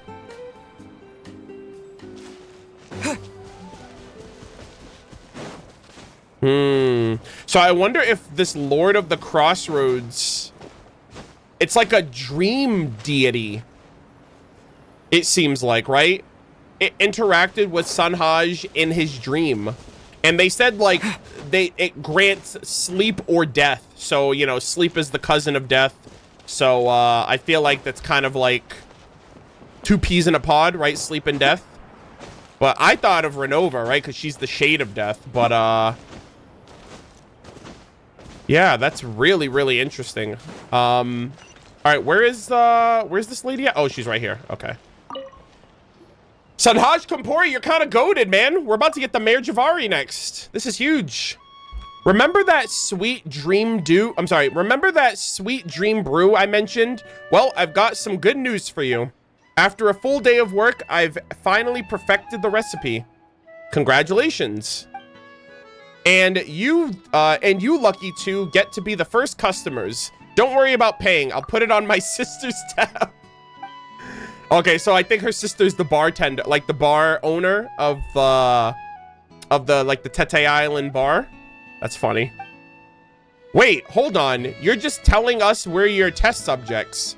Of course, aren't you honored? Not at all. You promised to explain the secret behind it.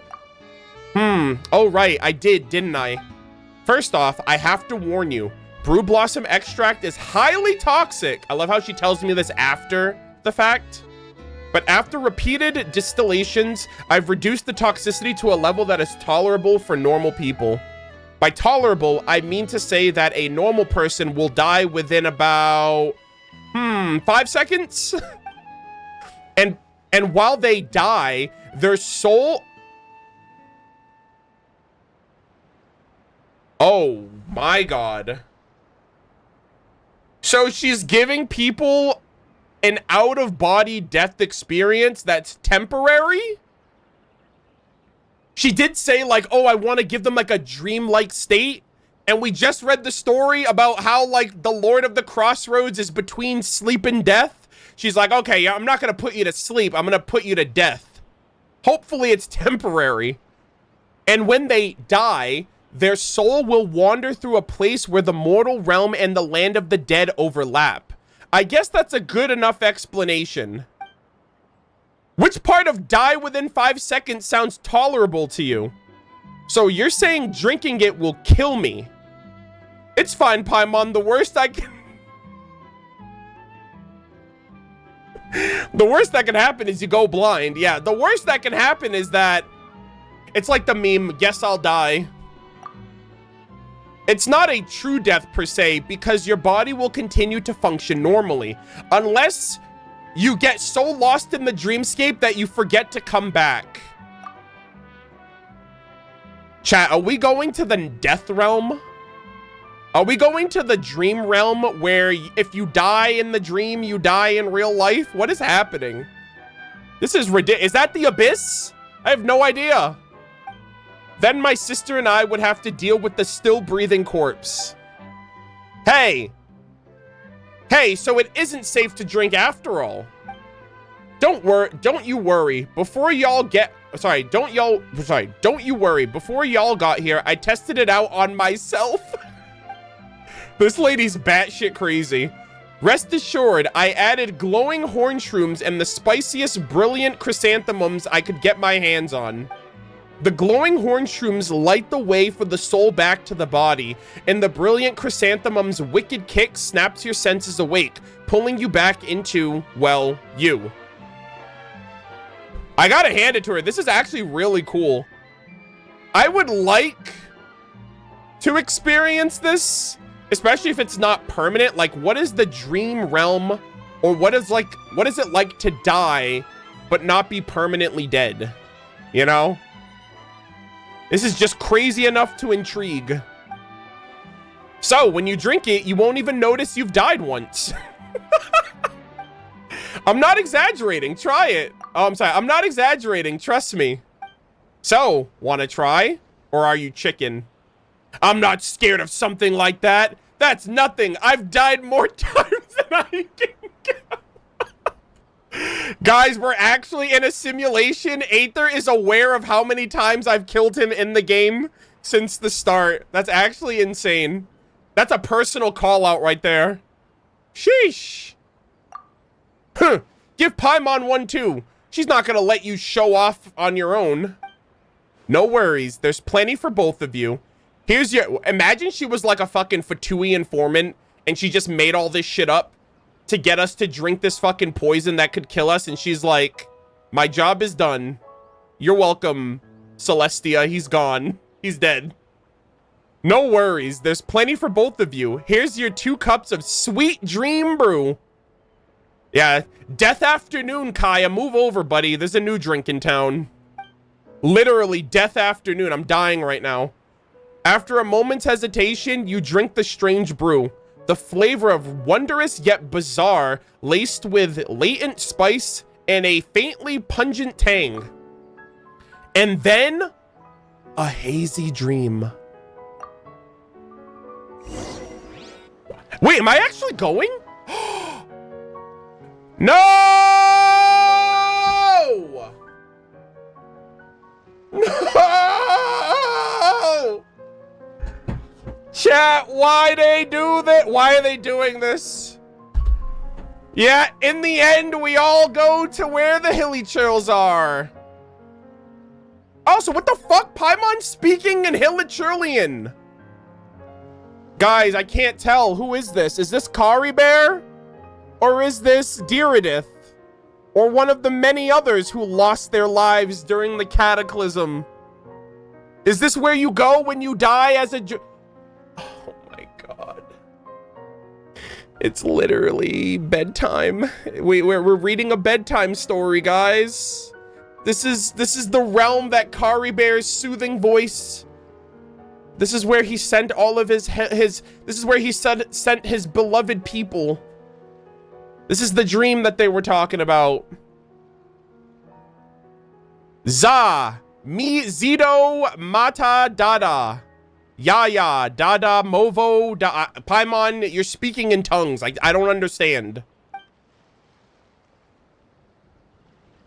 Guys, I haven't brushed up on my Hilichurlian in years.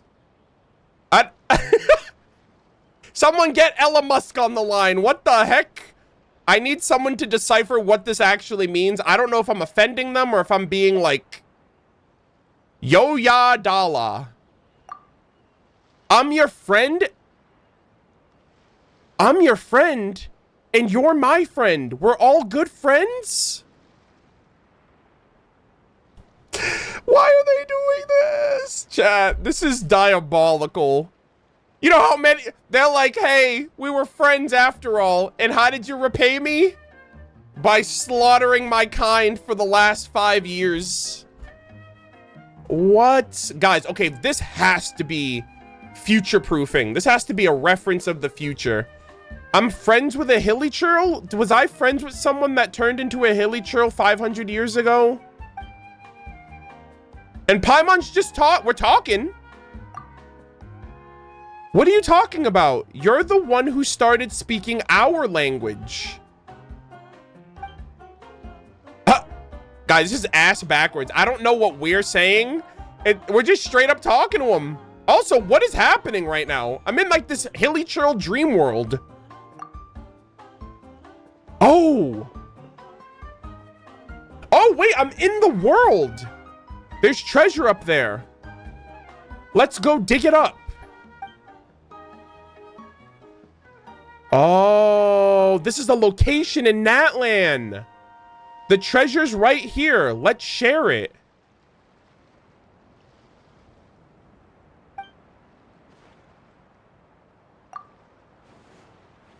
Who is this? Oh, what the hell? What? What's happening? Are these all the creatures? The dog, the boar, the flower, the cat? Were these just all the Hilichurl? Guys. Are they trying to tell us that Genshin Impact were the Hilichurl friends we made along the way? I feel like this is what they're trying to do. Aether's freaking jamming out. Look at him. He's like, oh my god, they're my boys. They're my homies. I don't know what you're saying. Guys, we need a full Hilichurlian. Hold on. So, how's my... lady? What did you do to me? If I died just now for like 10 seconds, why is death connected to the Hilichurls? I mean, they're in a perpetual death, right? They're in like a fucking... a death existence just by existing. Paimon's head hurts so bad. Murder of birds, are you okay? We had a very strange dream. We dreamed that we were digging treasure with Hilichurls. That's hard to explain. By the way, we were dead for a long time? I'm sorry, by the way, were we dead for a long time? Yep, and I've been dead...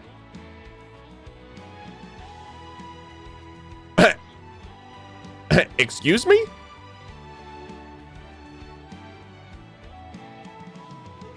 Huh? Yep, and I've been dead for a long time too.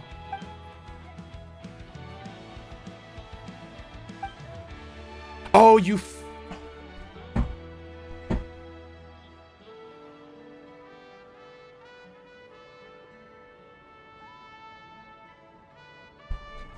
I'm so bad. Bro, this lady plays too much, man. She's so annoying. I hate her. I don't think she's joking, guys. I don't think she's joking. I think that was, I think that was like a truth disguised as a joke to lessen the blow. Just kidding. You were only out for a few seconds. I was worried it wouldn't work after all. Good thing it did. Now please tell me everything you saw in the dream. I'll write it all down. Brother. You and Paimon pieced together the strange dreamscape. That was great. It was total nonsense, but overall, what a fun dream it must have been. No, that was... Hoyoverse just teased the end of the game somehow. We can't make sense of it. It's like gibberish. But why hilly churls? That's strange. Chat, you want to know what I've always been curious about? There's the... So, Renova cursed the Conrians, right? I've always been curious if Renova was also responsible for the quote-unquote curse of the wilderness that affected people if they left Conria. You know? Like, it almost seems like that curse wasn't her... I don't know if that was also her, but like... Hilly churls are what you got turned into a hilly churl if you weren't a pure blood Conrian, which seems very different than if Renova was just trying to curse anyone that was contaminated with abyssal power. So I'm kind of curious if this Lord of the Crossroads is responsible for that, and that's why this is hilly churl based, because hilly churls are like directly associated with Conria, right? Again, Kari Bear, he's half-blood. Diridith, she became a hilly churl as well. And Lord knows how many other hilly churls, like the Chasm quest and stuff like that. And so I feel like this Curse of the Wilderness might be a tie-in, but it comes back to the hilly churls. And that might be its own separate thing, because there were hilly churls before the Cataclysm. But... yeah, maybe Nibirius because it's more life-related? I don't know, because it's oddly specific. Like, it's, hey, if you leave the borders of Conria, you're cursed. You know, like, that seems very...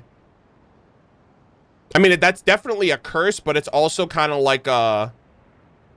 very different than what Renova did. But, yeah, it's hilly churl. And that just makes me wonder. Well, leave that mystery to me and my sister. Here's your reward. So you're really planning to sell that strange drink? Oh, we're still a long way off from actually selling it. I still need to test it on more people with different constitutions. Once you leave this place, you'll probably won't see the brew on the shelf for quite a while. Whew, that's a bit of a relief. The effects are kind of strong. Strong and strange. All right, I get it. Now that the experiment's over, you're free to go. If you feel sick or experience any other side effects, do come find me. Will do. Lady. What was this world quest? Brother, this world quest was crazy.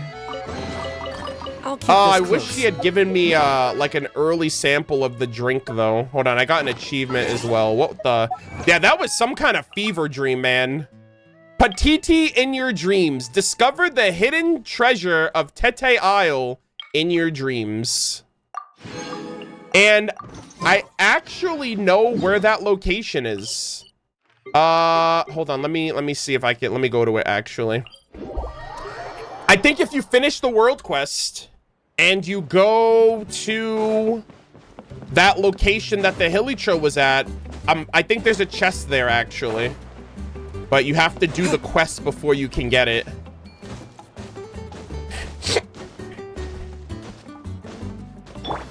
Hurry up, Brassa! Here I go!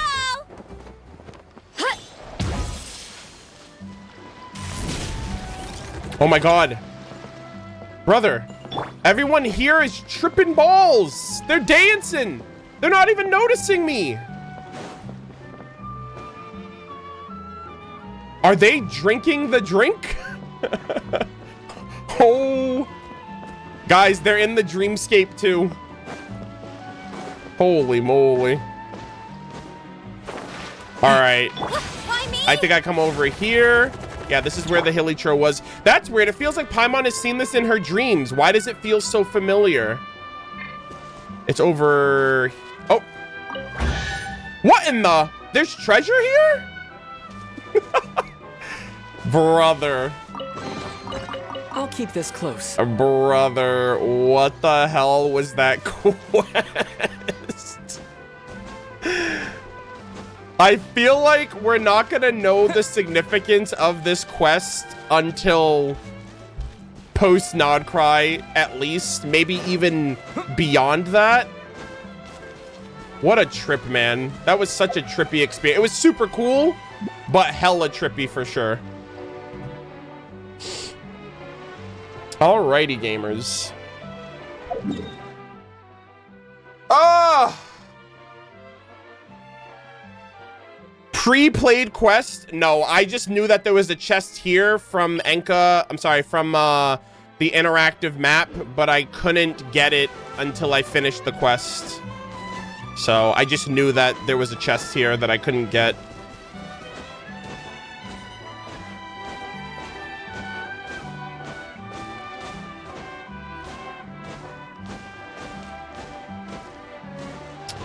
All right, Anthony, how long? We're not gonna do the banana mascot. I did that off stream. How long do you think it would take me to do the Enjo quest? Because that's the last quest I have, but I've already been streaming for 4 hours and it's already 5 p.m. my time. 3 hours for me? Okay. 3 to 5. 4 hours for you?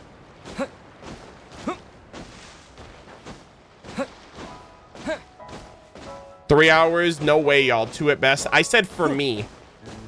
If you don't believe... Do you want to know how long it took me to finish the Bennett quest? For anyone out there who doesn't know, it took me 20 hours to finish the Bennett summer event quest. It took me 3 7-hour streams to finish. So if it didn't take you that long, I believe it when someone tells me it'll take me 3 hours to finish Enjo's quest. But you stall a lot in those, to be fair? No, I don't know what you mean by stall. I'm talking about from the moment I start the quest to the moment I finish for the day. That's exploration, that's dialogue, that's reading, that's going through the quest as well. That's my experience. So you have to take that into account because that's how I always play the game. So when I ask, how long is it going to take? I'm asking, how long is it going to take for Arnold? And 3 hours sounds fair.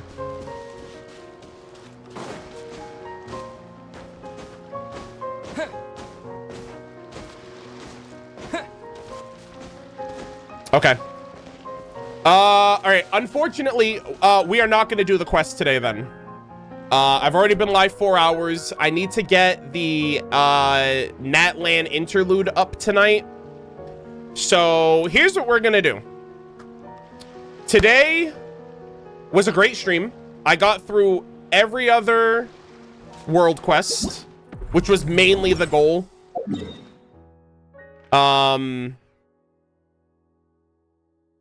That's fair. Well, I mean, like I said, I was going to do everything. I wanted to save Enjo for last. And, you know, it's only the second week of the patch. Tomorrow is Honkai Star Rail. So tomorrow is going to be HSR. I have to read through as I've written. So, tomorrow is going to be HSR. Tuesday is going to be HSR. And then I think I'll be back on either Wednesday or Thursday. We're going to do the 2 new local legends and the Enjo quest.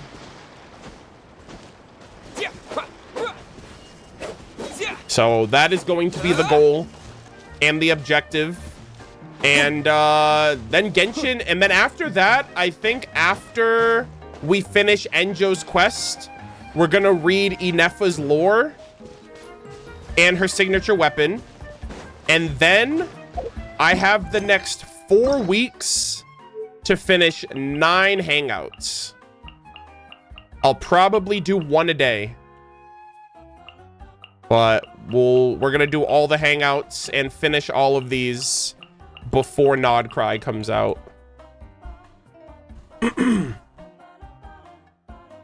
Don't forget the Yelan event. Well, it's not out yet. I can't do much until that's out. But yeah, that'll probably be in the second half. When's Nod Cry come out? I believe September 10th is the release date.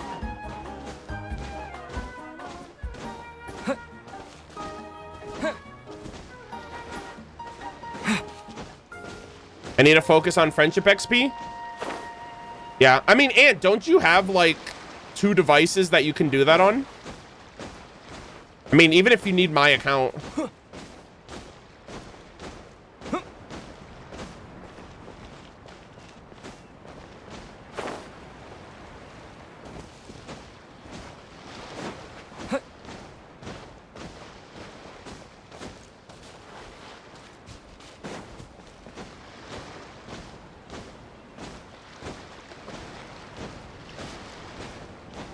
The only thing I wish they did was voice the Enjo quest. Yeah, I guess. I mean, they only really voice story quest and Archon quest. So, I mean, Enjo's first world quest wasn't voiced either. So, I wasn't expecting that.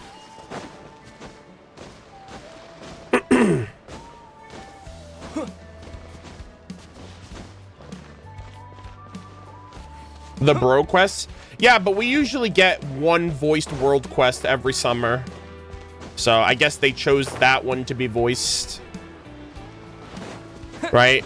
Albizi Boborano Cape was the world quest that was voiced last year as well. So.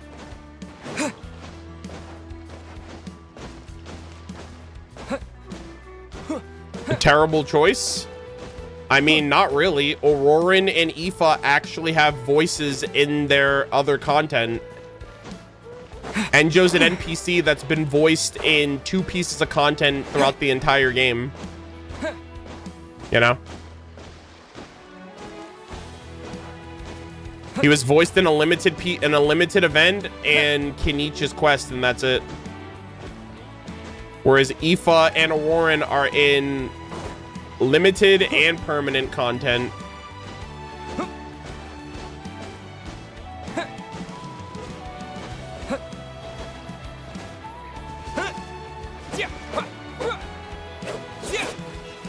I mean, I agree. They could have, it's like, you know, why not do both? But, you know, this is nothing new. They've always done this with world quests. So.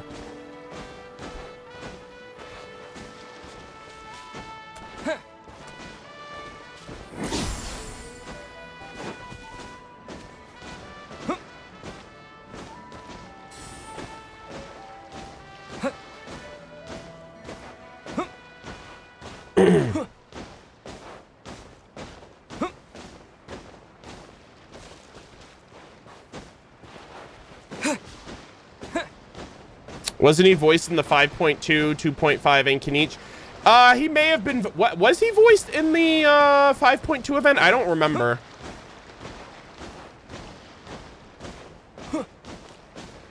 Yeah. So he's voiced. Sorry, he's voiced in 2 limited events and the Kenichi quest. Yeah, it was in a memory because he wasn't actually there.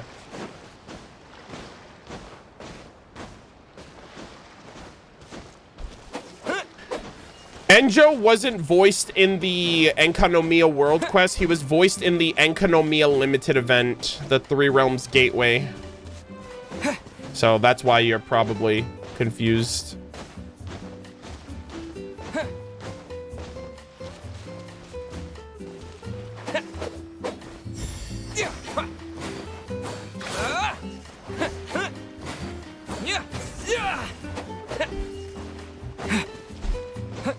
But yeah, I really appreciate all of you guys tuning in and hanging out with me. I hope you guys enjoyed yourselves. I hope the content was entertaining.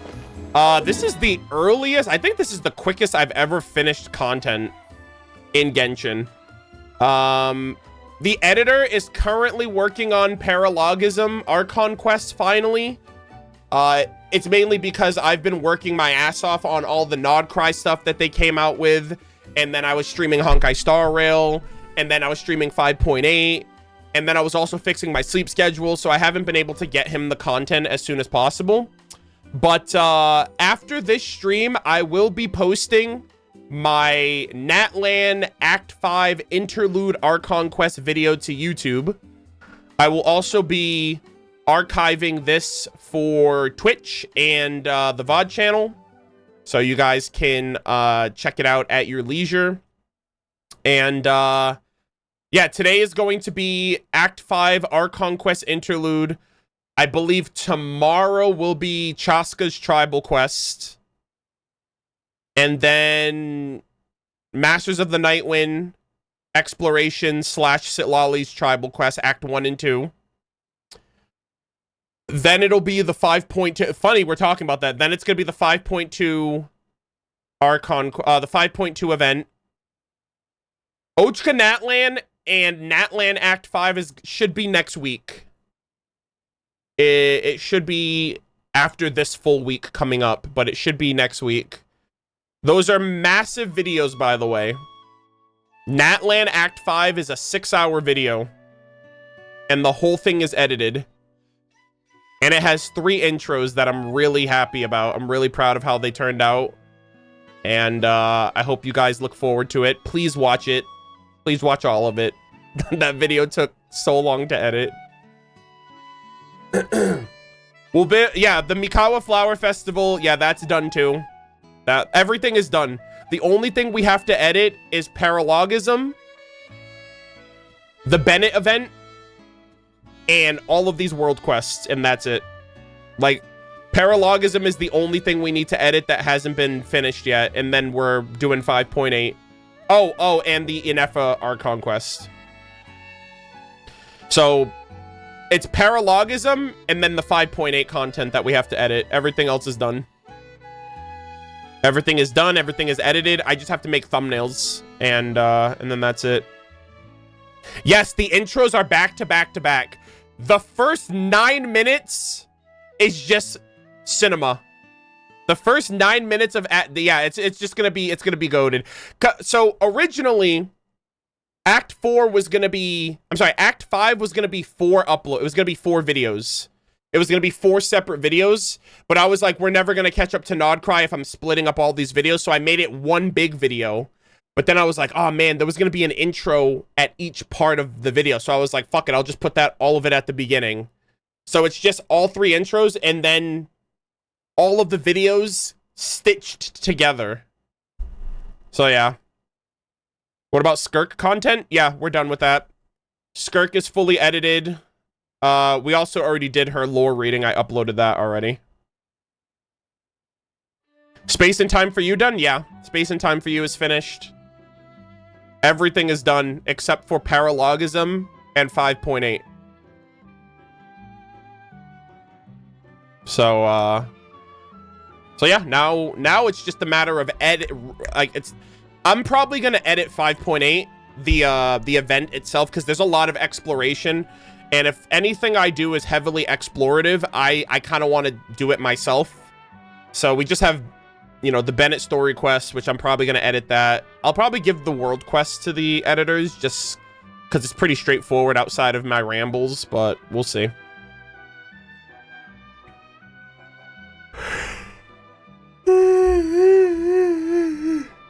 But yeah, someone just joined. No, we're doing Enjo's quest on either Wednesday or Thursday.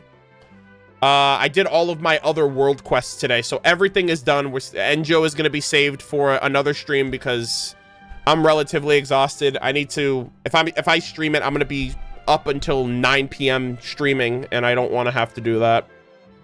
And I need some breathing room to get the rest of these edits done.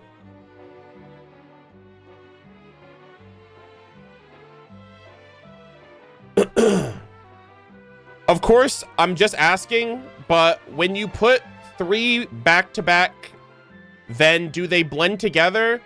Because I'm thinking if some people might feel confused. Well, I mean, you have to understand, Act 5 is meant to be experienced in full. The reason my videos are split up is because it's a 6-hour video. So, like, yeah, like one video will fade out and then the next one will fade in. But there isn't going to be like, yeah, of course, there's just going to be a proper end and then a proper start up again.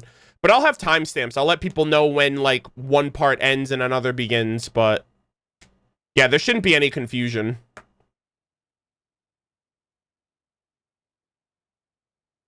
You'll even notice too, like when you watch the video, you'll be like, oh, okay. Clearly that was supposed to be one video, but then this another one is starting. I just stitched them together. That's all I did. But yeah.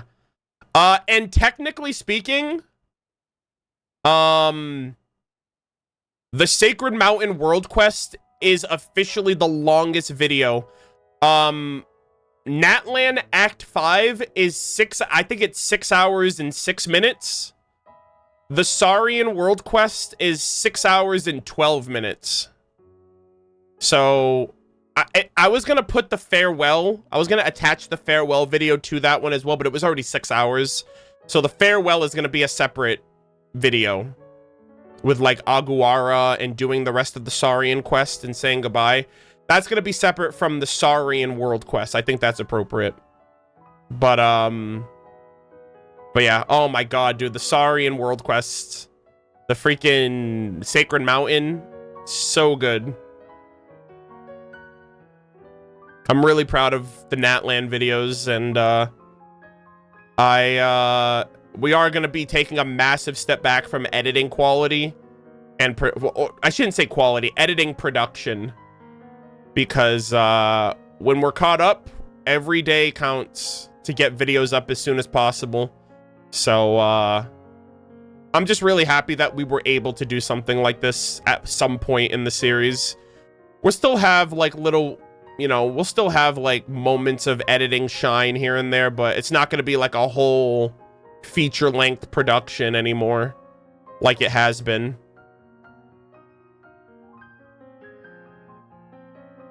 But yeah, I'll still be sure to feature and include and do stuff like that for sure.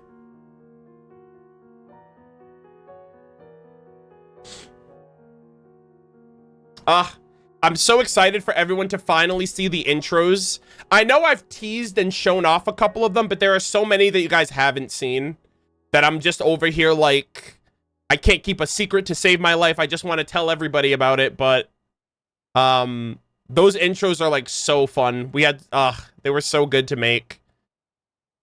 And I'm just really proud of how things turned out.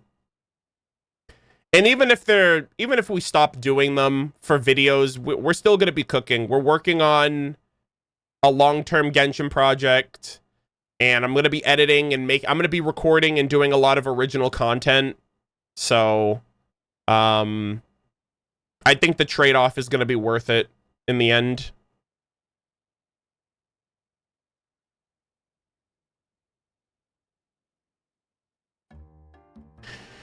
Will you always be caught up with Nodcry future patches, or is that too much? I mean, that's the whole point. The point is to catch up once is to stay up to date. Obviously, it depends on how much content we get per patch. The more content we get, the longer it's going to take. The less content we get, the sooner it's going to take. But it really just depends on how much we get. Like 6.0 coming out, it's going to be pretty challenging to catch up with 6.0 right out the gate, because you got the Archon quests, you got the story quests, you got the event quests, you have lore reading, you have artifact sets, you got new books, you got new character lore, you got everything thrown at you in 6 weeks. So I'll be able to stream it as soon as possible, but editing it and uploading it is definitely going to be, it'll take time. But if we cut out the big heavy editing that we've done, we can probably manage. But yeah.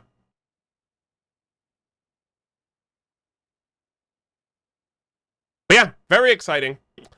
With all that said, though, I hope you guys... do you think any Fatus excluding Columbina will be playable in 6.x? I don't think we've ever gotten more than one Harbinger per year. So I'm gonna say no. Will those videos be on the VOD channel? For members, yes. But once we're caught up, VODs are gonna be members only immediately after I'm done streaming it. And we're gonna try to get them edited and uploaded as soon as possible. So, Twitch subs and YouTube channel members will be able to watch the VODs immediately. If you're not one of those two things, you'll just have to wait a few days for the edit to watch it on the main channel.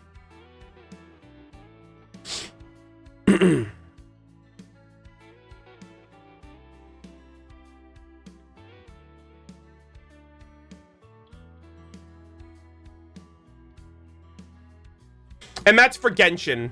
Honkai Star Rail will be on... Nothing's changing with HSR. I'm just gonna... Like, when the new patch comes out, we're gonna lock out the old patch for HSR because I haven't caught up on editing with that yet. But yeah. But anyways, thank you guys all for tuning in. Like I said, I will be live tomorrow for Honkai Star Rail. We're gonna be going through As I've Written, which is going to be pretty lore intensive with Amphorius and Lygus and Iron Tomb lore. And that's all going to be right before we get the 3.5 patch, which I'm very, very, very excited about. What would you post on the YouTube VOD channel? Or would you post VODs there much after the edited? Wait, hold on. I have no... Can you type that out again? That's a little confusing.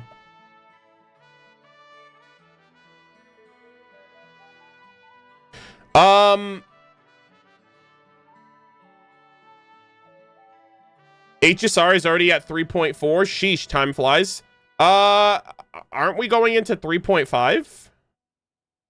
Isn't this 3.5?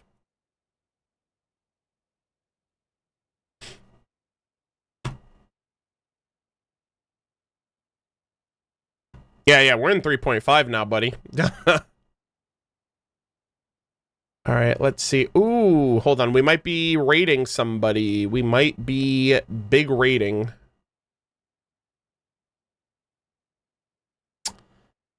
All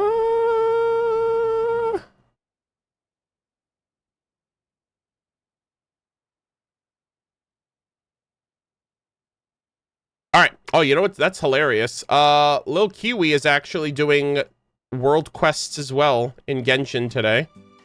So we are going to raid her. I raid Viri the last couple of days, so we are going to switch it up. Would you not post on YouTube VOD's channel for 6.0 onward for Genshin? Or some different plans for YouTube VODs? Like, publicly? VODs are still going to the VOD channel. It's just Genshin's VODs aren't going to be public.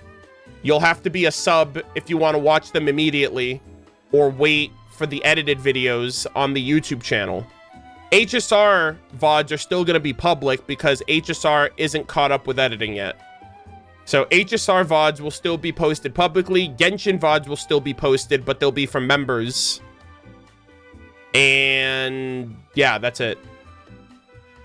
Also, I'm posting the VODs to the VOD channel for members and the main channel for members. So let's just say you're already a member on the main channel to get the early access edits.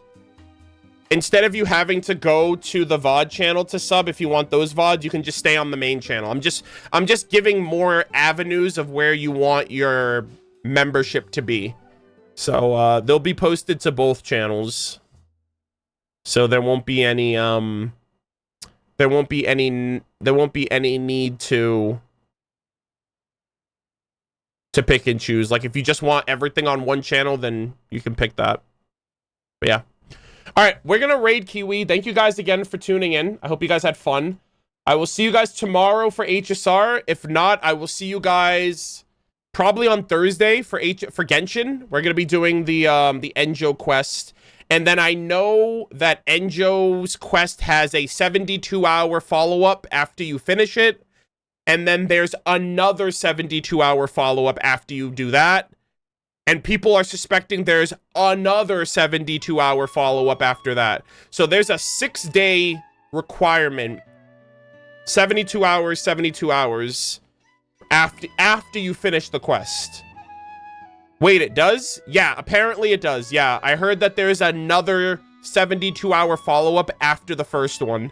And people think there's gonna be another one after that. So we have to wait and see.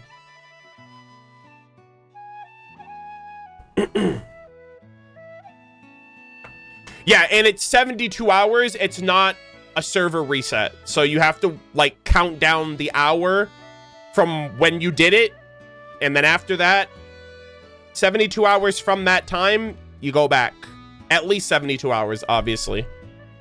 So the earlier you do it, the earlier it'll happen. So, yeah.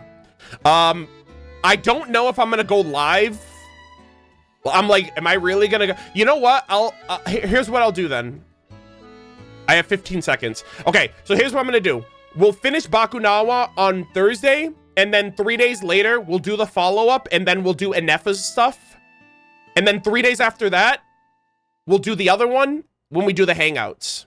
Bye-bye. All right, the raid has happened. All right, I'm done.